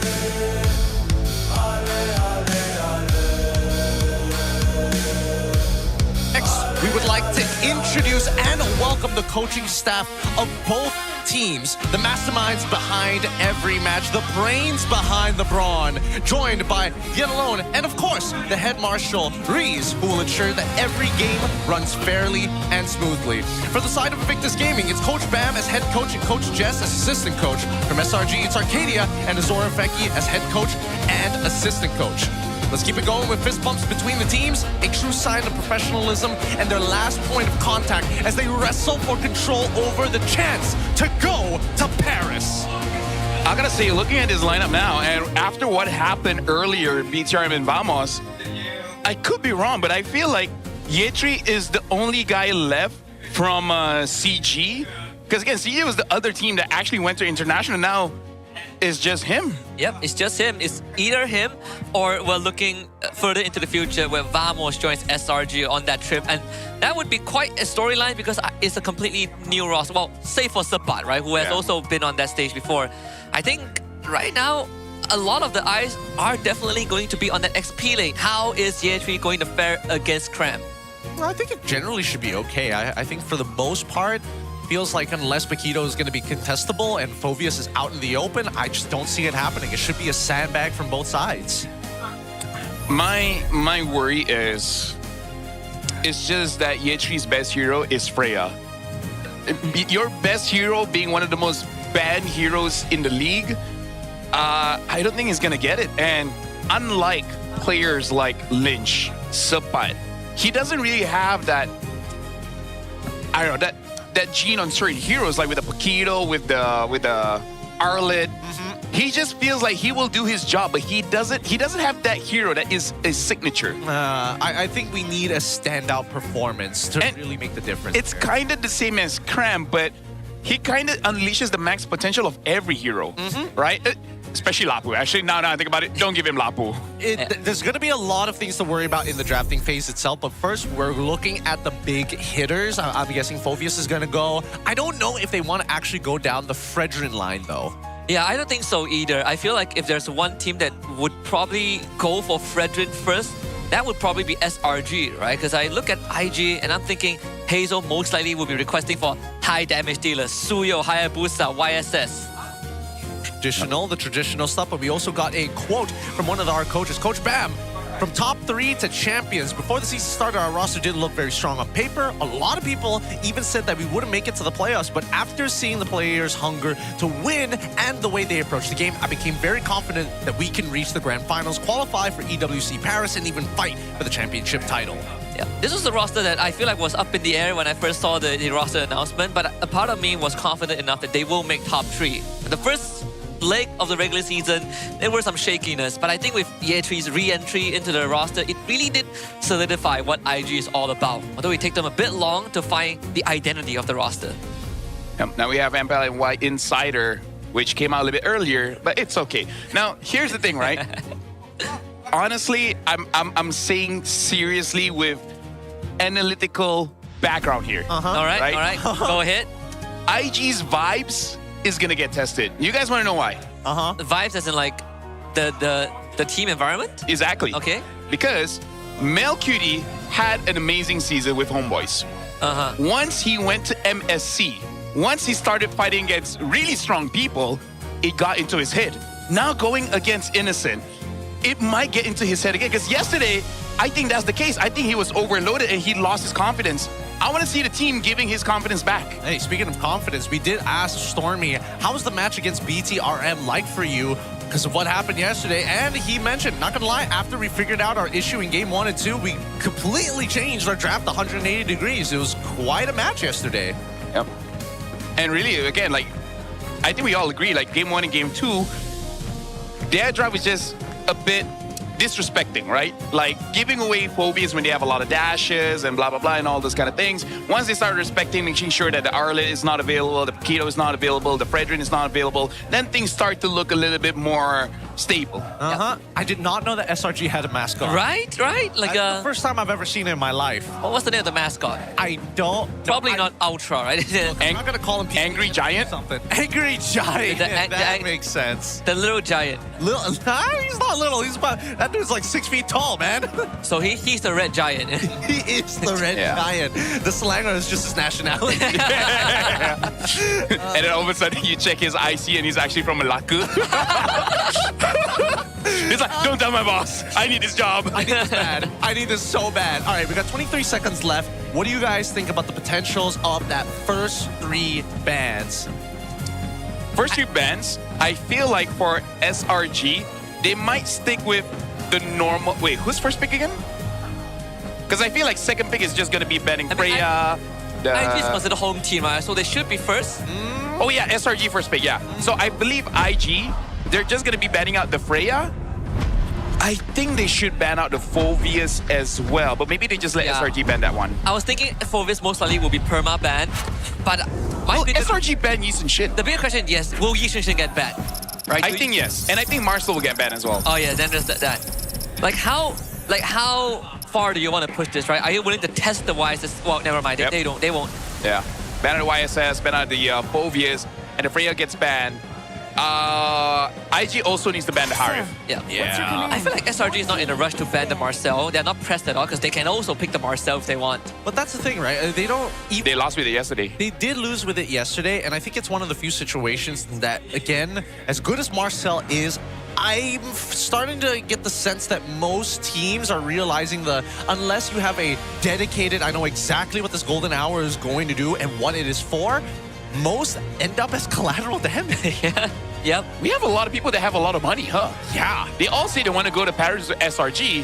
I hope they know that they're not going to get sponsored. Yep. I'm trying to figure out if they're trying to get sponsored or they're on their way to get sponsored. And also, you got to understand, it's not simple to even step foot in the venue. You know, it's yeah. You might go to Paris, but you might just end up in some roadside cafe and not actually go to EWC. The security is intense. It isn't. I don't know how they're gonna do it. I know in Riyadh we had like a little bullfight, so it's like a closed-off area, but in Paris, like... But also, like, there are, like, the super fans actually get passes secure for them to go to Riyadh in the past 2 years, so they get to watch in the stands. Oh, yes, you're right. You're right. Where they basically got their super fans to come on over most of the time. Here we go. Harith gets locked in. Paquito ban coming in. Coach Bam at the very least. The Arlet is still available if that's what IG want. But again, it's not a signature for Yetri. Like, what is Yetri comfortable with, right? Like, yeah. Yuzong, Arlet? Not even. I wouldn't say Uranus? Alice? There's only a handful of heroes left. Again, it's just Freya, which makes me feel like maybe delay his hero. See what Cram is using and try to counter that. Like, at least don't lose the lane. I think there is also like the argument that they might have to pick his hero third if Cram's heroes show up here. Because if not, then SRG is going to lock him down in the draft. I don't know. From the looks of it, I personally think that there's just no reason to, right? And I think that for Cram, his hero pool is flexible enough, especially when you have like Lapu and Yuzong as potential answers in your kit to win out the lane now that Phobius and Paquito are already gone. I think it becomes a little bit more What? Oh, I thought that was a straight up case. Oh my god, of course I get trolled by Mars, even on the English broadcast. Look at the Marcel and the Claude. Let's see if SRG will go for the usual response of like, if you want to just trade out against Marcel early, Hilda and Khalid like comes to mind directly. The glue also isn't that bad, honestly. I don't think it's that bad of an idea as well. There's Suyo and Hilda. Yeah. Yep. Yeah, for now it looks like SRG, they're drafting cautiously in the sense of we're going through the tier list. What's strong, we go with it. And Boxia gets picked up. And again, this is why I'm saying we got to see the vibes of Invictus. Because right now, the team is putting a lot of trust onto Mel. And as much as Mel might feel honored, like, okay, you guys are trusting me, you guys are believing in me, which is, you know, their slogan, but he hasn't been the strongest when it comes to the mental side of things, as being like a lone carry in the team. He doesn't have that Chiku guy's confidence just yet. Okay, maybe it's something that he can build over some time, but the fact that they're doing it right here at game number 1 means that they have put some degree of effort into this, maybe in scrims, maybe trying to refine it later on. The second part of the ban, picks and bans have come through. Lapu is going to be the ban for IG. I feel like they just need to ban out heroes that can get out of lane very fast. They want to just get priority, right? I mean, for SRG, there is an argument to be made that this Hilda could be flexed into the XP lane, so either way, at least SRG secured a bit of that, you know, like backup solution for themselves. I feel like SRG, they need to ban out mids that can supplement the damage of the quad, right? Thinking of Eve, thinking of even Gord. Eve, Gord, yeah. Or Zushin even. Like, Zushin a bit less, because the damage might not be enough. Yeah, but works great with the Baxia and Marcel. Especially the Baxia. The Valentina ban is also great as well because it opens up SRG room to pick down Jusin or Eve. I wonder if that means that SRG, they're thinking of a Sora. You know, a Sora, Terizla, but I think more on Sora. Because I feel like the moment IG show an Eve, a Gord, they're like, you know what, Sora, 100%. I think so as well. And mainly because the setup of the Smoke and Fake coming in from SRG side was done very, very well. Hilda, a good way to kind of flex into the EXP is alongside with your roamer. But now that Valentina is gone, I felt that SRG probably wanted to be the ones to pick it up unless they were worried they were getting cornered into Eve. But there's also an angle that IG can look at and be like, with the Valentina gone, Terizla or Sora is also a decent option for them as well, which he actually has played, especially the Sora, right? He had a great game yesterday against Vamos where I think he went like, it was like godlike that game. Yeah, I think IG should pick up the Sora. It kind of makes some mid picks a bit more riskier. Yeah, and turtle contest would most likely skew towards their favor in that early game too. I kind of want to see Sora Kimi coming in from IG. If they need more crowd control, then yeah, the Zushin. Sora Zushin is also pretty solid. Yeah, both of them are pretty great. I think it might end up just being... It might just end up being Lilia for SRG. I want to see it first though. I was thinking either Lilia or Jusin. Assuming that both of them are let through. But the thing is, it's like Zusin on the side of SRG doesn't feel that great for either or, right? They have a lot of damage, so they could even pick up something like a Valir, and it doesn't feel bad. Yeah. Like, because right now what they lack is crowd control, reliable crowd control, right? Like, Jusin takes time. Lilia completely doesn't have that. But Lilia is also a good answer to Jusin in that laning phase, right? So either way, it is going to be an option for SRG. I think no matter what, SRG understands that they just don't want to get cornered into the Eve. Like, you want to... Perfect way to actually manage it. You want to outrage the Jusin, there's always the Zetian. If you want some counter setup, that is an option as well. But there's not much to really combo with, if I'm being honest, for the Zetian to make sense. Like, I prefer the Lilia. I think the Lilia makes the most amount of sense, especially since that you know that your mid lane matchup is Zushin and Marcel. Nice. Okay. Picking up the glue, and now when it comes to the mid, looks like they're still discussing it. I do agree, the Lilia makes the most amount of sense. Because I feel like with the glue, the crowd control is already pretty solid. So now, for IG, I think it's still not a bad Sora game. I just wonder if they're cooking something up by letting Yetri being the last pick. I think it's either Sora. I think Sora is probably the better between Sora and Terizla. Now SRG has a choice to make, right? Who do you want to deal with the Marcel? Because both Hilda and Glue deal with Marcel pretty well in their own way. Other than Sora, is there any other damage dealer that can help out the Claude? Yuzong, I guess. Bennett. Benedetta. Yeah, because Bennett has AoE. So even if you like collaterally just touch somebody else and petrify them, there's an opportunity. But it's hard. No matter what, I think that SRG kind of had the nuts on support and EXP. There was no good matchups that kind of go into. And even if it was a bad matchup, they would just swap the roles, swap the heroes between support and roam. Yeah. I could be stretching here, but it feels like Coach Bam is trying to give some confidence to the players. Maybe? Like, Yetri going up against Crime is like, I'm going to give you a damage dealer. You're going to be a carry. Mel, you're going up against Innocent. you gotta be a carry, right? Maybe he's just trying to boost their confidence here. Hey, preparing the mentality and doing it in game one is a very good time, but it's also a risk. They roll the dice of momentum as they want to team fight as we make our way over into our first qualifying game of EWC. Yeah, Paris awaits at the end of this series. Game 1 between Selangor Red Giants and Invictus Gaming. We will be on Flying Clouds with SRG on the blue side and IG on the red side. Of course, that Hilda XP lane, like we talked about, does come into fruition. But at least the Benedetta can match that clear speed, right? You want to leave the lane the same time as Hilda, you have the tools to do it. We also have to say, this is the kind of draft, Turtle 1, everyone is going to get involved, Yes. right? Mel's going to be there, Innocent is going to be there. So I want to see if the junglers want to skew that a little bit, right? An early gang just to make sure they get the levels a bit late, force a recall. Yeah, we're going to see that early rotation here. Yep. Of course, the flicker out of Stormy too, because if the entry gets on top of the Petrify, that's the first angle. But it's 4v4 here. Stormy and Sukai's not part of the equation at all. Yetri actually didn't get the finisher there. So IG, they should have numbers on SRG, walk away with a litho, and it's a reset. IG had the right idea there, right? But it's also refreshing that they didn't overextend for that, right? They just want to delay them a little bit. But looking at the timers of the minions, it doesn't look like SRG is going to get punished. Yeah, no, there's definitely an angle for Ye3 to actually trade out against Stormy 1-for-1 underneath the turret. But at the end of it all, I think that's just going to put him even further behind. Now that Cram has already kind of got his number at this point, there's no real way to win the trades. It's more so I clear the wave and hopefully I can top myself up before I get into the next fight. Focus is very clear as Ye3 did win for the Concussive Blast too. Yeah. So it is a draft that wants to play fast around the map with Baxia, Jusin, Benedetta. They are taking their time with this. As we see this rotation, notice that at least from Nova's side, he's tracking Sakai's actively, right? Heading down to the bottom side of the map, rotating him back into the mid.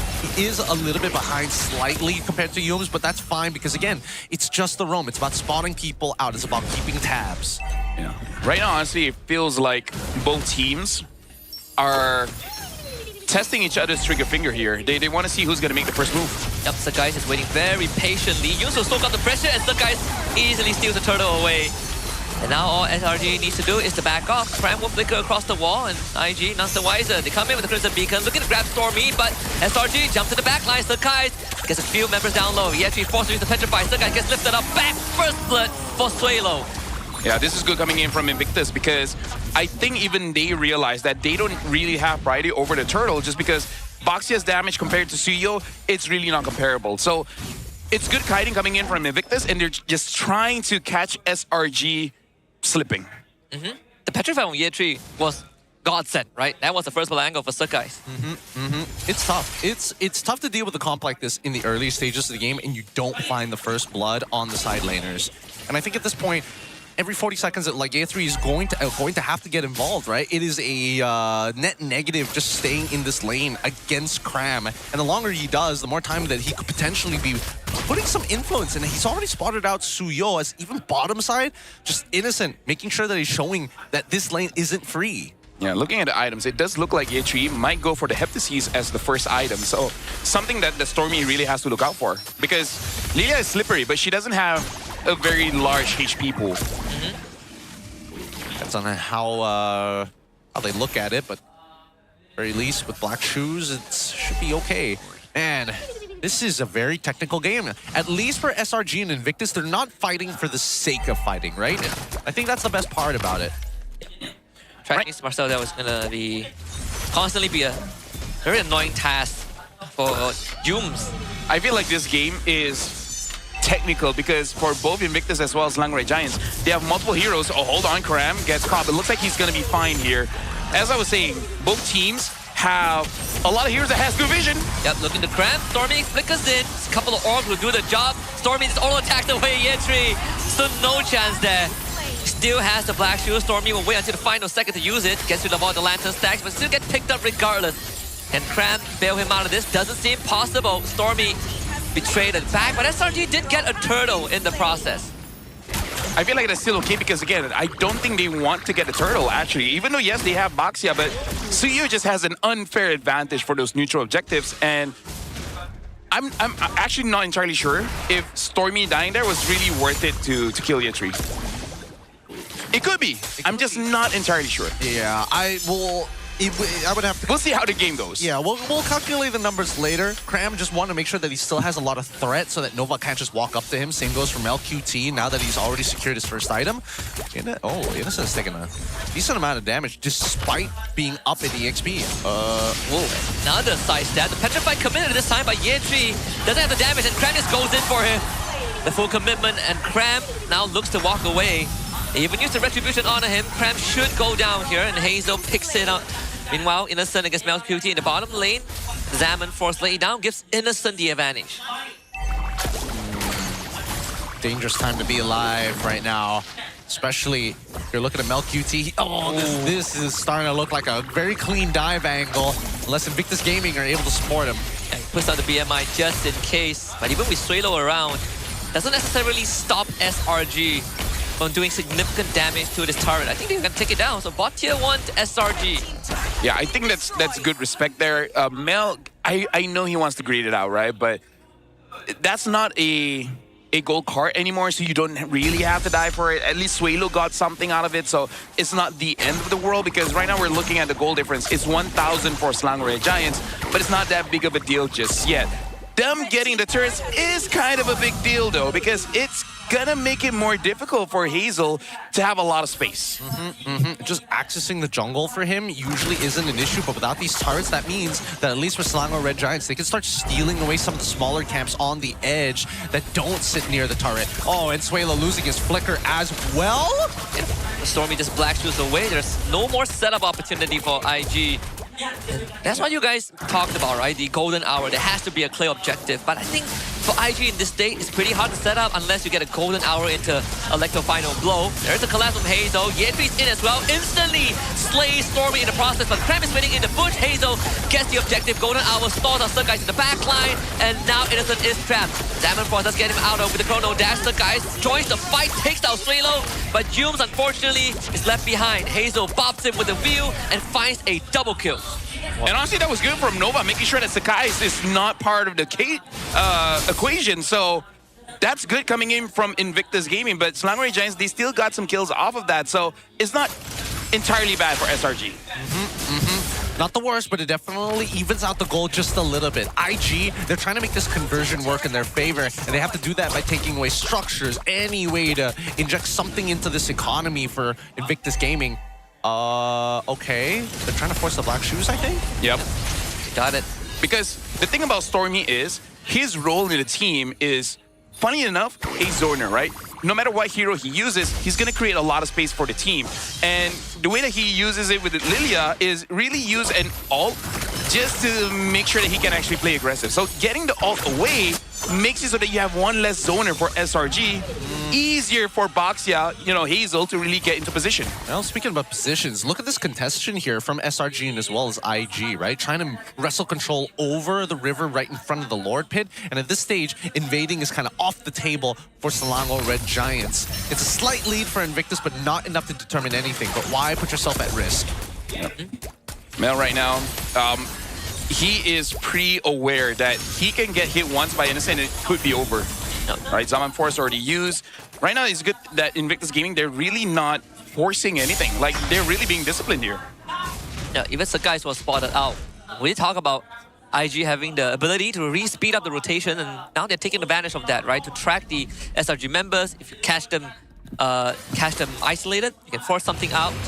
But this first Lord is going to tell us a lot about how these two teams want to fight, especially for IG's draft, which can be a bit more technical. Suelo comes in with the Crimson Beacon, immediately grabs Stormy up. Can he use the Black Shoes? The Golden Hour even committed Innocent, completely zoned out from the fight. And that's IG with the opening to go for Lord. Oh boy. Advantage over to Invictus, and they have no way to kind of take the space other than Yumes. Yumes has to start this out first. Yep. So guys, might do a hero dive, but Nova stops him in place, and now they turn in with a Petrify Yentry! With the objective in mind, and it's Hazel that walks away with Lord. IG comes out on top. That was very clean coming in from Invictus. Like, they're really using the Lord for their advantage. Oh, now they're going to take everything else alongside with it. That's mid. Tier 1 already destroyed.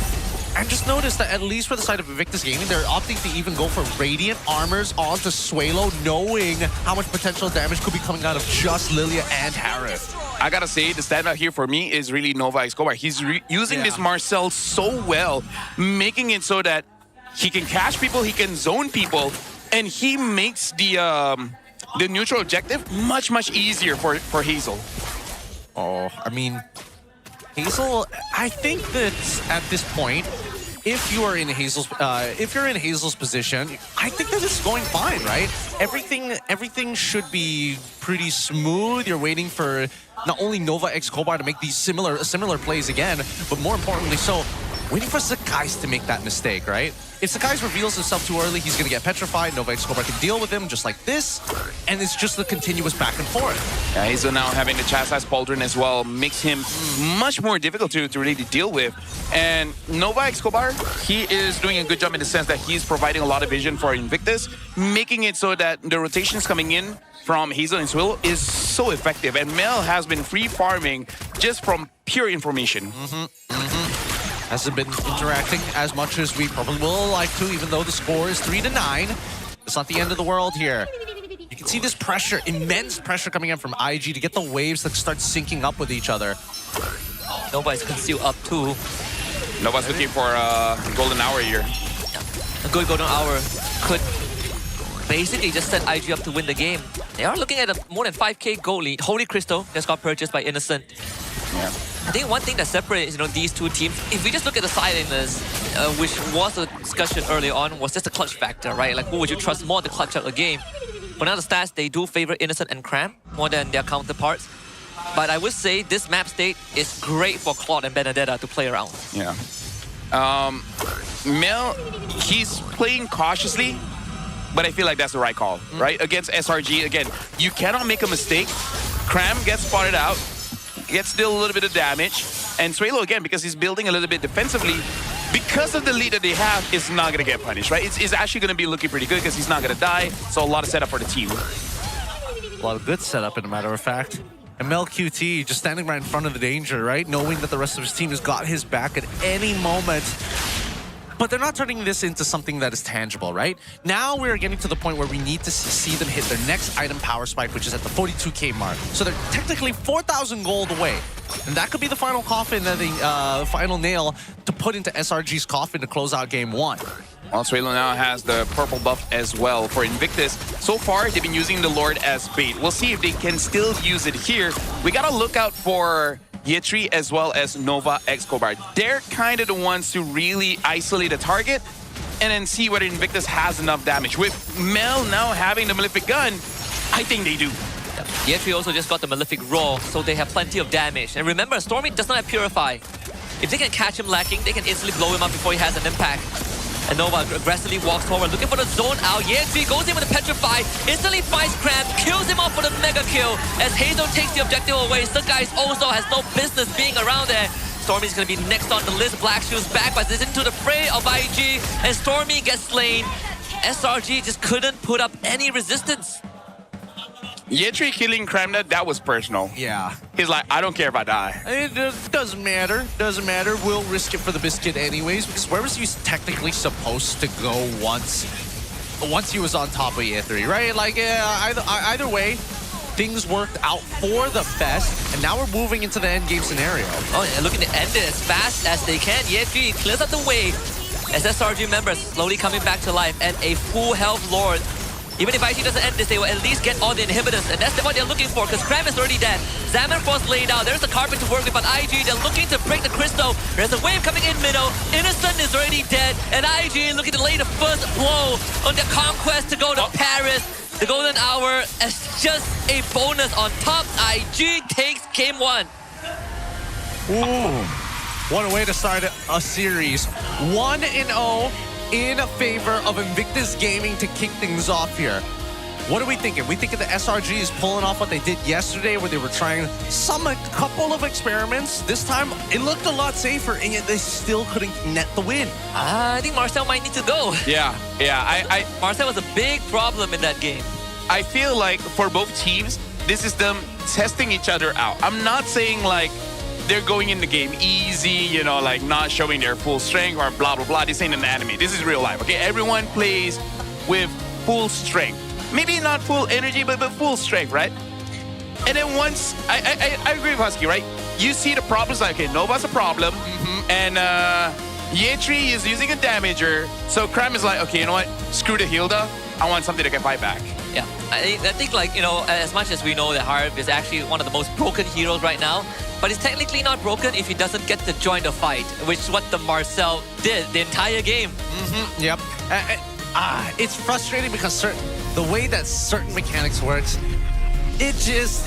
some of them are hard counter you, and unfortunately for Harith, this time around, it's just a little difficult when Marcel's on the opposite side. I wonder if during the off season, IG really has just been force practicing this tank jungle meta just for SRG, because that has been the most consistent way to deal with SRG, and that might also be another reason why not a lot of Malaysian teams able to deal with them, because not a lot of people here can really utilize tank jungle that well. I mean, yesterday they lost to Fredrin Comp, also a tank jungler that can sandbag them and prevent them from making these heroic plays.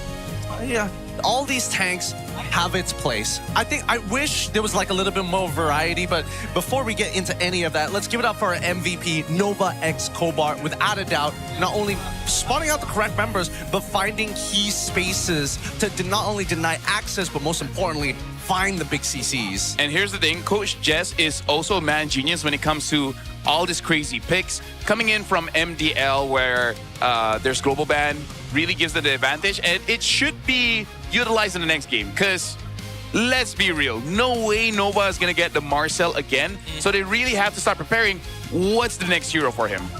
Yeah, do you have another hero, you know, in his back pocket? That Cho is the similars. I don't think there's a hero that's similar to Marcel. I mean, no, similar in the sense that he goes in, gets vision, gets out without really getting punished. Khalid? Fair enough. Khalid, Hilda, Cho, you know, like that kind of archetype. Okay. Because there's a lot of that similar archetype here, right? With the Hilda, the glue as well. Getting in and out of fights has never been this difficult before, but mainly because there's just so many ways to actually apply soft or hard CC to somebody from beginning to the end of the game. Either ways, as much as I would like to believe that this could have been better, I look at Yums and he reminds me sometimes that, like, you know, a casual Ice Queen's wand over something like a glowing wand, pretty funny to see. Can't run away from him. Yeah. And look at the stats here. Mel Cutie, Rich Guy, 802 goal per minute. The carry as well, Cram being the sandbag, and best wingman, Nova Escobar. So I think going into this game, this is clearly planned by SRG in the sense that Cram is going to be the sandbag, and then Yums is going to be the one possibly targeting either Mel or Hazel, and, you know, solo kill with the glue, and then everyone else finish up. That clearly didn't happen, so maybe they're going to change it up. You know what? Okay, Yums, you be the sandbag, and then Cram actually be the one diving to the back. I think with the Hilda pick, it also like tells IG, if you pick an assassin, I have a Hilda. Yep. It serves as a flex pick for SRG, but when the Baksa came out, I think, again, the glue was sort of like the best option. But they just forgot about the Marcel, I feel like, right? Like the golden hour doesn't have to hit you, it just have to be there as an inconvenience. Yeah. He just has to be there to stutter you. Yep. Just stare. Just stare and observe. Like, poor Innocent, man. He has to make a detour every time. And every time he does that, he has to use Chrono Dash. Yeah. Poor Sakai's jumps in, gets mini stun by Marcel, gets petrified by Yetri, and then gets rolled over by Baxia. He's just like, bro, give me a break. Now imagine crossing the road and you get run over by a truck like that. Yeah. They're looking for high scores here, man. But like, look at this. Look at Skies goes in. Basically, there's a lot of anti-dive tools that's been, I would say, maxed very well. Like, when you look at this comp, you don't really think that they have good ways to punish a dive. But then they're covering it very well. They actually have ways to do it. And if all else fails, the juicing will pick you up.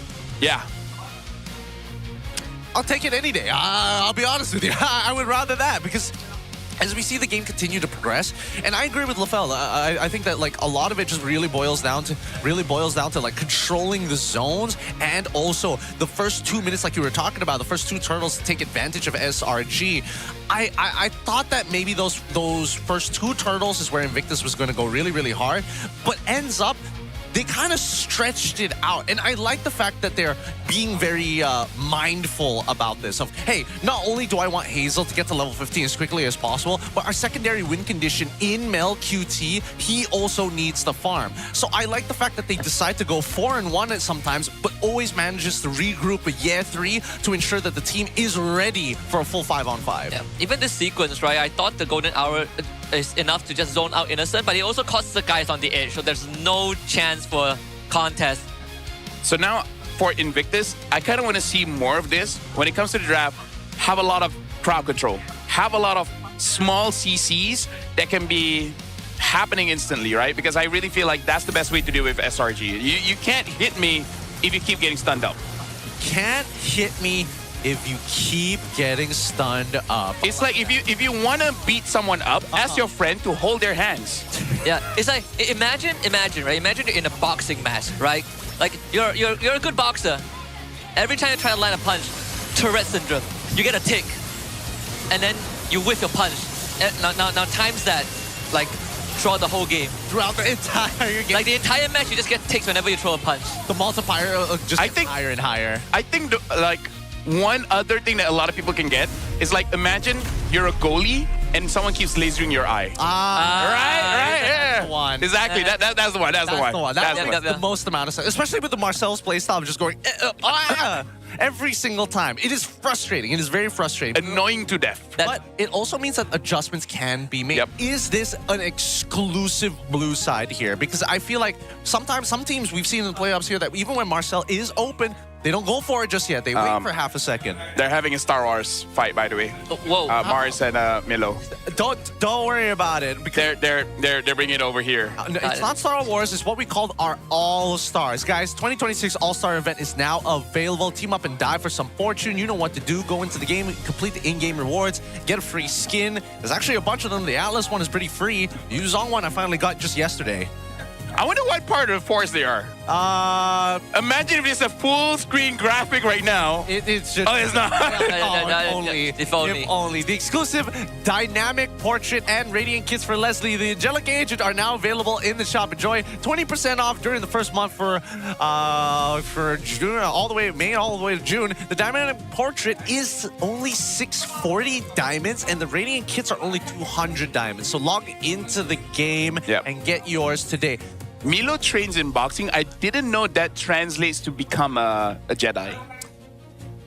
You know how they make you meditate in boxing? Luke Skywalker boxers. Like all Luke Sky boxer. We're gonna throw it over to Rose. It seems she's got somebody up on the other side. Rose, who you talking to? Hey guys, selamat kembali ke Game Break interview bersama dengan Rose. Dan sekarang ni, Rose actually bersama dengan salah satu national athlete kita. Kita ada a professional badminton player. We have Pyo Mei Sing in the arena today. Hello, Mei Sing. How are you? Hello, I'm fine. So I want to ask you, is it your first time in MPL MY? Sorry? Is it your first time here? Oh, yeah, this is my first time. How is it? How's the vibe? How's the games? Oh, the crowd is very good, and then the vibe is very nice and very energetic. Yes, we do in fact have one of the best fans in the world. Now, Mei Sing, I just want to ask you, we all know that you're a professional athlete, right? But as an athlete yourself, what are the similarities you see with being a pro player here, and of course, an athlete, physical sports? I think it's very competitive, and then their strategy and gameplay and teamwork is more like badminton also. Yeah, and also they have coaches. Yeah, so I think it's very exciting. What about you? How do you describe the similarities in mental, in teamwork, all that kind of stuff? You think the mental here is also quite as strong as those that play physical sports? Yeah, cause it's like very pressure, and every moment is getting the kill, and everyone fight to get the point. Yeah. Yeah, it is very intense, and I do agree. I think that pro players, especially in Malaysia, they've been working on their mental fortitude to, of course, do better. Now, I want to ask you, since you're already here, and it is a very important match, because obviously the winner will be going to EWC. Which team are you supporting? Is it SRG or is it IG? SRG. Wow! Okay. Why did you decide to support SRG? Because I think their gameplay is very special and then is very unpredictable. Like last night when they down at 2-0, but then after that they come back and it's very, very exciting. You were watching last night too? Yeah. Were you nervous when they were down 2-0? Of course. Of course. So now it's currently 1-0 for the side of IG. Are you also scared? Or you think they have what it takes to get this in the bag? I think it will be like last night lah. They can do it, yeah. Wow, dia memang confident dengan SRG and I'm pretty sure itu yang fans di dalam arena nak sangat-sangat. I have a question. Do you know the SRG cheer? Yeah. Guys, boleh ke kita cheer sama-sama? Bagi semangat sikit dekat SRG, boleh? Alright. Okay, you may do the honors. Okay. Everybody ready? Alright. SRG! SRG! SRG! Yeah! I personally think they can do more. Oh, Wanna they do can it one do more more? time? Okay, one more Guys, time. sekali lagi lah. Energy mana? Semangatnya dekat mana? One more time. Okay, ready? 1, 2, 3, go! SRG, go! SRG, go, go! SRG, go, go! Okay, much better. Do you feel energized now? Yeah. You feel semangat now? Yeah. Okay, Rose pun rasa sangat-sangat semangat. So with that guys, selepas ini kita akan pergi dengan short break for a Maghrib prayer. Tapi selepas tu kita akan continue perlawanan upper bracket final.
telan air mata. Selamanya ku takkan di bawah perjalananku sampai ke puncak. Dalam perjuangan, bila hati terang menyala, setiap luka jadi kekuatan, pengorbanan yang jauh ujungnya. Sudah tiba masanya melangkah takdir, jalan yang gentir ku tempuh. Bangkit bersama kita juara, membanggakan negara. Kita kawan pentas dunia, Wira Arena. Bangkit bersama kita juara, membanggakan negara. Kerana di hujung cerita, pastinya kita Wira Arena. Kita Wira Arena. Kita Wira Arena. Sweat and grind, guess we never gon' fade. This that definition of a legend. Every single move that I make, feel it, ain't no doubt. Dorang kena aku, I'm a winner. Cuba check gerak-geri aku semua tiptoe cam ballerina. Genggam bara api, biasa berjadi ada. Mimpiku mula menjadi, tiada siapa je yang halang. Kalau bikin hari-hari, benda susah jadi senang. Segala cabaran aku ready, masa depan aku terang. Tiba masanya melangkah takdir.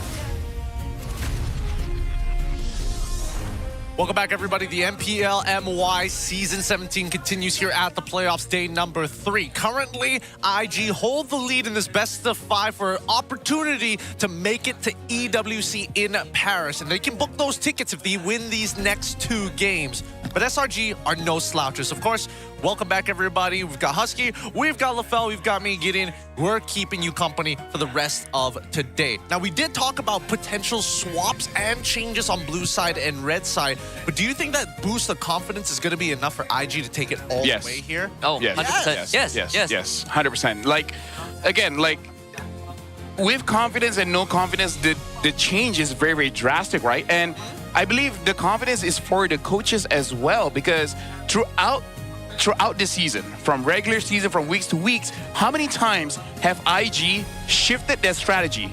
Right? Once or twice, it looks awkward, but they eventually master it. Like, we saw IG brought this kind of draft yesterday. It didn't look good.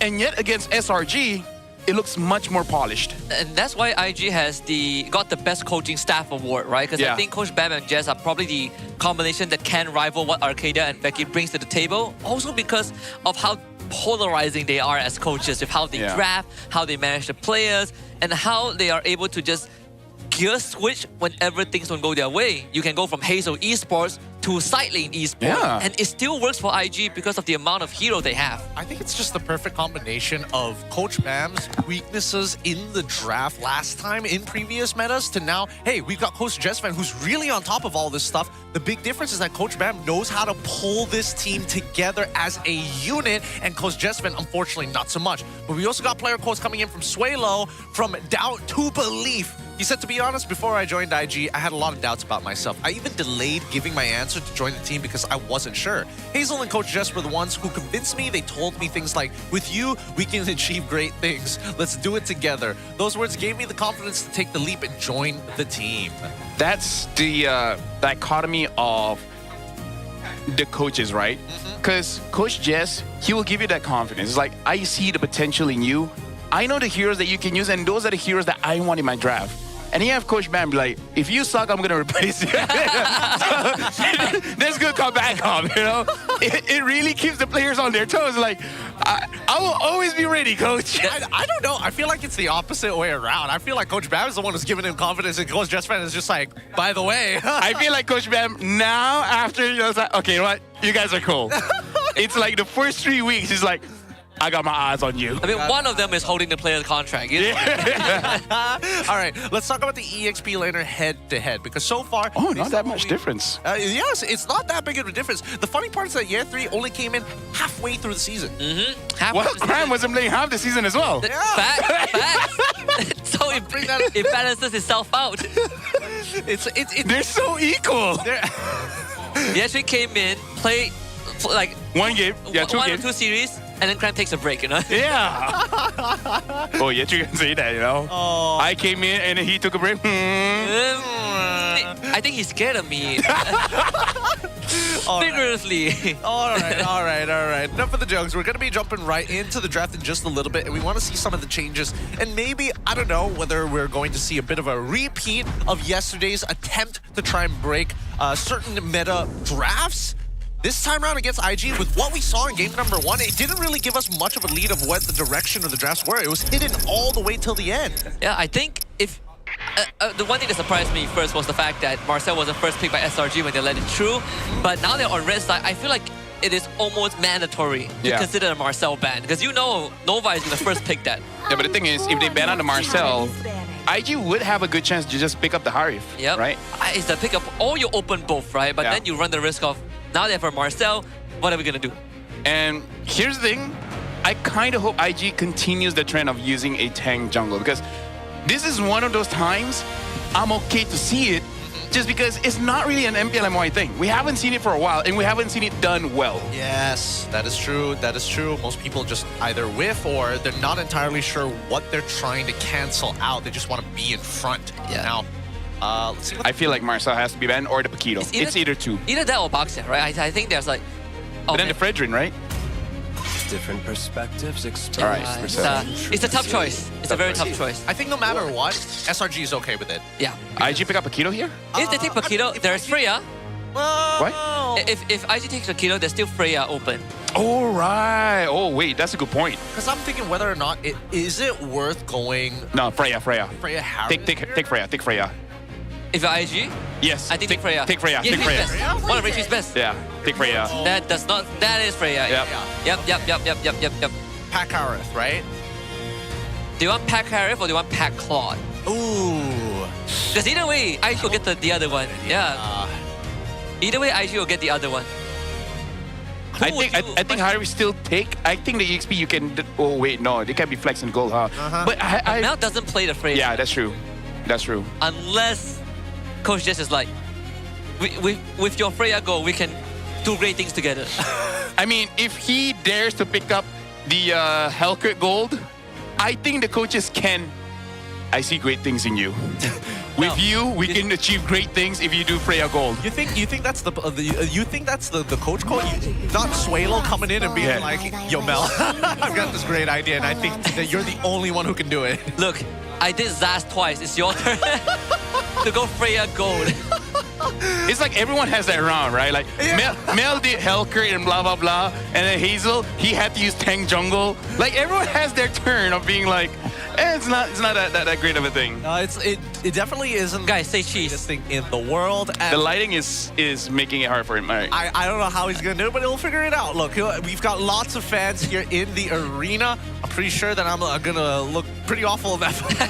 I'm stuck in the middle of it. This should be Eve, huh? Eve. Do they want tank jungle? If they want tank jungle, if they want, Yep. Eve Baxia. Baxia. You show no.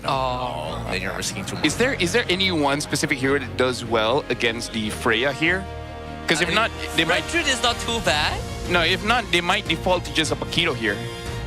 I think they have to default to the Paquito. There's not a lot of things that deal with Freya very well. I would say that the Phoveus is like, even that's borderline because you don't have control over the lane. You can survive it, but you don't have control. And I think that Paquito gives you kind of everything. Nice, unless GG. She goes Benedetta. Gets real wild with it. It's like, this is the only way we're going to deal with Eve. But then that would be like second phase pick. Right? Most likely. I think what it's going to... never mind. All right, so go Freya. The Paquitos. Yep, defaulting the Paquito. So now, I think the roamers are going to get attacked here. SRG might consider banning out the Claude, but then other than that, looking at the likes of Atlas, the Chose, maybe even a Khalid. Those are the things that has to be considered here. I mean, they themselves can also take Atlas if they want. Either that or Cho. I think I much prefer the Cho over the Atlas for SRG. It's more of you are almost obligated to ban Claude, but do you ban the Moskov too? Okay, I agree with Claude. I think that second ban... Oh, never mind. Gets answered straight away. It looks like they're going to get rid of both of them. Yeah. I feel like just gotta respect Yums. You know, he's the regular season MVP. He got the Infinix phone, the earbuds, the watch. The watch. He got the trophy. He got the box. So I think ban out the Cho, ban out the Atlas. All right, this fan bought the SRG jersey, and SRG is so far like with down. Blue ban. Honestly, it's impressive they're still able to get the jersey considering how fast it keeps getting sold out. Yeah. Like, it sells out online so quickly. It's ridiculous. I don't even think... It sells out faster than oil now. Do they have... do they have a pre-order function? Does SRG have a pre-order? Every night they go live, so maybe.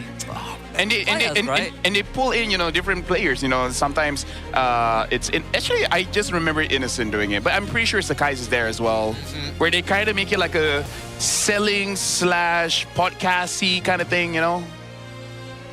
Where basically, like, if no one's ordering, the host will ask Sky's question, ask Innocent question, bring in Cha-Cha in. Yeah. Those kinds. Yeah, those kinds. Yeah. Whoa. Wow, okay. The Claude guys open up.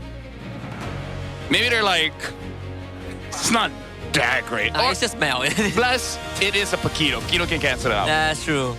They've got ways. They've got ways around it. Okay. So covering for a different angle here. I like that from Coach Arcadia and Zoravecki. But IG, on the other hand, now that they've already gotten rid of the blue... Bencho, please. Bencho, I think Bencho here. Bencho, and then probably SRG will look at Gatot. I mean, Kalea is also still open. I think like taking the Gatot. Do they have enough burst though? Because their default after this is going to be what? A Suyo? Yeah. Yep. Gatot Suyo. Yeah. I think Gatot Suyo. But what would be the better order? I feel like if they get Suyo here, they're almost pretty highly likely to lose out on their Gatot, and Gatot technically hurts their comp. I think you take Gatot here, right? If you want Gatot, you take it here.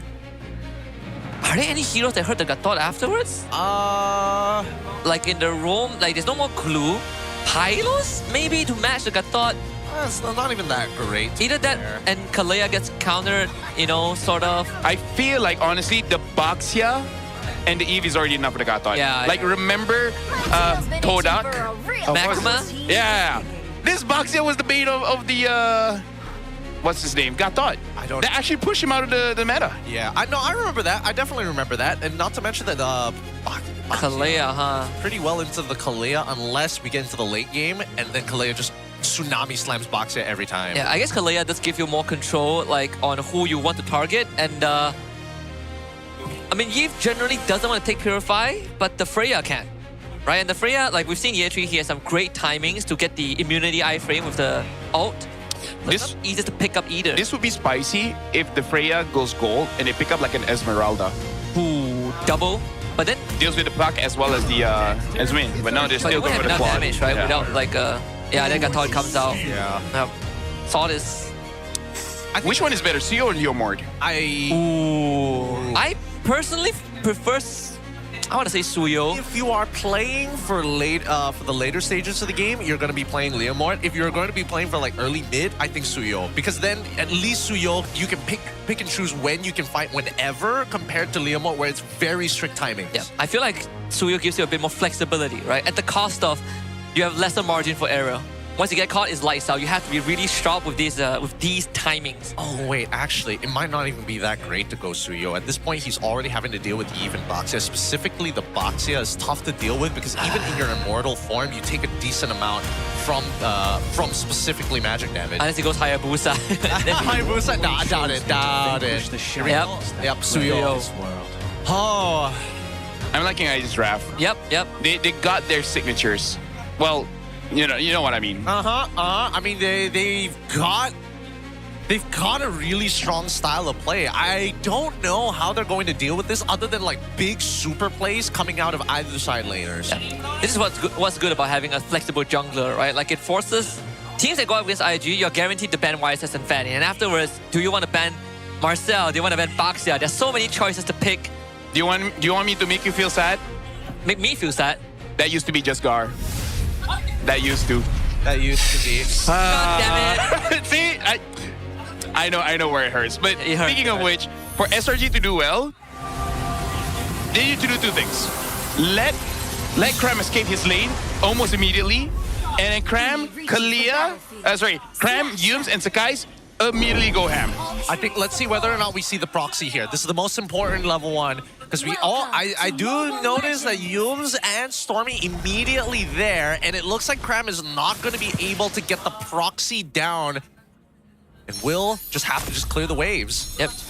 But the priority does go over to SRG, so they get to leave first and set up the Lethal Wanderer for Sakai's.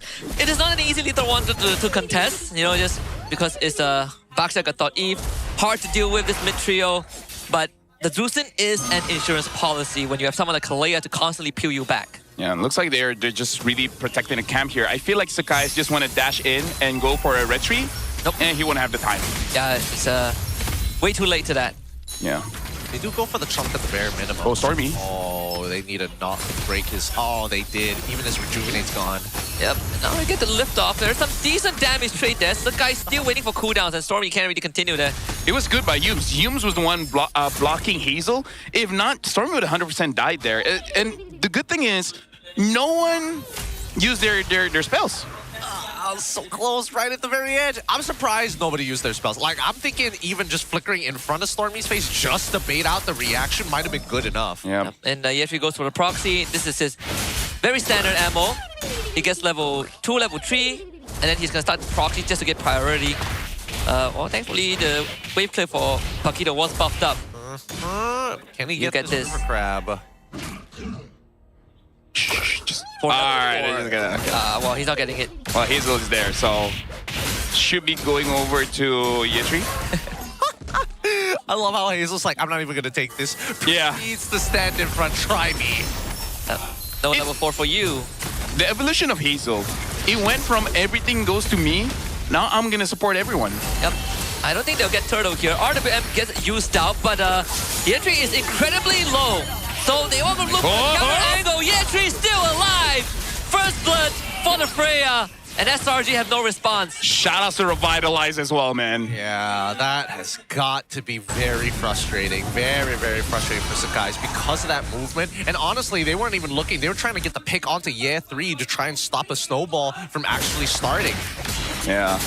Yetri is looking pretty good on this Freya, man. Like, Freya needs to be adjusted somehow because at this point, I really think that she should always be bad. She should never be let through. Unless maybe a Phobius. Because like you said, it's the closest thing to a counter. Yep. Yep. And also Stormy wasn't even level 4 in that fight, right? So he couldn't contribute with his ult. Some minor factors that resulted in SRG losing Sakai's and purple buff. The audience is wrong. Audience. I mean, let's be real. I mean, SRG fans has hardly been right. Yeah. They'll be fine here. For the most part, Innocent, he knows how to hold on to his abilities for extremely long periods of time, but now they really need an answer to Ye 3. This mid game is going to be pretty detrimental, but now that Yums is level 4, they could try and set up a play here up on top side or somebody who doesn't have a Purify. In this case, Nova Escobar, but again, it's that AOG that's the problem. Dang, Mel actually got the crab. And win or lose, just to answer Gideon's question, yes, the confidence really helped out Mel and Yetri. Look at how good they're playing right now. Very clean movement. Very clean movement. On my bot side, though, it looks like another trade that doesn't seem to be in Cram's favor, but he at least gets the River Crab. And this is what I'm talking about, right? Because at least with Paquito, you can kind of mitigate how you trade against the Freya. You can push her back after level 4 and then create some space and still be able to sustain. Yeah, gotta Sword play and around shield against boxing, man. Gotta play around the combo points that she has, right? Because every time she has combo points, she gets some shield, and then that basically mitigates the trade. So honestly, it's just about control. And Ye 3 has all the control in the world right now. Fortunately for Cram, he can't one-shot the wave. Yeah, Nova walking up, doesn't get the taunt in. But Hazel doing just enough for the zoning. They turn on the Hazel, but he's very durable. And now Yums needs a bit of rescuing. Yeah, and the Revitalize is there as well. Yep. But they just got the ult out of him, right? Yep, here we go. Yep, RWM, there's the taunt. Used, Revitalize. Helps Hazel get the turtle, and they're out. IG don't want to fight.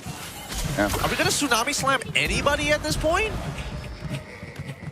Like, we're not finding any targets. All like, a majority of ults are still available from the side of SRG. So this is a hard call. I think they were waiting on two things. Yums might just be not confident his team has enough damage. And number two, they wanted Invictus to overstep.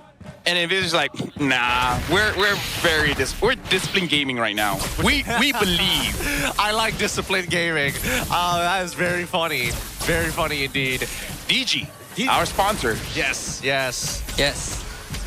I want to slap something with Selka. It's not coming to me right now. I'll talk about it later. Yep. 75 seconds left on the next upcoming turtle here, but you can see that the impact has already been left. Do they have enough damage? They've got the early rotation here from Cram. Yeah, I mean, they have burst, but not if Hazel is right in front. I'm going to say Hazel was the one that dodged that one. Yeah. He's like, no.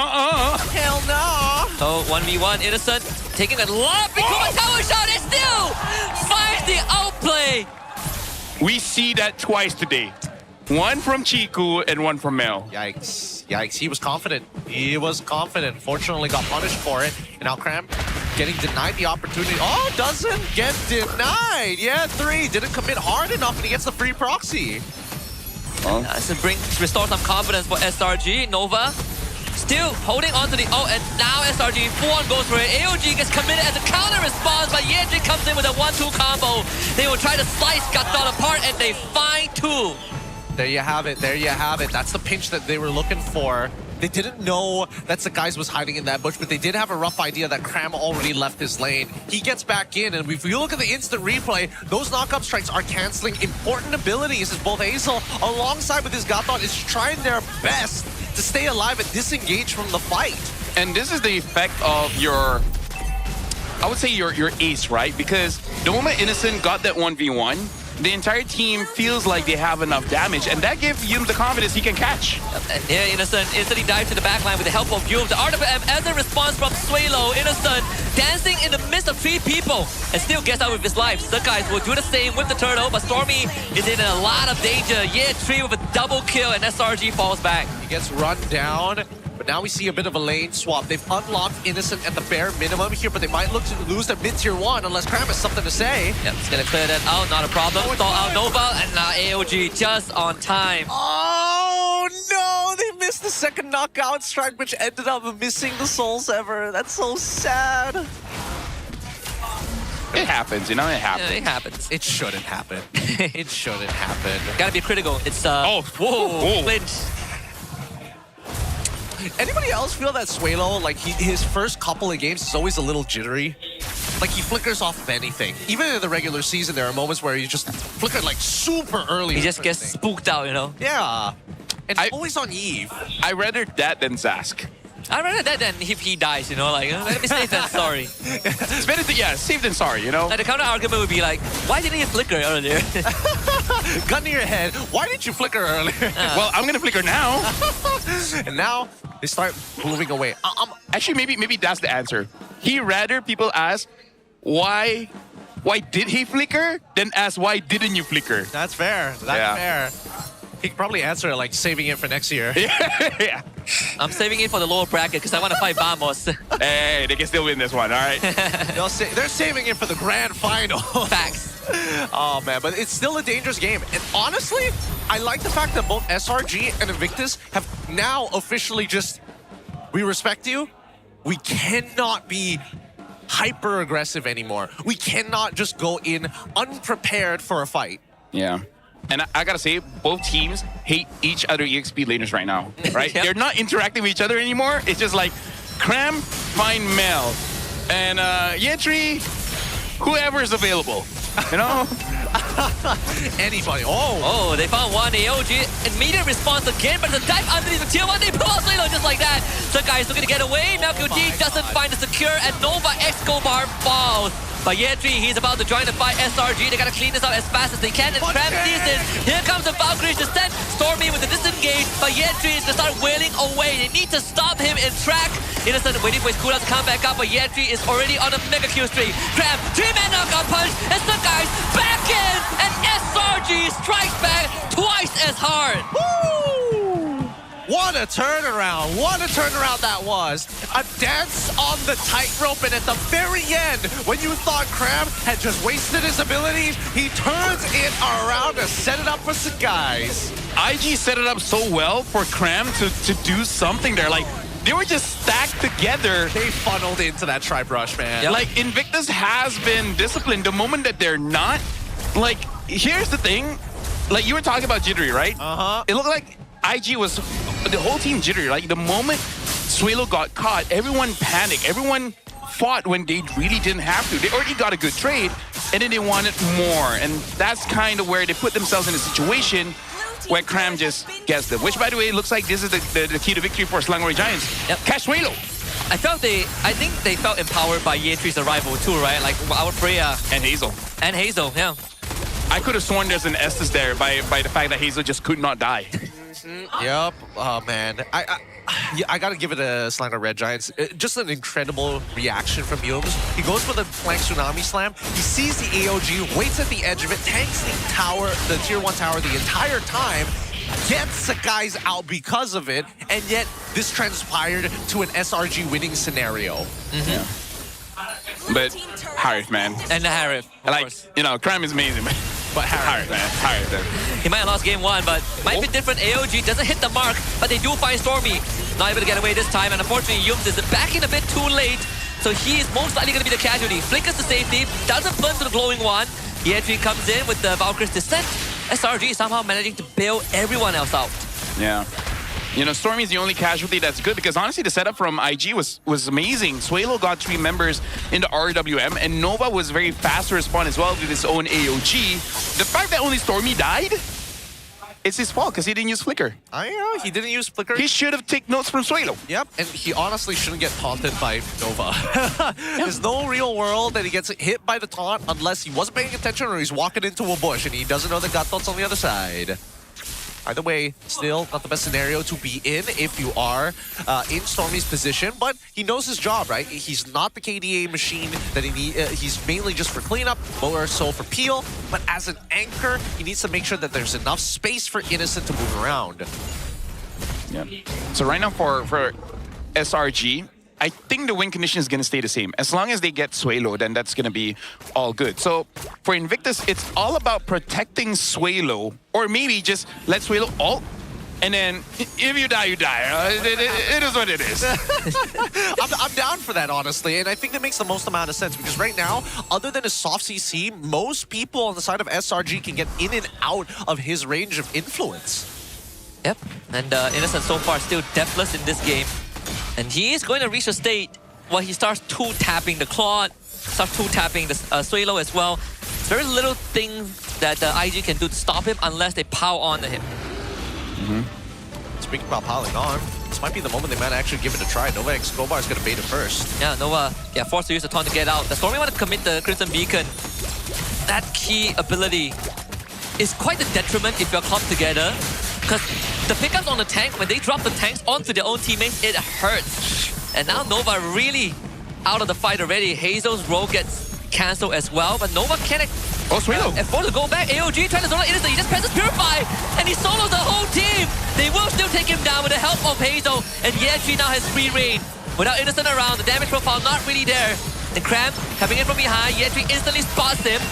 There's a Blazer charge up. Sakai's back into it by Ye3 again. He's the beast. Now forced to Purify away. Sakai's back in with a taunt and a title try knockout. They take him down and SRG wins the juggle. Woo! Yums! 4.43 seconds worth of crowd control. Also helps that Stormy was putting up similar numbers. But man, that was a tough fight. That was a tough fight to watch. It just goes to show that Invictus Gaming need to play around their ult timings. Selangor Red Giants, with or without the ult, we're ready to die for it. But that was clearly Suelo's mistake, man. Like, I think something shut him. Like, look at that. What is that placement in front of Harith? And we know that because Harith died there, the next update, they're going to give Harith a knockup. Yep. To balance this out. When Synchro Fissure hits you, it mini stuns you. Yeah. It's the center. Yep, no, the center. Double the stun. He has one additional passive, where is the Zetian passive? Back. He gets the... You get close enough, you get knocked back. Chrono dash, if he dashes straight into you, it stuns you. And he gets even more shield. Just to balance him, you know, to make him more viable in competitive scene and rank. To make him really unique amongst the other gold laners. Yep. To make him more balanced, we should nerf Mia. Oh man, this is going as good as it can possibly get for SRG at this stage of the game. They've already got a fully scaled up arrow. And look at Nova Escobar just melting away. Even through with the Revitalize is going to keep him up alive, but that's still mid and him gone. Now they can take the top one as well with a fresh wave coming in. SRG delivering the treatment that they got from game 1 back to IG with the same magnitude. And honestly, even with the early immortality from Nova, if you can't really get a fight going, it doesn't really make too much difference. What is Hazel gonna do here? The flying Like, claws. what's the plan? Is he just giving vision so that Nova can start something? Maybe? I'm not 100% sure. I would assume it's because of the neutral objective, but it's not spawning anytime soon. Yeah. And SRG is not going to path top because the inhib is bottom. Because he's not a Harley. He isn't a Harley. He is, yeah. Wait. Maybe? Wait. Yep, Okay, here he comes. Maybe he's looking for a pinch. Innocent has to be the target, no? Oh! Yep, here they go. They go for Innocent. Innocent gets out. Great hero, by the way. They do see Sakai's, but Sakai's has iframes. Gets out of there.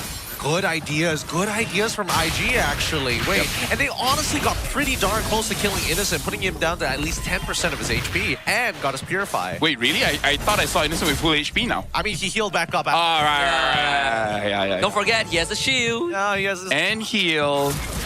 Yeah, and attack speed and burst. He gets hybrid lifesteal. The more opponents are around him. Up to a maximum of 35%. How nice is that? Wait until they give him a new passive where when he pops Salmon Force, he gets true damage. I have a great idea. When he pops Salmon Force, whoever is on top of the Salmon Force gets knocked up. Okay, you know what? Like he lays it out and people get knocked up. You know what? No. This time his shield is like Uranus. When you pop it, it explodes. It explodes. So he just dives you, right? Yeah. Or he just dives you and kills you. No. Okay, you know what? We should not give ideas. No, it's even better because it works like the Uranus shield, but it still has the low cooldown. So every time he chrono dashes again, it explodes straight away. How is it that we're designing Harif to be a better Uranus than Uranus? So Harif should get a skin off of that. It's called the SV Harif. You fill in the blanks. I can't say it on broadcast, but you know. I was thinking like the skin would just be like Pluto Harith or something. Pluto Harith? But look at the pack, look at Cram. Look at the pack. Cram is waiting Nova, finds Humes. Wait, they're waiting until Hazel shows up. Yep, they see him now. He's going back. Going on to Harif. Harif purifies out. Make up your minds! No! Hey, they're being cautious, And there's a bottom wave. This should have been a free inhib already. There's a bottom wave. Here he comes. Yeah, he's gonna go deal with the wave. I think IG will take this window to try and rush the Lord. Oh! AOG only hits Humes. But remember, there's a lot of control there from SRG. IG gotta make their mind up now, and they pull off the Lord. Who do they want to go for? Yetri jumps away. And Mel gotta be careless with the crown out. Oh no, Mel! Not like this. Once he's purified, they divert the attention onto Nova and gives the guys the room to grab the lore. And now the bottom inhibitor forced to be defended by Yetri. SRG gets a freebie. Bro, my God. Bro, your girlfriend is watching, man. Oh my God. you BMI, and then you pause, and then you enter, and then you blazing the way. Hey, don't forget the Purify. My favorite part of that was Yums ignores him even after when he has no Purify. I think even Yums was freaking out. He was like, what the heck? He went for no. We need the comms from both teams for that. Cram looking for one shot onto Mel. Oh, about to get him. Mel still survives, and that's flicker from Cram. They're gonna try and mount this defense. The Lord pretty healthy. Yums comes back to life, but Yetri is already gone thanks to Stormy. And Mel QT assassinated. They lose the guys, but honestly, who really cares? There's Innocent around. And the rest of IG falling apart one by one. And SRG not gonna go down without a fight. They got denied game 1, but they sure as heck will fight back. And we go again. It's 1-1 between these two. 1-1. The scoreline with a ticket to Paris as the reward for the victors. At least Suelo was able to get one back on Stormy at the very end there, but that's going to leave an impression. I don't know about that confidence no more, because at the end of that, those blunders, Oh my goodness. That's too much confidence. No. We have to change the wording, right? Oh, we're changing the narrative? Yeah. Alright. So it's not confidence anymore. No. The narrative is still the same. Okay. But you just changing one word, it describes the situation better. That was negative aura. He lost aura. They aura farmed in game 1, lost all of it, and now they're in aura debt. They have to pay the aura back. Not even like a neutral stack. Not neutral. Not dead. They have negative aura. They have debt against SRG and the coach. Well, so Mel QT single-handedly tanked the stocks. Exactly. Like Wall Street of aura is in shambles. People are selling right after that play, you know? This is what happens when you sell houses too cheap and people can't afford it, and then the entire economy tanks. When you press that win the crown, people started selling stocks, you know? Truly wild. Truly, there's no words that can describe what I was expecting this game. But after what I saw, I would rather my expectations. I wanna hear Mirko's reaction to that. I'm pretty sure he was watch partying that. He's probably losing his mind, I'll be honest with you. I'm losing my mind already thinking about that play again. Just at what point was it like a good idea? I should not have got my hopes out of the game 1. It wasn't even like I'm gonna BMI back to safety. It's just I pressed everything I have. Literally, just one by one. With all the wrongs, like the worst possible sequence. Let me just say, even if IG wins the series, don't open TikTok. It's gonna be swarming with just one clip, unless something worse happens. The fact that he didn't die, it's like a miracle, you know. Miracle. The fact that he did all that. Oh man. Maybe that's what he can justify with. I did not. All of that was necessary. All necessary. All right. Oh boy, let's look at our MVP of the game here. Give it up to Cram on Paquito. A lot of moments in this game, but I have to admit, not the cleanest as well. Like even from SRG's side, there were a couple of moments.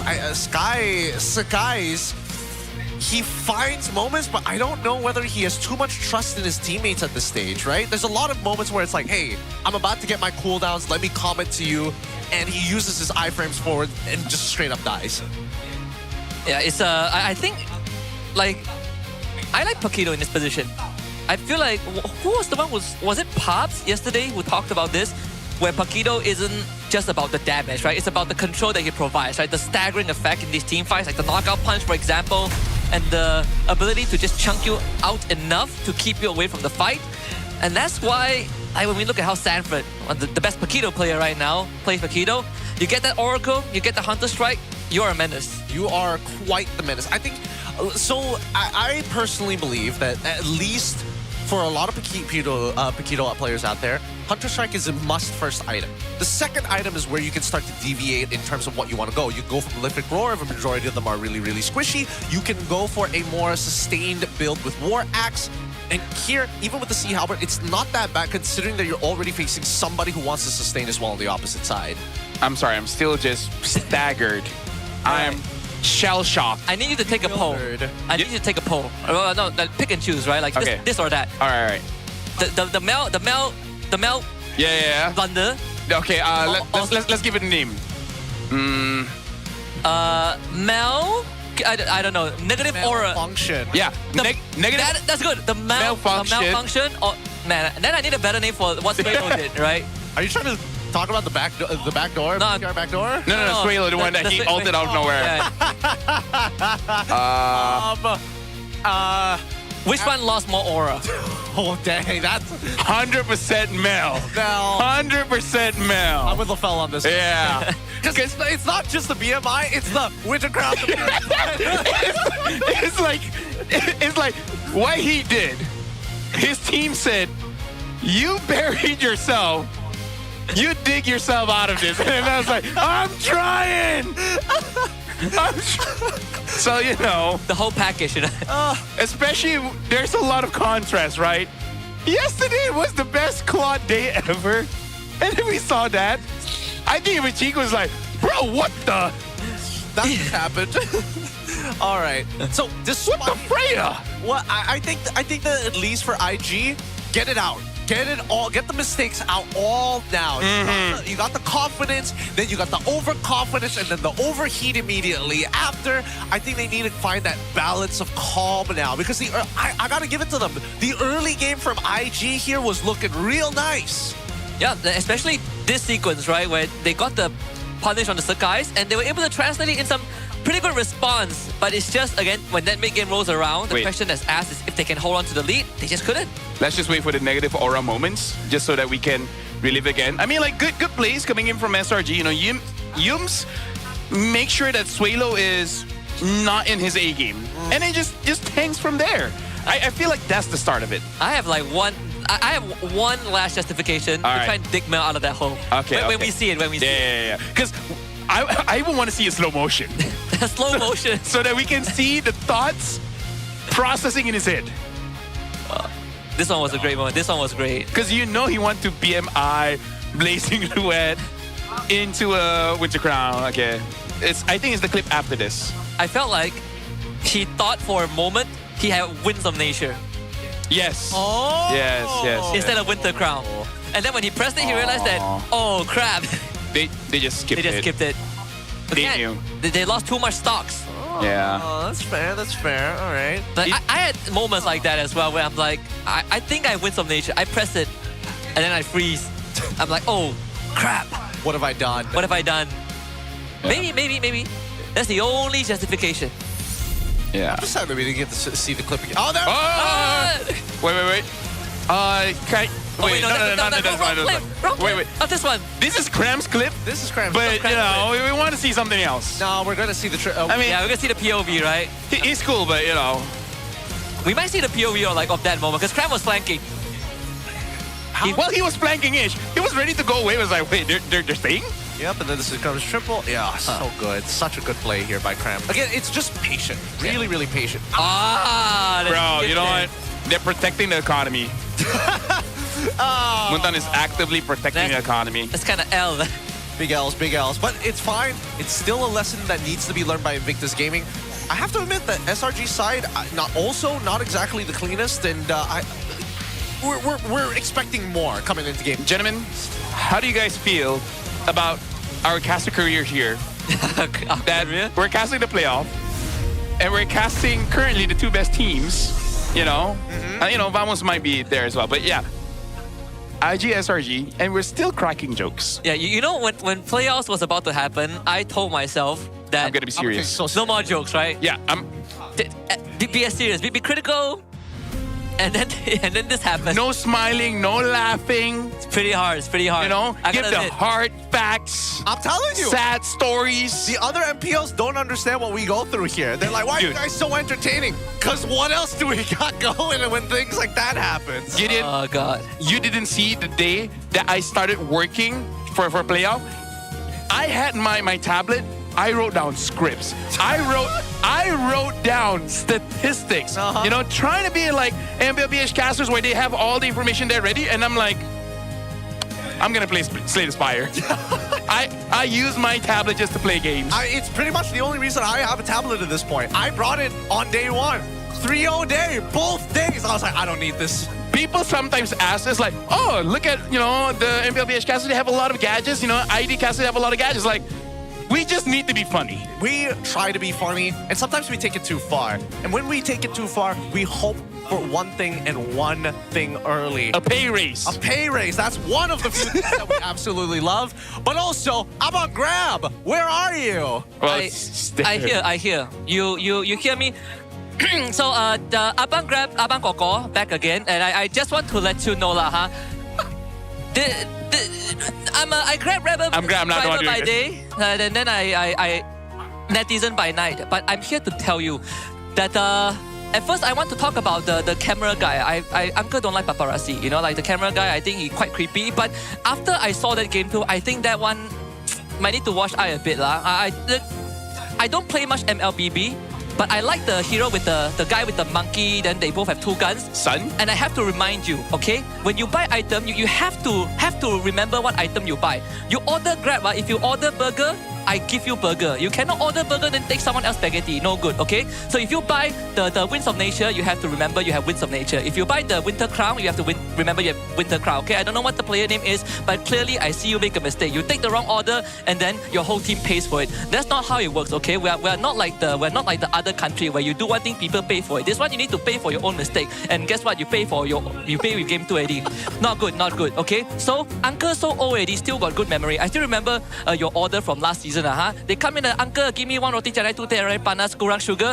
I remember that. So you must remember also. But also remember to use this grab code whenever you play at night, because you need full stomach, full focus to play your best game. From 9 p.m. until 4 a.m. to keep your late night grind going strong, use this code, Larut Malam, okay? LARUT MALAM.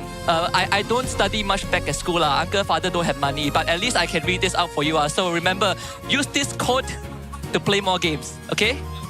Walao, uncle. This person, I tell you, he come my house, he say, this your order, like, uncle, you drunk, I don't order this. You need to understand. That time I come, I give you the order. I thought it's someone else to take, you know. It actually happened to me just last week. It actually did happen. I was ordering something else, and I got someone else's order, and I'm like, okay. But they compensated me. It was very nice. Shout out to uncle. Hey, shout out. He good guy, best guy. Not so much education, big shout but out. good. Very good. Abang Grab Singapore. That's as close as I could assume the accent was sounding. No, it's just like the first gen of Chinese immigrants. They didn't speak English. No, not like that. We just learned English, all right? No. Imagine he's saying like, okay, Chinese first generation is like, excuse me. Sir, listen to me. We're turning over to Poji for the Vimix call just to say who he's talking with. My name is Yao Chan. Turn it to Poji. Terima kasih kawan-kawan kastan yang kembali bersama saya Poji untuk Women's Call bersama dengan orang yang sangat jauh, Saiful dan juga Moon. Faham. Faham.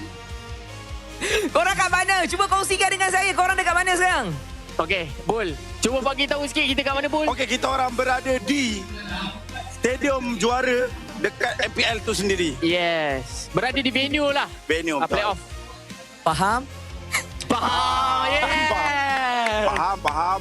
Okey, Paul. Sebelum kita nak pergi jauh sikit, aku nak tanya kau ni, Paul. Kenapa kau cakap kan untuk game Vamos, kalau kata Vamos kalah game 4, game 5 mesti kalah juga. Kenapa Sebab dia macam game tu penentu semangat dia ke game kelima. Serius Ji. Ji, kau jangan tanya lebih-lebih Ji. Sakit kau Ji. Okey, aku tanya. Okey, tapi aku difahamkan, Paul, kau adalah fan IG, Moon pula penyokong tegar SRG. Betul ke? Betul. Mungkin Moon boleh kongsi Moon kenapa sokong SRG Moon? Okey, simple je. Sebab menang MSC hari tu. Oh, fans selepas MSC. Menang MSC. Betul. Saya antara orangnya. Saya mengaku. Okey, Paul, dia fans selepas MSC, Paul. Kalau kau macam mana, Paul? Kau fan IG, Paul. Tadi aku tengok Mel dia nak ulti dia winter dulu. Habis winter baru ulti. Dia kena tahu, muka gangster tak semestinya innocent takut. Jangan macam tu, Tapi kalau kata minat IG sebab apa, aku minat vibe dia, Haji, Vibe dia, betul. Menari-nari, enjoy. Happy go lucky. Dia game ni tak stress sangat. Senang cerita sebab sebelum ni Apple tim-tim dia sebelum. Faham. Jangan. Jangan live.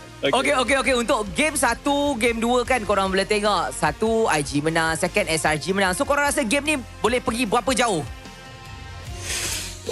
Kau macam mana? Aku rasa game ni mungkin boleh sampai ke 3-2 lah. Saya rasa diorang ni antara tim yang respect streamer. Diorang suka macam game tu biar lama-lama pun tak apa lah. Asalkan fans macam fun lah datang kat venue ni. 3-2. SRG lah menang kan. Biar puas lah dekat penonton. Tapi Paul, Satu benda yang kita faham, SRG ni adalah team yang cepat adapt dengan any situation. Macam tadi first game, diorang dah memang kena tabrak rata. Memang tidur. Tapi game kedua, SRG buktikan diorang boleh masuk laju semua. SRG dah mula baca game. Bagi pendapat awak sendiri, Saiful, kenapa SRG begitu cepat untuk adapt dengan keadaan-keadaan walaupun under pressure? Dia sebenarnya simple je jawapan dia, Ji. Dia sebab... Jangan pandang aku, kau pandang puji sana. Sebab dia dah main international lama, Haji. Dan dia ada prestasi yang bagus dekat international. So sebenarnya Liga International tu bagi aku lebih pressure daripada Liga Malaysia tu sendiri. So bagi diorang untuk adapt tu benda biasa kalau main dekat Liga Malaysia. Jadi boleh ke kalau macam IG ke ataupun Vamos yang tengah tunggu dekat bawah ni untuk compete sama-sama dengan SRG untuk diorang bersaing untuk be on the same level? Boleh je, tak ada benda yang mustahil Kalau Zeno main, boleh lah. Kalau Zeno main, aku tak ada pun esok stream. Okey, aku tak nak cakap banyak benda ni macam banyak kelakar. Okey, Saiful, Moon, ada tak apa-apa pesanan dekat untuk orang-orang yang tengah menonton, mungkin menonton dari rumah ataupun untuk orang yang dekat luar ni untuk enjoy bersama-sama dengan korang dekat watch party tu? Okey, Moon, kau lah. Okey, untuk yang berada di rumah, korang boleh datang enjoy kat sini. Kau bilang kepada orang yang tak pernah merasai, korang kena try lah at least once kan, untuk datang ke venue, untuk support, untuk merasai vibe berada dekat venue ni memang berbeza bila berbanding tengok kat rumah lah kan. Nak pula esok kita ada 10. Betul. Dan juga Maharaja. Betul. Dan juga si siapa tu? Ambong. So boleh lagi menyemarakkan lagi lah venue ni pada hari esok kan. Baik, terima kasih. Tak apa, terima kasih Saiful, terima kasih Moon, bye-bye. Jumpa korang kat luar. Okay. Lipo V. Bye-bye. Banyak buat lawak diorang ni. Tapi itulah sedikit sebanyak perkongsian cerita, input dan kenapa diorang sokong untuk tim masing-masing. Itu saja daripada saya bersama dengan diorang. Jom kita masuk balik dekat meja panel untuk mereka bincangkan siapa bakal menang game lepas ni. And there you have it. Shout out to all the restreamers. Hopefully you guys are having as much fun as we are. I am genuinely worried about our restreamers outside. I'm pretty sure it's going to rain in just a little bit. Because the signs are here. The signs are here. You guys might not notice, but Gideon is a weather detector. He's a rain man. I'm a psychic weatherman. It's like those old people, like they get kneecap pains, but instead of that, you start with, you know, old people. Hey! At what point We had a first generation Chinese. Don't play. I tell you, don't play. Don't play. The British had to taught me English. I can't deal with it. I can't deal with it. Are we more influenced by the British or the Japanese? The British. Our law follows common British law. No. I would say back in my school, actually, it was a lot of bad things happened by the Japanese there. I would say, yeah. Yep. The Japanese would have a big my school is above their the people dying place. What do they call mass it? grave? Yeah, mass grave. Yeah. Your school is above the mass grave. Yeah. I'm surprised they had. We needed space for education. You know, education comes first. That's your reasoning? We had to make sacrifice. There were two things. Well, not us make the sacrifice, but you know what I mean. Yeah. There was only two things it could have become. It was either another plantation or it was going to become a school. They went with school. Could be a hospital or a prison. No, that's what they do in East Malaysia. Very literally. Yep. Yeah. Skyza has a higher win rate than Aaron Shiki on a Moscow. Does he actually? Dang, MLBB won 8 out of 10 games. That's wild. With Moscow. That's a wild thought to think about. Especially considering that Innocent has been having a pretty, well, not the most profound season with a couple of losses, but that's not necessarily his fault. That being said, though, looks like the drafting phase is about to begin here. Finally, we can start moving our way and figuring out what the random map draw is going to look like. Generally speaking, I don't think these map draws affect a majority of these teams as much as some of the other regions, but let's find out anyways as we head on in. By the way, Midnight is saying that he remembers coming to MY, and he also prepared a lot. Ends up not using anything, and then we just predicted throws, and it was always accurate. Yep. Shout out to Midnight, man. It's honestly easier to predict which team is going to throw the game than win the game. Honestly, sometimes it even gets hard to predict who's going to lose harder. Hey, that's why we have the term, right, for certain teams, like, is this Vamosable? Yep. Possible. Yep. Is this a bigger throwable? This is why sometimes we have disappointments like Jasgar. Like, the more you love him, the more you're setting yourself up for heartbreak. Hey, man. That's why me and Gideon, we stopped loving people. Yeah. We. But you're both married. Hmm? But you're both married. Then you know the exact date of... you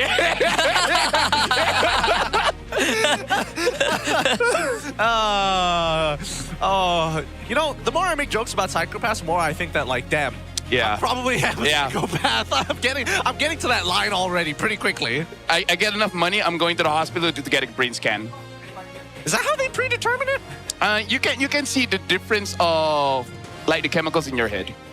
Like you can do evaluation, but if you're scanning your brain and there's clear signs that it's not normal, that's kind of like a red flag. But for me, it's an achievement. It's an achievement. Yeah. Are you trying to? Because last time I checked, I had little dopamine. Oh. Yeah. So you don't get excited like easily? I don't get happy. I don't get excited. I cannot plan things well, and it's accurate, right? You guys know me. I'm sad every day.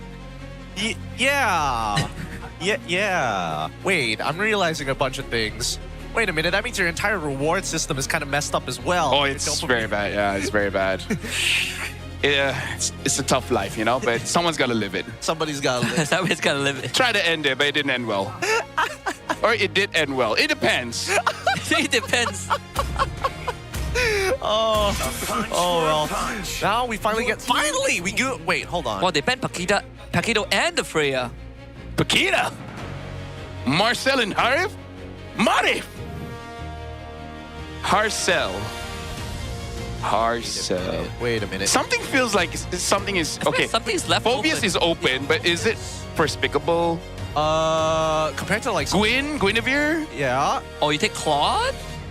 Oh, Gwyn's also open. Yeah, correct. Gwyn, Harley. I think you just take Gwyn. Right? Oh, look at this guy's collection. Whoa! Dang. Keep going. You have a lot of money. Have you paid tax? I don't know. Are Caillou cards tax? That is a good question now that I think about it. If I had a business and I said that my business was trading cards, would the asset be the trading cards? And therefore, do I get a tax rebate on that? Well, I know I get a tax rebate if I buy, like, electronics. You get tax rebates for a lot of things, like sports equipment, health checkup, like you go to the dentist, gym membership. If I buy you guys food, does that mean I'm helping the needy? Helping the disabled? Depends. What's your tax? All right. Reese has been helping me out a lot. That's why she has a MERS now. So that's how she got the MERS. I thought it was from her job, but no, it was actually from you. So you are the reason she has a MERS. Shout outs to Riz, the only female casting, and she has a Mercedes. Just 6 cars. And 3 houses. And 3 houses. She's doing well for herself right now. Finally, well is an understatement. Well, for her age, yeah. For her. She just recently graduated. Yep. Yesterday. Okay, maybe not, but all right. Recently. Really?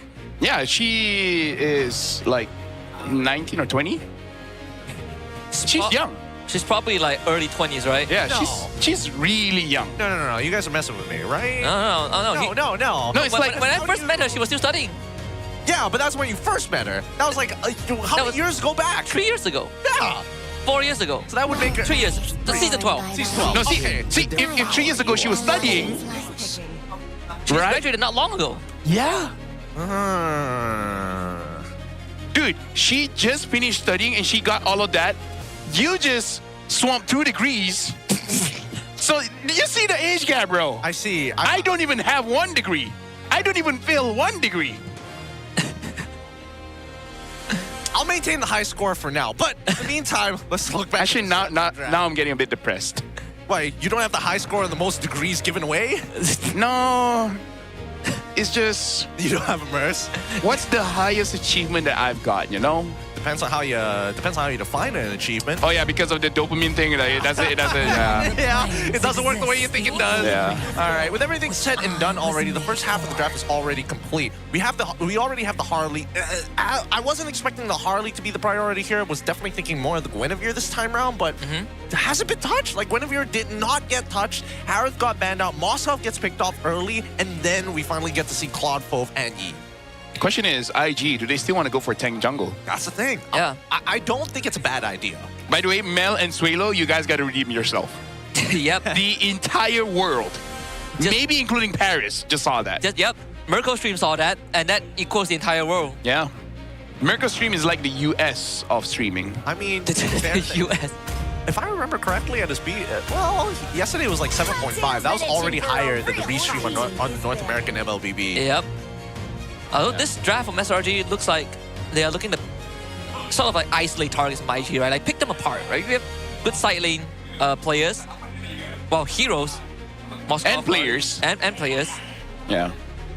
But yeah, I do agree. I feel like SRG against IG, they're like, we're just gonna pick off either the pivot point or just the weakest link, right? So Suelo, you're going up against a Moskov and a Harley, and we don't know what hero Cram is gonna be using. So you just gotta not make a mistake. If all else fails, yes, the Terizla and the Lapu. That is also true. I think that at this point, if anything, the supports are going to be more of a priority, right? Get rid of the single targets, get rid of anybody who is able to kind of like hard contest. Finally, the Guinevere gets banned out for the side of SRG, thank God. But now, I'm guessing Cho as well? Bonjour? Where? I've been practicing, if you guys haven't noticed. It's okay. Right? Okay. It's passable, no? Yeah, it's not easy to learn the language. Yeah. Where? I am here. All right, the second part sounds better. Where's Eiffel Tower? Where's Ify? Where's Ify Tower? Oui. Wi-Fi. No, not Wi-Fi. Oh, sorry. I'm gonna stop embarrassing myself. It means yes, by the way. Oh, really? Oui, yeah, oui means yes. That's dumb. We like to have fun here, folks. I mean, it depends on who you ask, you know. I mean, coming from our local language where people will say no by saying tack. Why do you say like that? And then when they... Why do you say we is we? And then when they spell it, it's just an X. That's actually facts. Hey, we simplify things, okay? X means no. Everyone knows it whether you know the language or not. Hey, I don't know. Try it with a Frenchman. Tell me what he thinks. You type an X and it's gonna like, oh, X equals 38. Well, at least if we go to Italy, we just need our hands to talk. Oh, I see. Which makes you wonder, how do the armless communicate? Through sign language. Like, yeah, but armless, get it. Armless, get it. He's got feet, right? Is there sign language for feet? What about quadriplegic? Dang. Man, now you're really making it tough. What if this guy can't communicate? I mean, like, here's the thing. He doesn't have to be disabled to do that. It was viral a few months ago that a guy that's quadriplegic shot someone. Exactly. Right? He used a gun. And then he was able to transport the body and hide it. He drove somehow. That guy. The world is insane. And he's a Paralympic, by the way. He's yeah. That makes it all the more understandable, you know? The fact that he's a Paralympic? Yeah, if he was just a regular person, I would be like, no. But he's apparently an athlete. It all makes sense. Thank you to everyone watching the game. As you guys are watching the draft, we're just honestly educating everyone. Right? Some of these things people don't know. You know what? We're making Mirko's job so easy. He doesn't need to talk. He can mute himself. He's probably in the bathroom and just listen to us. Like, and we do the entertainment. We do the we're doing the streaming. Yes. I wonder when they're going to start creating another subsect of the English broadcast, just purely for like, oh, this is the unofficial like no holds bar stream. Look, we need a panel first, right? And then we explain. Much. Imagine us letting Prod and everyone know this is us holding back. We are holding back. Look, apparently, according to the public consensus, the worst thing we said was being biased. Really? Yeah, the one with Super Yoshi has small hero pool, which, by the way, everyone admits, including Arcadia and Super Yoshi himself. Yeah, play the clip. We have receipts. We have receipts. Oh, the Yuzong. I do appreciate the fact that SRG, they're like, if you are going to go for Khalid and just say, imagine having that mid trio, so what? As long as we make this one combo work and land it on Suelo, we win. Yeah, he just dies. And Krem looks like he just really wants to dump on Yetri here. It's gonna be. It's not gonna be the easiest. Like he had a choice of Alice, but he's like, nope, Yuzong. Yep, he could play tank, he could sandbag, and he's like, no. We don't play nice. I think it fits his style. It definitely fits his style. It makes him less dependent. Hazel is smiling. Yep. That's into Moskov show. Hey, do not doubt. I'm sorry. Do not doubt the black alien. Apparently, he said he didn't want that nickname anymore. Hey, he doesn't really have a choice, does he? No. Man, it's hard. Actually, this gaming is too distinct. I mean, like, the nickname Black Alien probably is in its tamest form because we're in Malaysia. Yeah. In Southeast Asia, in fact. Imagine saying like Sky Prince goes up against the Black Alien. Can you imagine calling someone a Black Alien in the West? I kind of feel like that's kind of not good anywhere in the world. Not here. Well, they haven't met Super Marco just yet, so I don't think it would make sense because he's bulletproof. I have again. This is the part where we hold back because I have some jokes in my head that I'm like, I'm not gonna say it. Trust me, there was a lot. It could have been worse. Could have been worse. Cute that. Could have been worse. Could have been worse. Like for example. Wait. Why did they put Sakai and the wolf? What? The half-man, half-beast is innocent. Hey, no. Wrong. Get your monikers right. No, the moniker is absolutely correct. It is Sakai's the Sky Prince with half-man, half-beast. This guy fought his tablet here. I respect that. I respect the Infinix tablet. The Infinix tablet. Yep. Oh, check out the Infinix phone from Saba. For Cram, aka cousin. So are you Cram's cousin or are you a cousin? Never mind. Who's the cousin? Who's the favorite cousin? Which one was going to be his favorite? Which one's the cousin? The one that can use the keto. All right, before we go any further, let's do our jobs here. Let's break down what these comps look like. From the looks of what we want to see, Invictus Gaming have gone back into their style. They have single target pickup, but their team fights are pretty good if they can set up for Mel, Q, T. On the opposite side, single target lockdown to Snowball is the way to go. Let's jump right into game number 3. Yep, game number 3 underway. This time we get Selangor Red Giants. Again, against Invictus Gaming, SRJ blue side, IG on the red side, and we see Hazel's signature Hayabusa. It was the hero that he used when he debuted 2 seasons ago, and it made a splash. Gave SRG a pretty hard time back in Aero Esports era. Yep, 1-1 game against SRG. Now, here's the thing, my analysis for SRG's draft, it really is just to dive, get a crucial target, and then commit. For Invictus Gaming, it's all about Hazel's styling. That's the official analysis, which is true because Hazel yesterday, after he got his VOD, which is his 4th item, then he started to come online. Yep. Like, Hayabusa would have had way longer reach with the shadows. In fact, Yones is to come in onto it with Stormy, that's first blood. Such a silly mistake. They overextended, and Nova, he knows he's going to be fed to the wolves. They even come in to petrify just in case. 2 bodies for SRG. They did not need to do that at all. Hazel needs to be careful here because, again, he's not going to find his relevancy until level 4. And worse yet, just keep in mind that Yums actively on this show is going to be looking out for his shadows as targets. So as much as he wanted to chunk people out and force recalls, that has costed him a lot in the early game. Gideon, you're showing your age, I am. right? The thing about styling, the thing about aura farming is doing things unnecessarily and get away with it. He just didn't get away with it. So it's just, negative aura. It's kind of like if you want to leave after the show ends, but you do a backflip, it's super unnecessary. Look, a good example would be if Mel did what he did in the previous game and it worked, it would have been the greatest player of all time. But it didn't work, so he just loses aura. Yeah. So you gotta give benefit of the doubt to Hazel, right? He needs. Yeah, he forgot that the shadows aura. have shorter range. Yeah. And he didn't thought Yums would kick him. Okay, that one is a stretch. Or he's just like, Yums gonna miss. He forgot. Yums was just gonna miss. That was the only thing. He forgot Yums has flicker, maybe, who knows? Oh, next fight's already begun. Yeah, Yetri is gonna get sand back in, and Nova forced to use his quicksand guard, flicker into a dark wave. They go into Stormy and they blow him up. Good stuff there. Fed over to Hazel, Black Dragon form. Suelo gets knocked up, but the damage is gonna arrive from IG side. Yetri doing his darnest to keep SRG under control, and Cram will also go down. SOD does end up missing, but Hazel will bleed out before that. A double kill for the Yuzong. Okay, not the worst. Luckily, Cram was able to get 2 there at the bare minimum. So guys, not sure about the target acquisition here, because that Deadly Magic onto Nova just didn't make much sense to me, especially knowing that he is going to be covered by his team. It's not like he was singled out or in any of that matter. Yeah, I think it was either a misclick or just, you know, panic, you know, pressing. It's a good thing that the Innocent didn't hit the SOD as well, but Cram getting that double is pretty huge. Oh, ENG is most likely going to go down here to Sakai's. And there's no business for Nova Escobar in this area. Yep. All right, Husky's going to work a little bit more for this one because it looks like this is going to be a pretty brawly game. Yep, it looks like it's just going to be like active fights all across the board, right?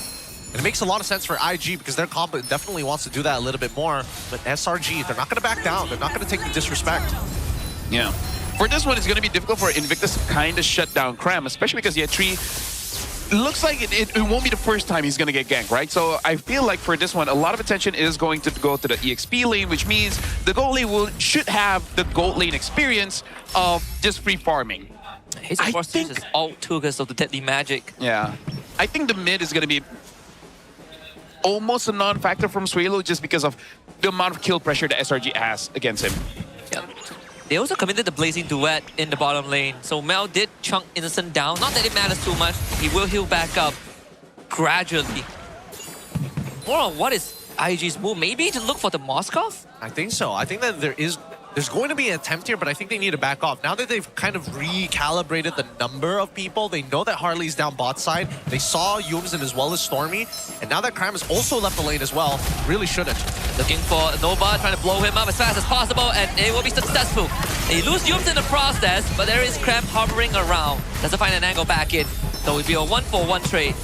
But I think that's a necessary trade, right? Nova Escobar, there was almost no way for him to survive that. The fact that Hazel got a kill is A-okay. Because yesterday, Hazel is strong, but he got strong very, very late. So this just accelerates it. This is one of those times where he's allowed to be very, very selfish by allowing his team to be live bait just so that he can get those kills. Well, let's see how long this can be kept up for, right? It's 6-4 scoreline, and Yetri re-ganked again. There is Nova and Hazel nearby. The Petrify gets used. Yetri trying to hang on, but the damage is just too much. And IG can't make it there in time. Hazel's looking for an opportunity. Bridget Sandstorm easily dodged, but Hazel has a shadow on the Sakai, so that's going to be a guaranteed kill despite the port out. But Yuz will come in with a counter engage. They find Hazel. Both the junglers fall. Yeah, this is going to be more about micro here. Like who can trade very, very well. And Yetri really has to be careful because he needs to know SRG doesn't like him that much. So they're gonna gank him a lot.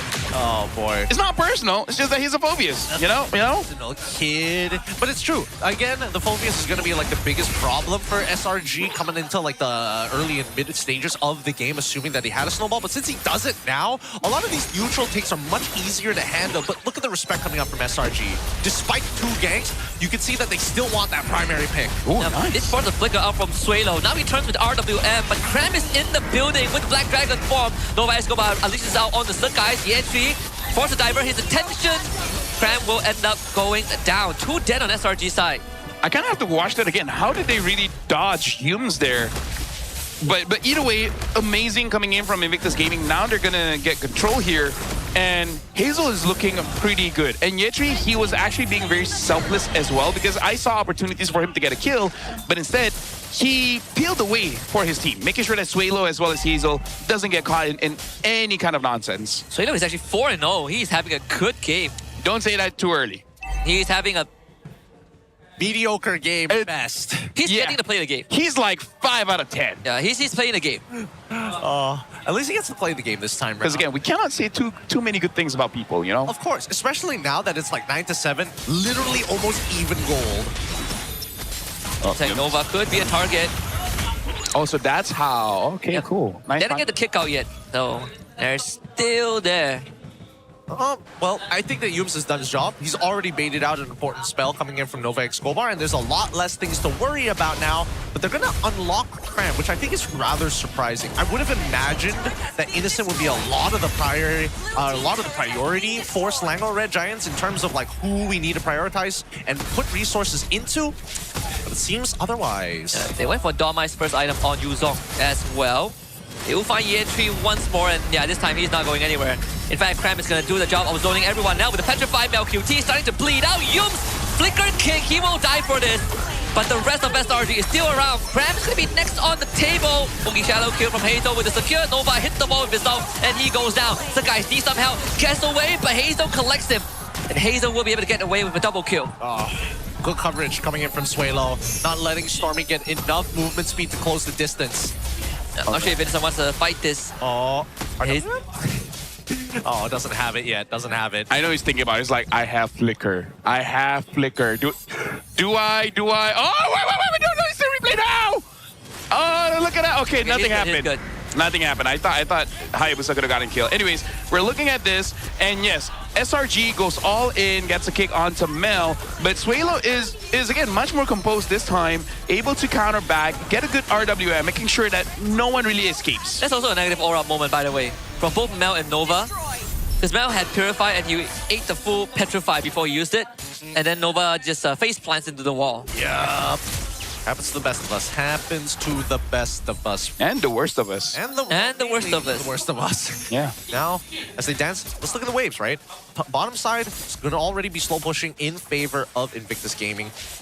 Now, top side looks like it hasn't been set up just yet. Cram's going to get on it first, though. Well, right now, Invictus Gaming, all 5 members are here, but they might get boxed in by SRG. Stormy and Innocent are on the flanks, and Yums is looking for a target. They should get the Lord. There it is. Hazel with the secure. Good dark wave from Ye3. They take out the guys right in an instant, and Innocent needs to back up as well. Nova just stands in front of him. They lose Ye3 in the process, drag Nova back, but they don't have the damage profile, and Stormy will eat the shadow kill. No one can disperse it sadly, and Stormy would just have to take the loss. Suelo is unstoppable. Cram goes down. Lord and 4 kills for IG. Bro, the Black Alien, man. Okay, maybe we do need a new moniker for him. He needs something good for IG, assuming that he sticks around with them for a long time. Oh, but it actually works because Invictus is kind of like, you know, space themed, right? Well, is it space themed? I don't feel Yes! They're like astronauts. Yeah, like astronauts underwater. Dude, it's literally in their poster. Wait, hold on. Rewind that. Astronauts underwater? Explain. Those are called divers, LaFell. No, that's a song. Remember? It's a song?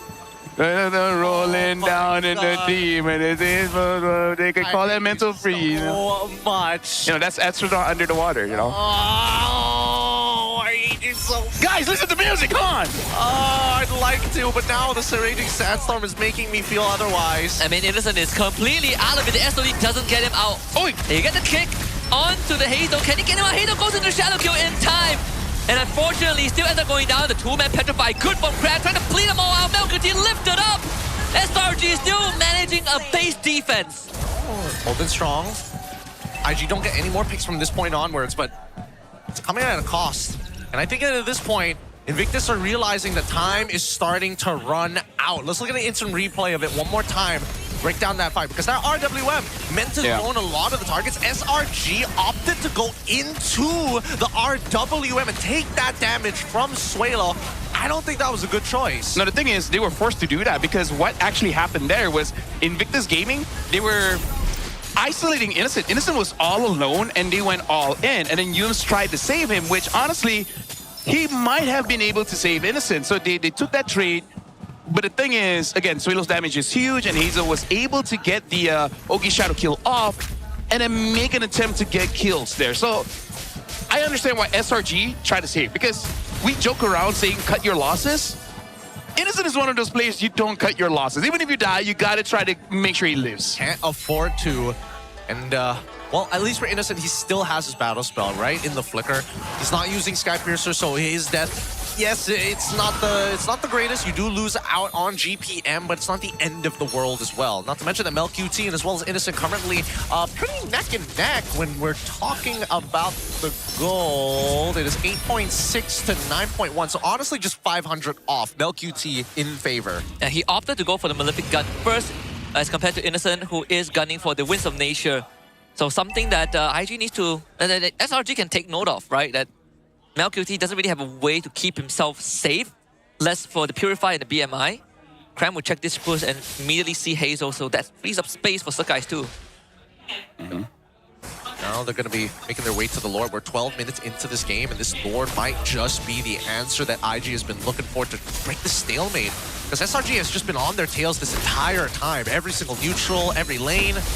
Here they come, RWM preemptively use the guys. Doesn't find an angle in, and Melqtito will get ran down. Innocent in with the SOD, he's in the backline, they find a kick on the Suelo. Suelo gets shut down, and SRG don't need the Lord.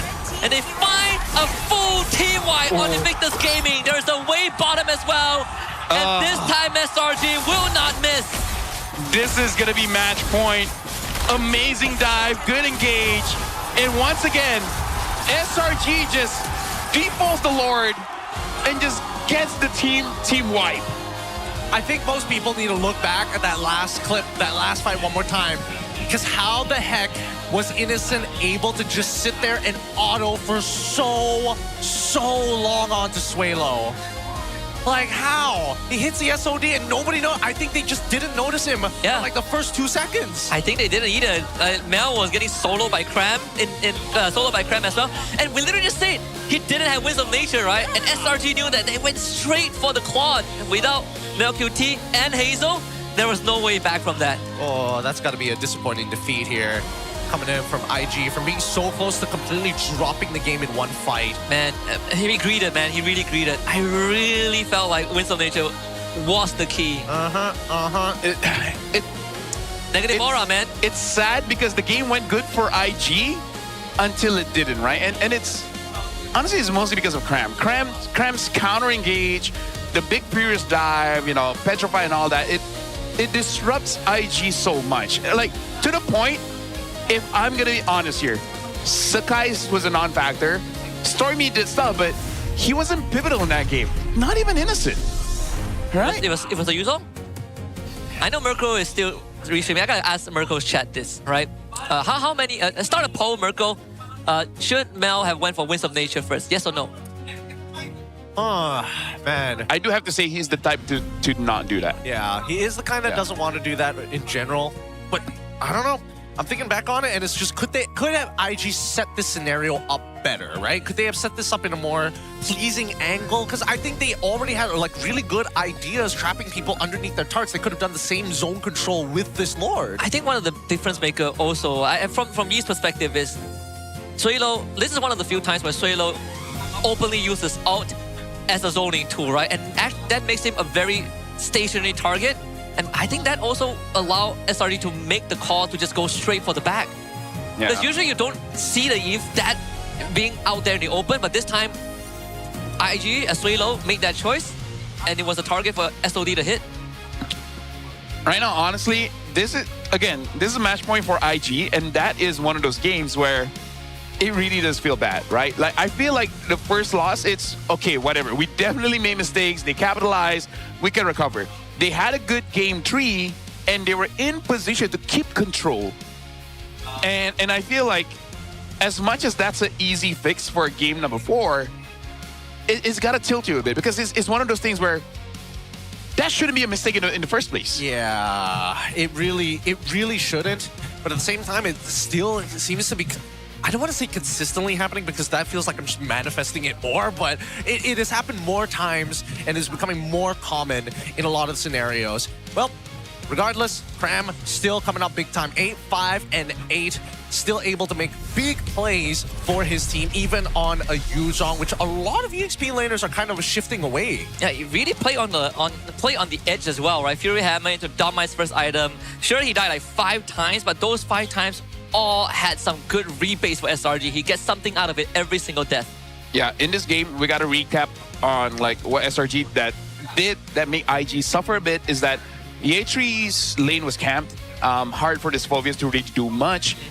And I think the coach tells Mel that you got to be the carry. But at the same time, Mel has to understand that it's easier to carry when you stay alive. Yep. So he needs to have a defensive mindset as well. And I don't know, because go back to in the pre-show when we're talking about how Mel, when you put a lot of pressure onto him, it gets to him, right? The more is expected of him, the less he performs.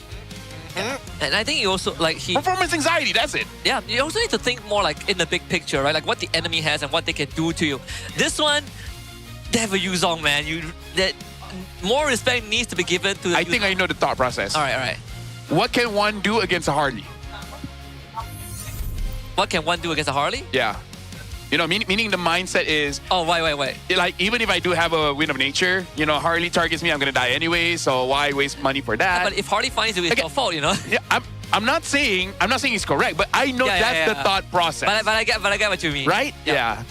Overall, as we see the gold graph, it tells the story exactly how we were expecting it. When all things were looking pretty good and going up, going even, it breaks midway as IG steals the lead, but unfortunately could not find a way to close this game out and lose in one fell swoop, resulting in 20-16 scoreline in 13 minutes, 11 seconds.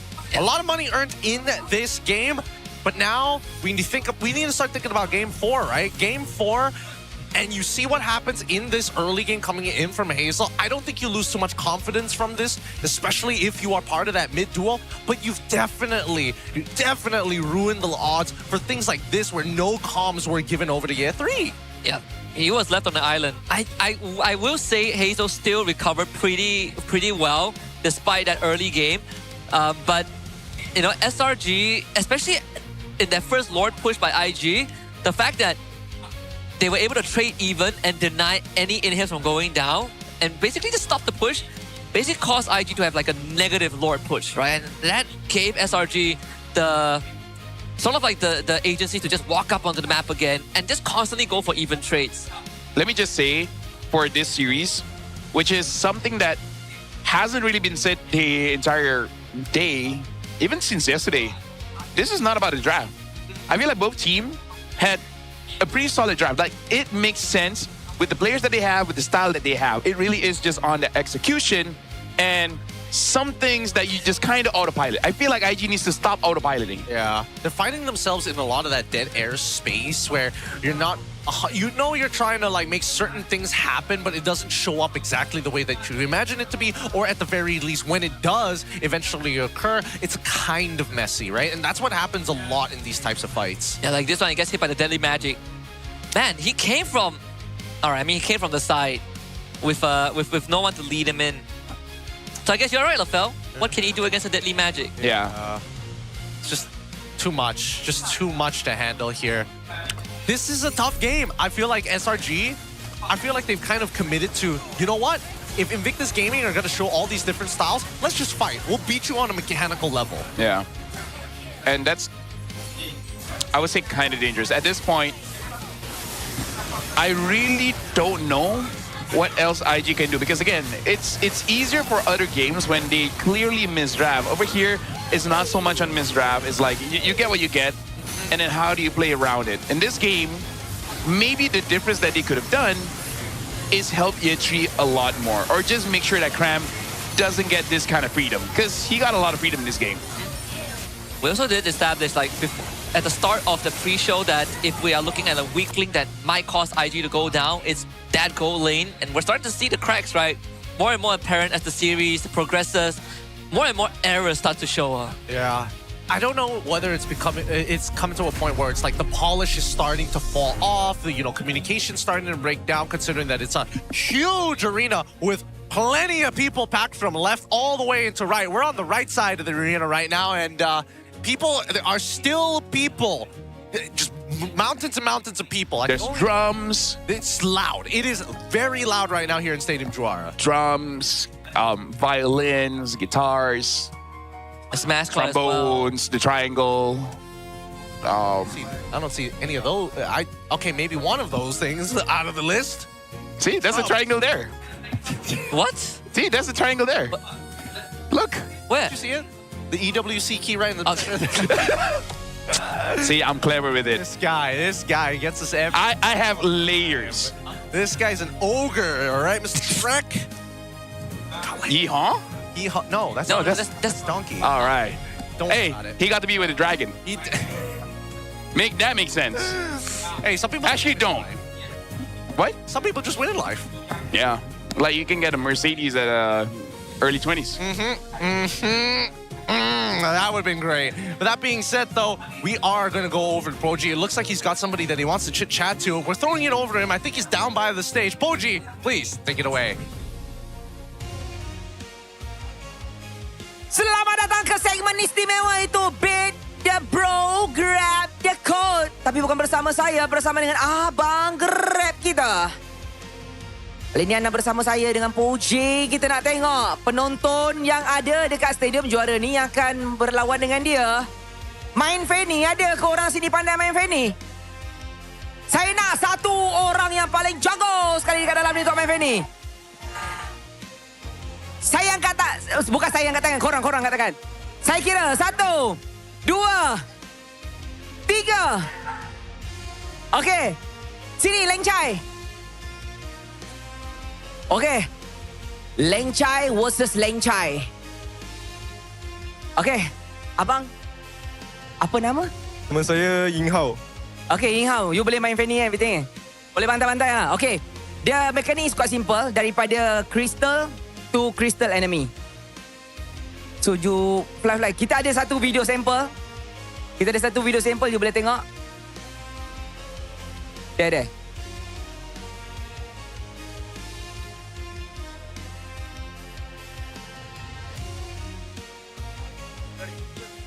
So, itu adalah contoh gameplay daripada Annabelle from BTRM. So, ingatlah daripada your base to enemy punya base. Okay, this is the phone, the device. Okay, you can start. 3, 2, 1, let's go. Mid, go mid.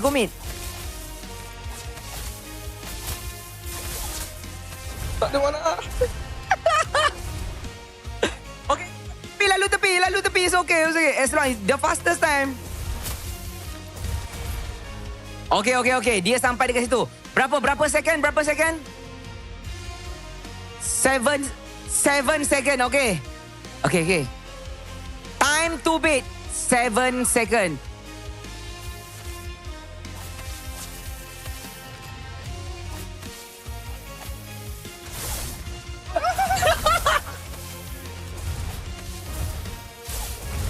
Okay, ini berapa lama ni? 13. Oh my god. Minta maaf Abang Grab kalah. Tapi kita punya brother menang. Jadi bukan sahaja dia, audience yang ada dekat dalam venue ni akan dapat kod istimewa offline code semua. Untuk korang. Korang dah boleh scan QR, ambil screenshot ke apa ke. Sebab dia telah memberikan hadiah kepada semua yang datang pada hari ini. Okay bang, thank you very much. Sokong siapa hari ni? SRG. Any words to them? Sorry? Any words? SRG. Any words to them? Bantai IG. Alright, terima kasih banyak untuk abang. Ini sahaja daripada saya bersama dengan segmen Grab. Jom kita terus masuk kepada major panelist untuk membincangkan pasal game sekarang. Whoa. Thank you so much, Boji. As you see, the players have already taken the time and utilized this break while you guys were enjoying the 6 seconds of flying through the air on cables from one crystal to the other. It's good to know that Uni is still having a good time. But now, IG, what's going to be the change here? Do you feel Darmu here? Do you bring the sun? It looks like he's coming in. It looks like the new kid is going to debut against SRG. Oh, the new kid on the block. Again, his performance has been a little up and down, and I think this is a good time to really test himself against the best. Yep, someone who hasn't, been defeated yet, at least in this series, comes in with a fresh mind. We have seen players that saved their teams from the brink. And funny enough, Nova Escobar did that with SRG in Season 12 against Todak. So he knows that feeling best. Yeah, going up against Innocent, Cram, Yooms, Skies. They're not unbeatable, you know? Yeah. 2 third place at M Series. Not a big deal. Just like 2 finalists at MSC. Just like what Spider-Man said, right? Gods can bleed. Yeah. Like it's also what's his partner's name? Gwen Stacy. Like what she said as well. When she fell from the... Oh wait, no, she didn't say anything. She went like, ah! What did Dr. Octavia say? With great power comes great response. Wait, no, that's Uncle Ben. Yeah. I hate you guys butchering this great, lovely piece of meat, absolutely horrendously cut in half. Remember what Ash Ketchum said? Get him, Tigreal. He did say that. Oh, this is a Berenstain Bears moment. Everybody's going to be like, I don't remember that happening in my childhood. But with that being said, though, let's give it up for Suyo. His stats? Suyo stats? Yep. All right, now we're going to see it. 69% from Sakai's. He's only 33%. Whoa. That's actually kind of interesting to see that Hazel, after 9 picks, only having that 33.3%. Even GB has slightly higher at 7 picks at 42.9%. Even Gary has high win rate. Kind of wild. Right. Kind of wild. Could have been like the early stage. No, not even then. Not even the early stages. He didn't play as much Suyo compared to his like Yishin Shin. Yeah. So that means he won like twice or 3 times? Like you come off a game with like your signature Hayabusa and then you lost because of 1 fight. Like what now? You go back to Baxia? I think that you might just have to go back. It actually... By the way, let me just say, I keep confusing the croissant emoji with a udang. What's it in English again? The prawn, yeah. Prawn and croissant look the same, no? Well, I mean, what? Do you feel like it's by design? That they make croissant look like prawns? I mean... Or they make prawns to look like croissants? Wait, which one came first? Croissant isn't... The prawn. The prawn came first? Isn't usually that, like curved over, Like some of them are a lot more straight. Sir, what's your command? So you eat the less straight croissant? No. That's... Okay, that's a hot... I can't find a better way to describe it to you. Hey, we would have fun in this conversation. Let me tell you that. So, what was your question? I like it being in English, by the way. Do I eat the less straight croissant? Yeah, do you eat the less straight croissant? No, I eat whatever croissant. The fruity one, clearly. You set it up good for him. I don't know what to tell you. I was sitting on that one for a while. Yeah, that was good. That croissant, I'm like, I wonder if I could get away with this. That was kind of a freebie. It was a freebie. It was a freebie.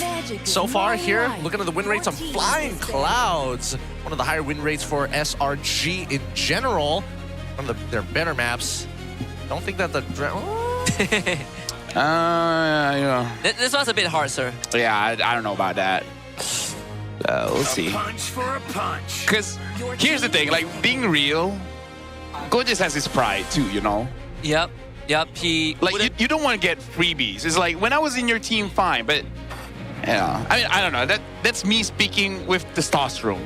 Who knows? It is Gojas, to be fair. Yeah. I feel like he's got the personality. If Stormy comes up there and is just like, you want to go to Paris? He's not going to say no. Like, he'll say yes, but he probably won't feel good about it when he gets there. Say that out loud. Like, I'll go reluctantly. Oh no, flying 13 hours into the city of love. Or do that. Or 28 hours. Yeah. What? What's the other route? Yeah, so there's 2 airports, right? Uh-huh. One of them is like between 13 to say 15 hours. Yeah. The other one, which they suggested, is around 24 to 28 hours. Wait, what was the name of the airport? It's a good thing Rose told me, and I was able to change the airport before they decided on things. You didn't do a CG. Yeah. Oh, that was about to be bad for you, sir.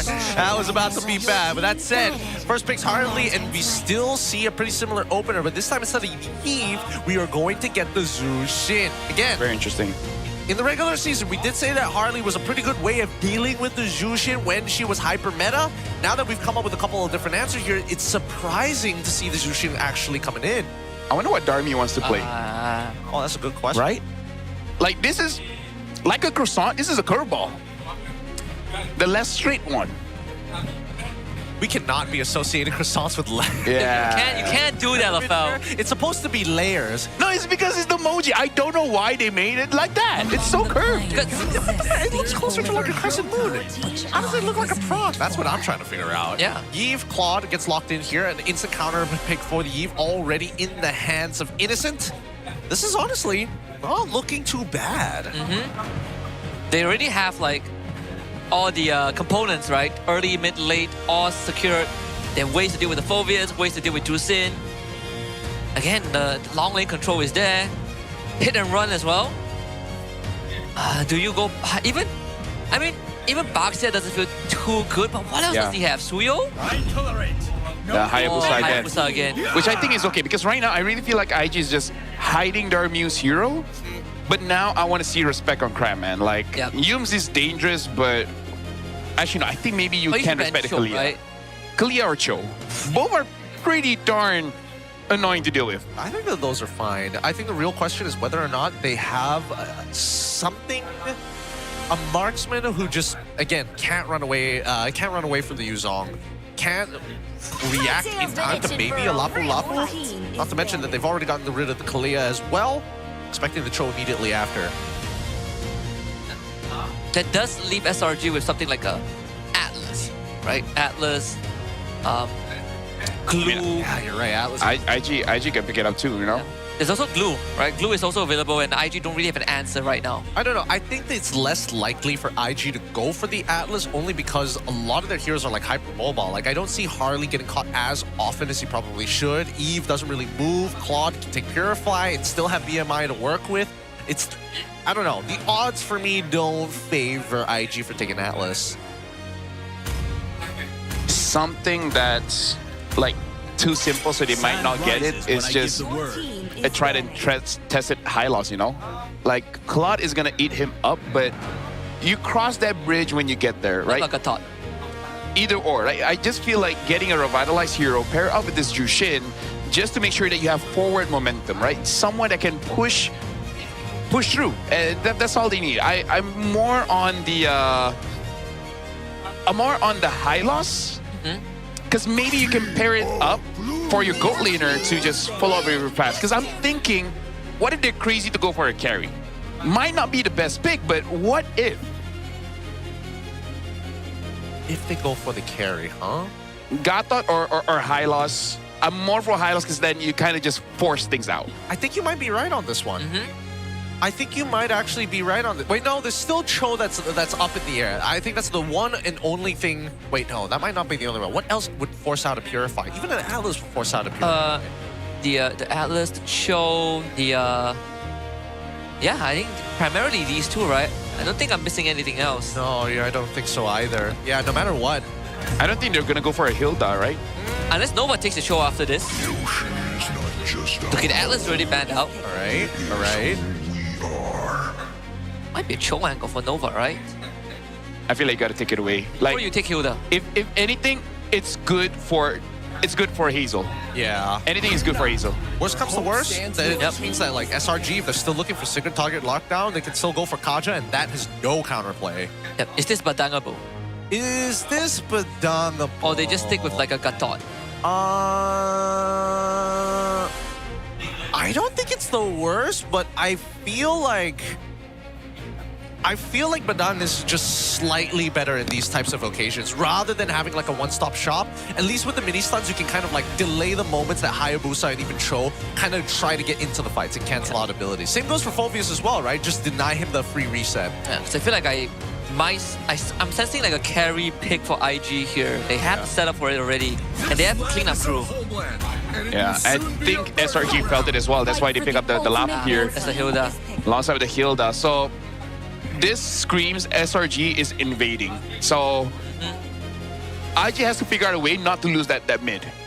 Again, there's the gank potential that could shut down Year 3, like how they did in the previous game, just because there is the Hardy on the other end. IG needs to keep tabs on that, and I think with the Cho, it's a lot easier to do so. Cho Juicin. I agree. Are you crazy to go for Obsidia here? It's between carry and Obsidia. I much prefer the carry, if I gotta be honest. I prefer the carry too, but...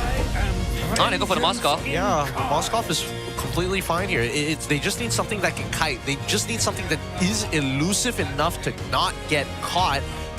Lapu, because he's looking out for that Moskov. He's looking for multiple targets to get the Landshaker on. This is do or die for IG, and they're putting their trust on this kid. And you know the coach is saying, I see good things in your future. I believe in you. You can go far together. We can do anything. You see, this is Mel's contract. You have the power to change. This is his contract, and this is a lighter. When you win, it gets closer. I pass this lighter to you. Oh my goodness. I mean, this is a very stressful situation to be in, but Darmu needs to show us that he's got what it takes to even out the score against Malaysia's finest in SRG. 2-1 is the current score as we head on into the Land of Dawn. Game number 4 underway, and Selangor Red Giants are 1 win away from a flight to Paris for EWC 26 and a chance to get another trophy back home. And IG, they gotta win this to stop them and to draw this out to a Game 5. Yeah, now look at this. Yum's already dealing quite a lot of damage onto Nova Escobar and not a lot of damage onto Stormy. So just with this, Invictus, they kind of win the trade, but Selangor Giants, they kind of win the trade, but Invictus, what they're doing is just to make sure that the minions don't shove into them, because the scariest thing is get invaded on by Selangor Red Giants. So trade your HP just to make sure that they can't move forward. That's good enough. As long as they don't move forward, there's an opportunity for anything to happen in this game. With the first rotations actually being done, the jungles are ending up on the opposite sides of each other's maps. It looks like the first gank most likely going to happen in EXP. He was able to clear out the way the same time as the IG duo, so it does free up some space for Stormy to move around as well, and allows you to make these rotations start helping out Innocent. But he will be fine with the BMI. Yeah, but Darmu is still taking quite a lot of damage. Muse is here now. They're going to be pressuring Darmu here, but I don't think they're going to be able to freeze it up too much. Speaking of Darmu, a lot of Moscow has been taking Fighter Emblem. He's still going for that Marksman Emblem. So I think this is just IG style of screw defense, just do more damage. Yeah, it's going to help him later in the game, but also taking Master Assassin as well. Kind of bold to play, especially since it's still going to be a little bit of a tough time here. It's more effective for Innocent on this claw to poke out Darmu in the earlier stages of the game. Yep. The turret is going to spawn as well. Meanwhile, another fight mid. Some guy comes in with the deadly magic. Hazel waiting in the ambush. First blood for IG. Yeah. Nicely done. Nicely done. They got the flicker out of Stormy as well. Denied him level 3. And look at that fat wave mid that he's going to miss out on. Yeah, something we do have to see what Invictus can do is that most teams win against SRG if they do it with Crime and Stormy. Ed Sakai just took it right under their nose. Yep, it is Flying Cloud, so he's instantly back in the fight. But you can't get tilted by that, right? You gotta keep the vibes good and not throw after that steal. Yeah, it's just a small chip on the shoulder. They might be able to punish Yums here. RWM as a response. Cram hops in on a Yetri. Yetri is 100% dead here. Can he get Yums with him? Nope. The Dark Wave doesn't come out in time. Now Cram gets to basically swing on the Suelo and force him out. Again, desperation, man. That just happens to you in game number 4 after a long day, watching one best of 5 series earlier, and then your jungler doesn't secure the objective, right? It just happens. Happens to the best of us. Just look at this, the amount of control.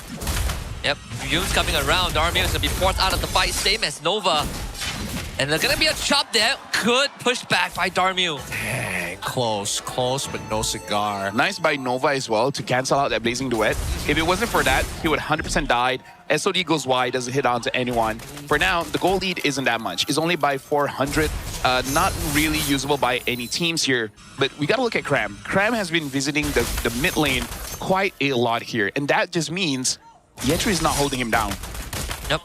Cram just clears a lot faster, right? Like, can clear the wave a lot faster to get that first move. And that's what you two pointed out early on as well. If they can lock Cram from his lane early on, it does give SRG a lot more agency to walk around the map. Great pressure points like these. Yeah. Right now, look at this. Selangor Giants, they're bullying Darmu a little bit here. Innocent is forcing him to stay under his turret. A lot of rotations going down there, especially just because Crime is saying, you guys don't need to gang my lane. I'm not even there. Oh, nice flicker from Stormy. Very nice. Very nice. Good reposition here. Now keep in mind that right now, Lapu is in the middle of a 1v1 that he might actually win and force a recall off of Ye3. Cram deciding to skip his boots straight for a full item War Axe. And even delays that recall.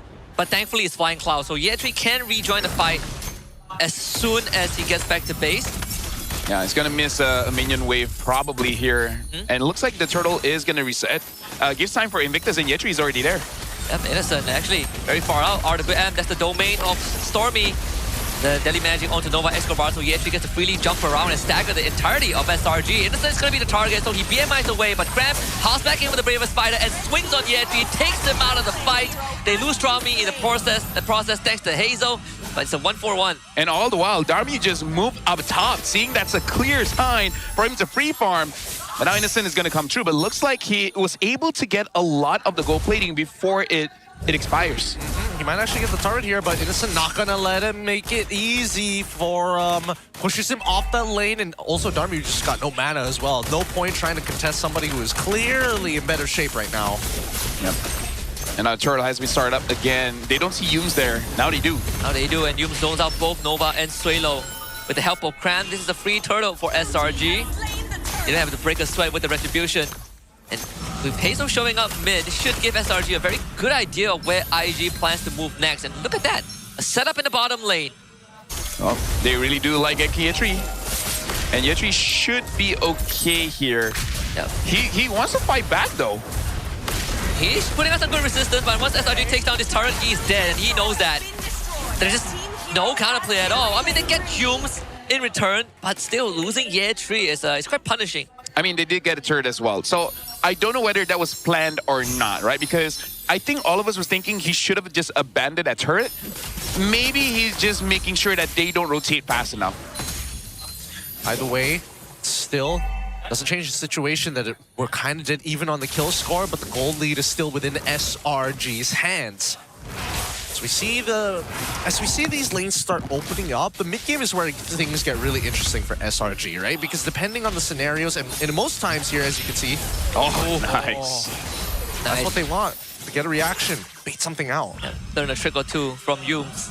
Yeah, Darmu has been having a pretty good time, even though he was pressured by Innocent quite a few times. We have to see how Invictus is going to deal with Cram, because so far, Yetri looks like he's very gankable, 0-3, and Cram is 1-0-2. Clearly, there's an EXP diff here. They've been shutting him down extensively, right? Previous game, they did the exact same thing with a Hardy +1. And now they have Hardy Lapu, who again deals a ton of damage with their first item, War Axe. So much to worry about.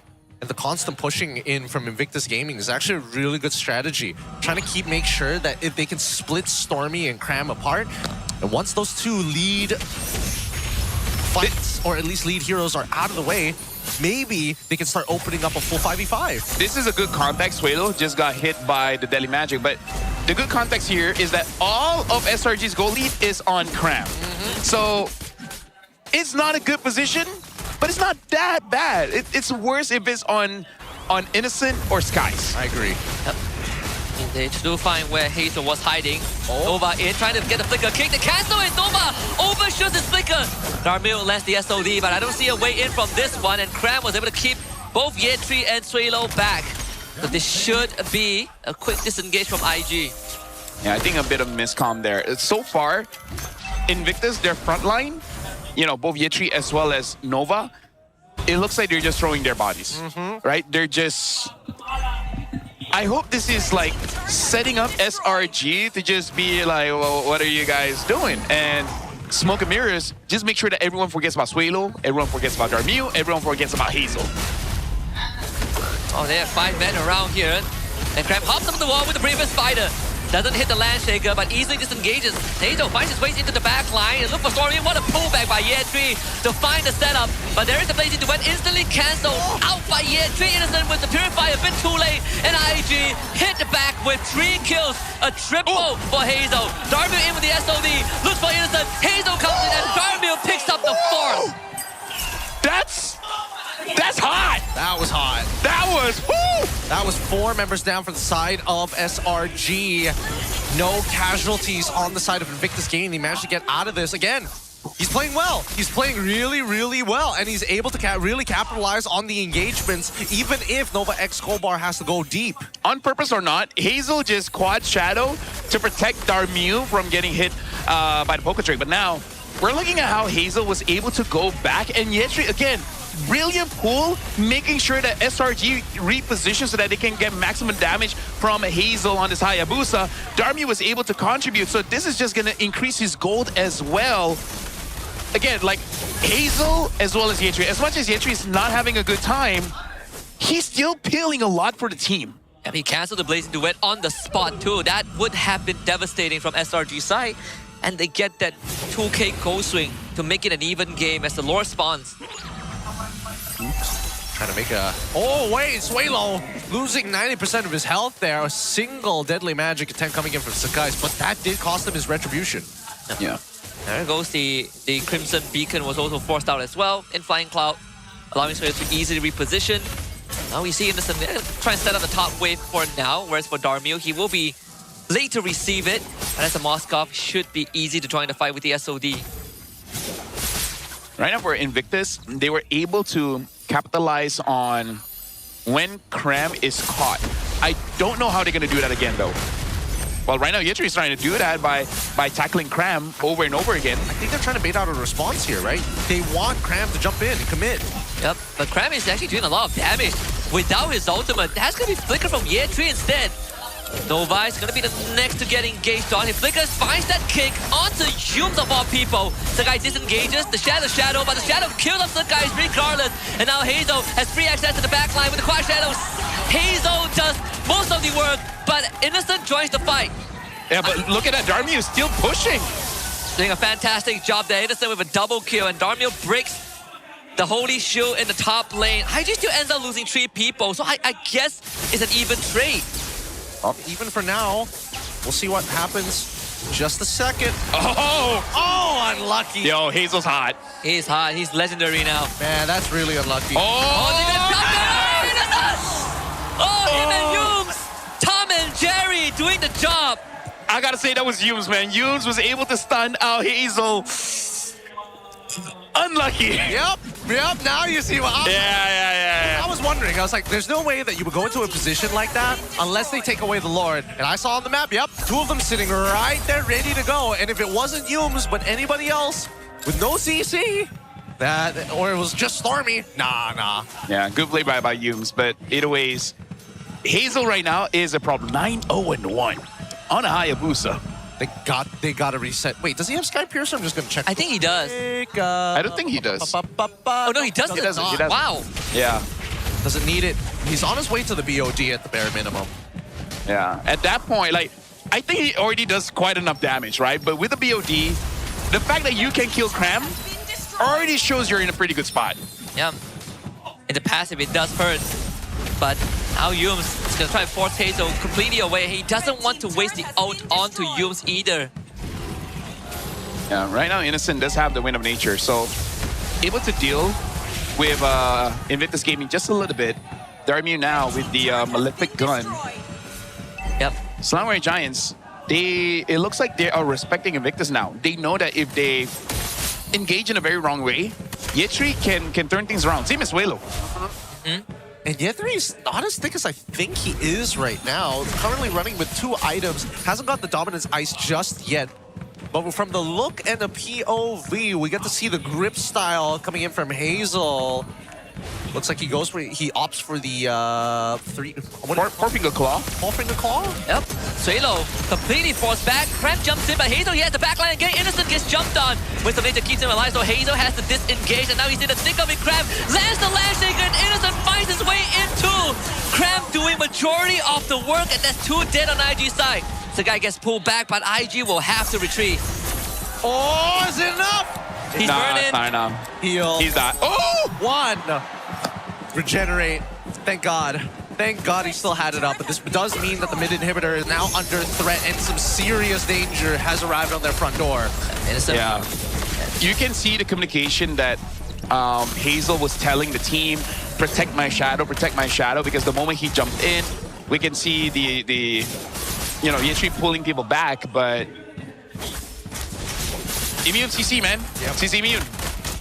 Powerful. It's good. A little too good, some may say. Looking at the Ana build so far, it looks like we're already down to our last few here for Innocent. Same can be said for Darmio, both of which, well, Darmio still perfect KDA.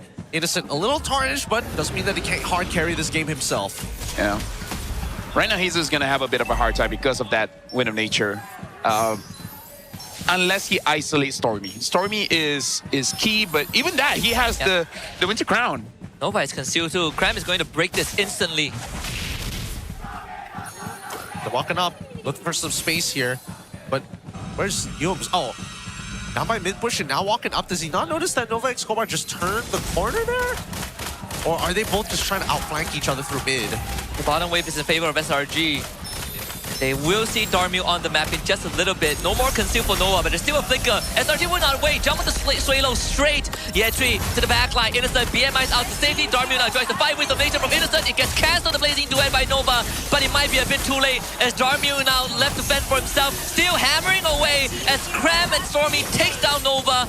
IG coming with the shadow kill. Cram still alive, and Sukai's lands a deadly magic. Darmu is burning. He is gonna go down here, and IG loses the fight. They got lost in the sauce. And if they get Hazel here, it's over. And there you have it. Now they're going to go straight for the end. What can Suelo do? He only has one try. Come on. You can't deny SRG, but you cannot defy their power. SRG, the Selangor Red Giants, will book the ticket to EWC as Paris beckons their 24 winners. We salute you as SRG have now become our first team to qualify for EWC at MSC. An exciting time to be alive. Frustration on all the faces of the members of IG. They were looking forward to it, but the journey just got a little bit longer. Again, like, now we see that honestly Darmu wasn't that bad. He was actually kind of sick with it. Now they gotta consider tomorrow against Vamos, who's gonna start? Because now's the real thing, man. That's the final chance for both Vamos and IG. Truly a scary time here. But with that being said, we're gonna be throwing over to the stage to talk to our winners, of course, with Rose. Tuan-tuan dan puan-puan, Selangor Red Giants, pasukan yang pertama berjaya mendapatkan tiket ke Paris EWC.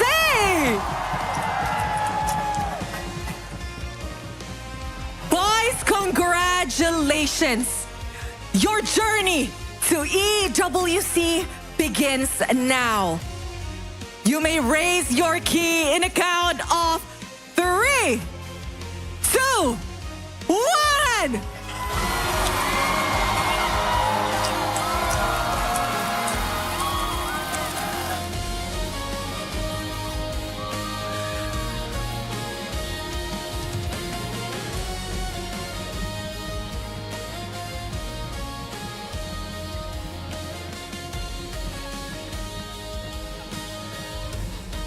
All right, guys. Untuk kali ini dia special sikit. As they are signing, kita pun akan conduct interview. Once again, ini adalah cara untuk officiate mereka yang layak ke EWC. And mungkin kita boleh start interview ni dengan Stormy. Stormy, congratulations. You have officially qualified untuk MSC untuk kali ketiga. 3 years in a row. And aside from that pun, you berjaya layak ke Grand Finals sekali lagi. How are you feeling untuk wakil Malaysia, wakil MPL Malaysia di pentas dunia? I'm so happy that kita orang dapat wakil Malaysia and we're so excited to go to Paris as well. So yeah. SRG is going to Paris, baby! Now, Stormy, masa kita masuk ke dalam perlawanan ini, did you guys feel any nervousness ataupun you guys memang confident boleh menang? Yeah, we're always confident in everything, so nothing to lose, guys. Alright. Guys, ke depan sikit, depan podium, bagi semua orang tengok you guys tengah sign the EWC board. And of course, kita pun nak board dengan Coach Arcadia. Coach Art. Aku boleh pegang. We know that... Oh, there you go, the mic. We know that this season has been a roller coaster for the side of SRG. But I want to ask, looking back on your journey, what means the most to you guys now that you have secured your MSC slot? For us, what means to us is really this season. Because as you mentioned, actually, this season is more like of a season of learning, a season of accountability. And we believe that this season is a very memorable season for us. So that's why we want to make sure that we can finish strong and defend our championship. And that's what we're aiming for on Sunday. Wow! And of course, Coach Becky, after today's 3-1 victory, how confident are you guys to defend your championship title this Sunday and secure your 5th peat? Bonjour. So, we're gonna try our best because this time, I think every team is really strong. So, going to the grand final, whoever is gonna come with us together to Paris, I hope that we will just show really interesting and exciting match for you guys. Yeah. Thank you. Innocent? Tomorrow, you guys have an off day because you guys are already waiting for your opponent in the grand finals on Sunday. So what is SRG as a team going to do on your off day? No rest day because we're going to practice. Wow, you guys are working really hard? Yes, hardworking. Hardworking, so you guys are just gonna grind and practice to ensure that 5th P is on your hand. Yes, still normal schedule. Still normal, nothing special, just because you guys secure the card? Eh? You wanna say anything to Cha-Cha? Hey. We will go to Paris. We are going to Paris! Cute, so cute. Alright guys, kita pun sudah saksikan perlawanan 3 berbalas 1, tapi hanya seorang yang boleh menjadi MVP. So guys, who is your MVP? Mari kita tengok MVP in a count of 3, 2, 1. MVP jatuh kepada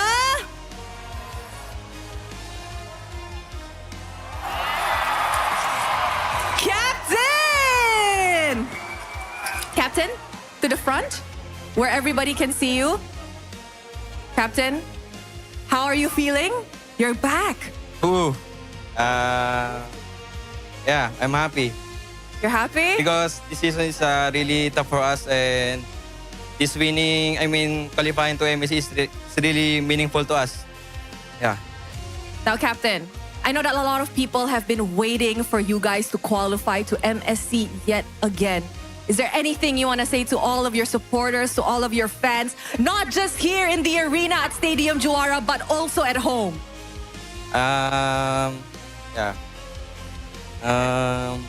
Thank you guys, and you guys are really important to us, and we love you all. Thank you for always supporting us and giving us a spirit, to keep fighting every game. Yeah, thank you guys. See you on Sunday. All right, Cram, I will be taking the mic from you because I want you guys to start a second lift. Once again, ladies and gentlemen, inilah dia Selangor Red Giants!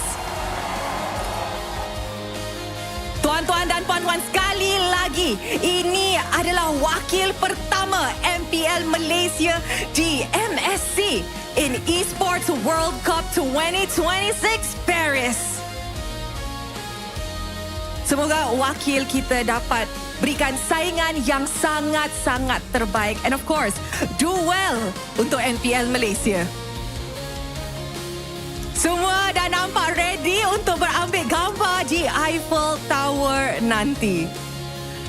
You know what guys? Another round of applause please. With that, mari let's show it back to our panel untuk discuss apa yang terjadi dalam perlawanan upper bracket finals ini.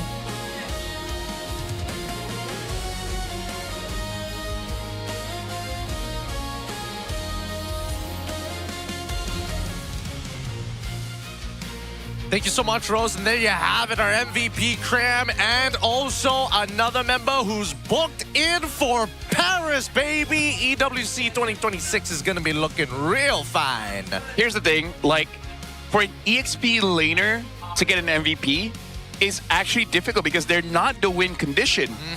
But for you to get an MVP as the EXP, you have to disrupt. You have to stop the win condition. You have to stop plays. You have to stop everything. You gotta be... There's no nice way to say it, so I'm not gonna say it, right? But he just makes sure that you can't play the game. Like the likes of Sanford, the likes of Edward. These are EXP MVPs because they make you not have fun. Yep. And you know the funniest part about it? That particular style of play is called a bully. Every EXP I've seen so far, they don't look like bullies, man. They just look like kids most of the time. Real small, man. You gotta have Sanford's pretty big. He's pretty big. Bigger. Yeah. Yep. You gotta have the guts to fight someone, right? To fight someone, get in their face, take a couple of punches. You could be. I want to fight someone. But Kito's a great hero. Yeah. Truly a great hero. But no, I absolutely agree. You have to have a certain degree of bravery to say, I have to play on the line. I'm okay with dying. But if I don't die, that'd be awesome. That's 90% of the time when I fight as the EXP later. That should be our tagline. I don't mind dying, but if I don't die, that's awesome. It's okay if I die, but if I don't, that'd be great. Cool. That'd be cool. So cool that it wouldn't happen. But overall, I think Sakai's at least was able to find a little bit of a, I wouldn't even say loophole, but he definitely played much better this time around and being very decisive on his attacks towards Suelo. And well, of course, Ye3 getting a brunt of the damage. Look at Darmu, 54,000 damage. So he contributed. He wasn't that bad, right? Great, actually. Even the time that he died, he kited so much. He stopped SRG, and I feel like give him a little bit more time, more practice. I just don't know if it's enough for tomorrow. I mean, they're going to try. They're going to try their best, but there definitely is some hope that Darmu might just end up being the starter overall because he's not making the same mistakes as Mel QT. Exactly. I think that's the point. For tomorrow, it's less about Darmu and more about Mel. Because I just scrolled the internet just for a bit. Oh, no. It's bad. It's not fun to watch. That's what I gotta say. I only saw like one post and it calls him the king of marksmen. That's it. I logged off after that. Really? Yeah. We didn't go back to the traditional Lord Gold Lane, Lord Metal, something like that? Ordinary marksman. These are the new people. Oh, sorry. Right. I've seen the old one. Yeah. Dude, Lord titles, that was like what, season 7? That was, 7. Right, 10 seasons ago. God, that's so far away. So far away. Now, of course, we also have to look at the defeated 100% kill participation. So sad. Naturally. Like, this is a frustrating game for Hazel. Like, you get the snowball, you're maintaining the snowball, and it's just one bad fight where, again, for some reason, SRG all decide to be able to flicker out of Zoki's shadow kill at the right time. Yeah, he always slips through the crack. He somehow finds his shadow, right? He places his shadow when a team fight is going on, always gets the backline. He makes Stormy's life miserable. He was able to solo kill Cram at one point, and somehow SRG still is able to cause more damage to IG. I think the haters of Hayabusa was the one that created Wind of Nature and with the Truncheon. It's probably the same guy who buffed Harith. There you go. Max, he's just bad at gold lane. And hates Hayabusa. The lore continues of this one developer. And it's like, he doesn't do much to Fetty because he's just auto-banned. Right? Doesn't have to work a day in his life. So far, this has been, honestly, I have to give it an IG that definitely showed like a different side of how to push SRG, and it's in a mechanical way. Rather, I would have imagined that SRG was going to beat them with sheer chemistry, but even that wasn't enough. Yeah.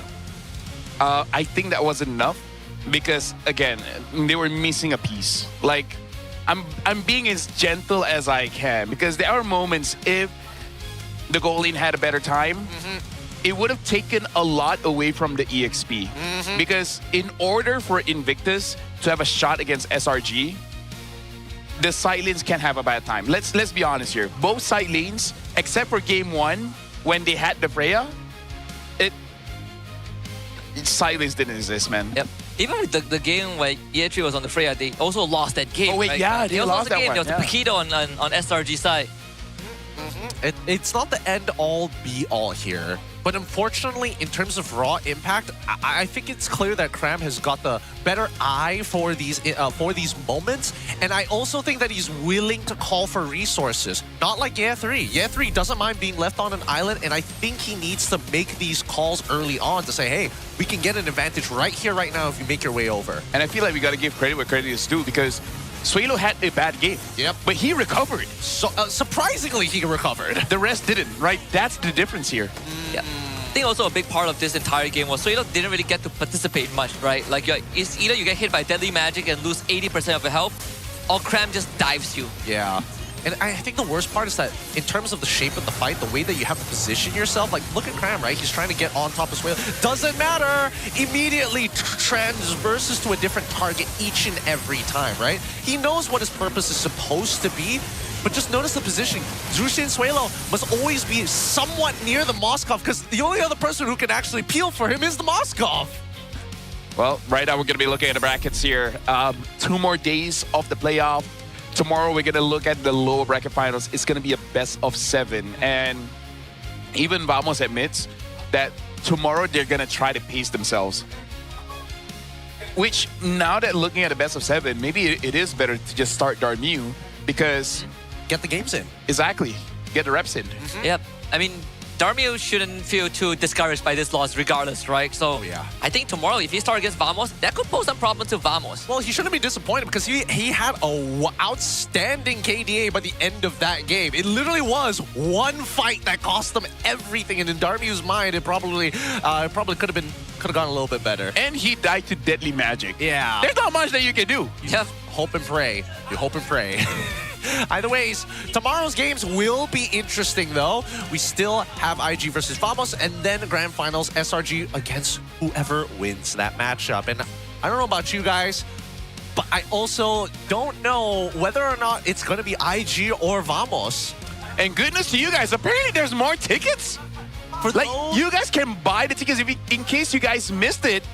You guys can get the low bracket finals and the grand finals tickets. What? No way. There's going to be an additional batch of legend tickets for both matches. They're not the mythic tickets, but still. That's still pretty good. That's still pretty good compared to having to check out the games from outside. And let's show tomorrow's schedule in case you want to get those additional tickets and you need to know what time you want to be around. Here it is up on your screen. 5:30. If you want to check out the award ceremony, you come at 5. Yep. And it's going to be BO7, and winner goes to Paris. Joins SRG on that flight to EWC 26, and loser walks away 3rd place. Both teams have a vibe. They you know, like very friendly with each other and everything, but tomorrow is going to be pretty serious. Like, I kind of want to see how IG looks like when they're truly locked in. Oh, yeah. You know, like, you know, as much as it's fun to like karaoke and everything like that, but it's like, I want to see them in like full on bad boy kind of mode, you know? You're going to be out for blood tomorrow. Yeah. I think that's the important thing here. I think we cheat if you can. Is that bad to say? I don't think... Maybe don't... Okay, don't cheat. Don't cheat. Don't get caught. Exactly, don't get caught. It's not cheating if you don't get caught. That's a skill. That is a skill. Look, it's like making jokes and not getting fired. Of course. Facts. But the important thing is that we need to see the best of their capabilities, right? And that's the problem with MPL MY playoffs sometimes. We get the highs and lows, but we never get 2 teams at the same highs at the same time. And that's what we're hoping for tomorrow as well as the grand finals. Now here, MPL MY at S17 is always interested in your opinion. Scan the QR code and let us know what exactly could be done better, like having a panel. Panel. That's a really good one. Or you guys are so interested to see the casters snacking while doing their job. Oh! And drinking as well. Absolutely, absolutely. Have the panel like be casual, just wear streetwear by TNT Co. and just be like, hey, what's up, bros? You know what? Tell them we don't like the suits. Say we don't like the suits. We're all gonna be in TNT Co. merch for 8 weeks next season. You know what? I'm actually out for that. All right? I'm down. I'm down. Please, we beg you. We beg you. You have no idea how hot that is. This is incredibly hot. Not to mention that you've got like 4 lights pointing at you at the same time. Yeah. With 1 million people walking behind us and their body heats. It is... Their body heats. Yeah, collective. Yes, if you get a lot of people in a room, their natural body... I know, but is that how you say it? Is that a different way to say it? Their body... Odor? No, it's not odor. Odor is smell. I'm talking about temperature. Oh, don't do that. Don't do that. It's a good thing it doesn't smell fruity. Well, with that being said, though, all the fun and games is coming to a quick, short end here. 2 more days is left. We'll see you tomorrow. Majuin. Ayo. Sayu.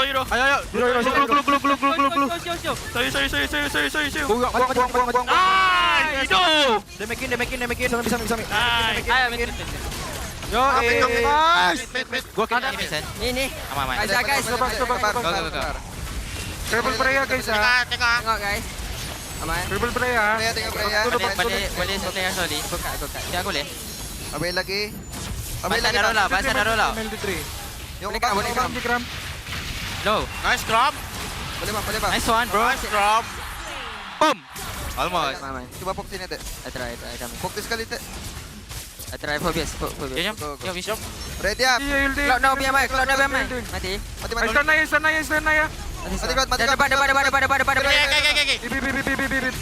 Phobias. Go. Bosan. Ngarap pikir. Komite. Aman, Dalti. Hari Dalti. Go guys. Depan, guys. Hari Dalti. Nice. Lagi. Pula. Aku bisa cloud. Jangan cloud. Menang guys. Nice, boy. Oh, ada okay, aman. Ayo, masuk dar. Bin. Dalti dah. Nice door. Aman. Make play ya. Coba. Awi po. We can rush Zushin. Tetap liga. Boleh. Jina. Jus ini. Aku boleh tinggal. Ikat na ka. Aman. Mati. Ay, two people. Depan. Maskul.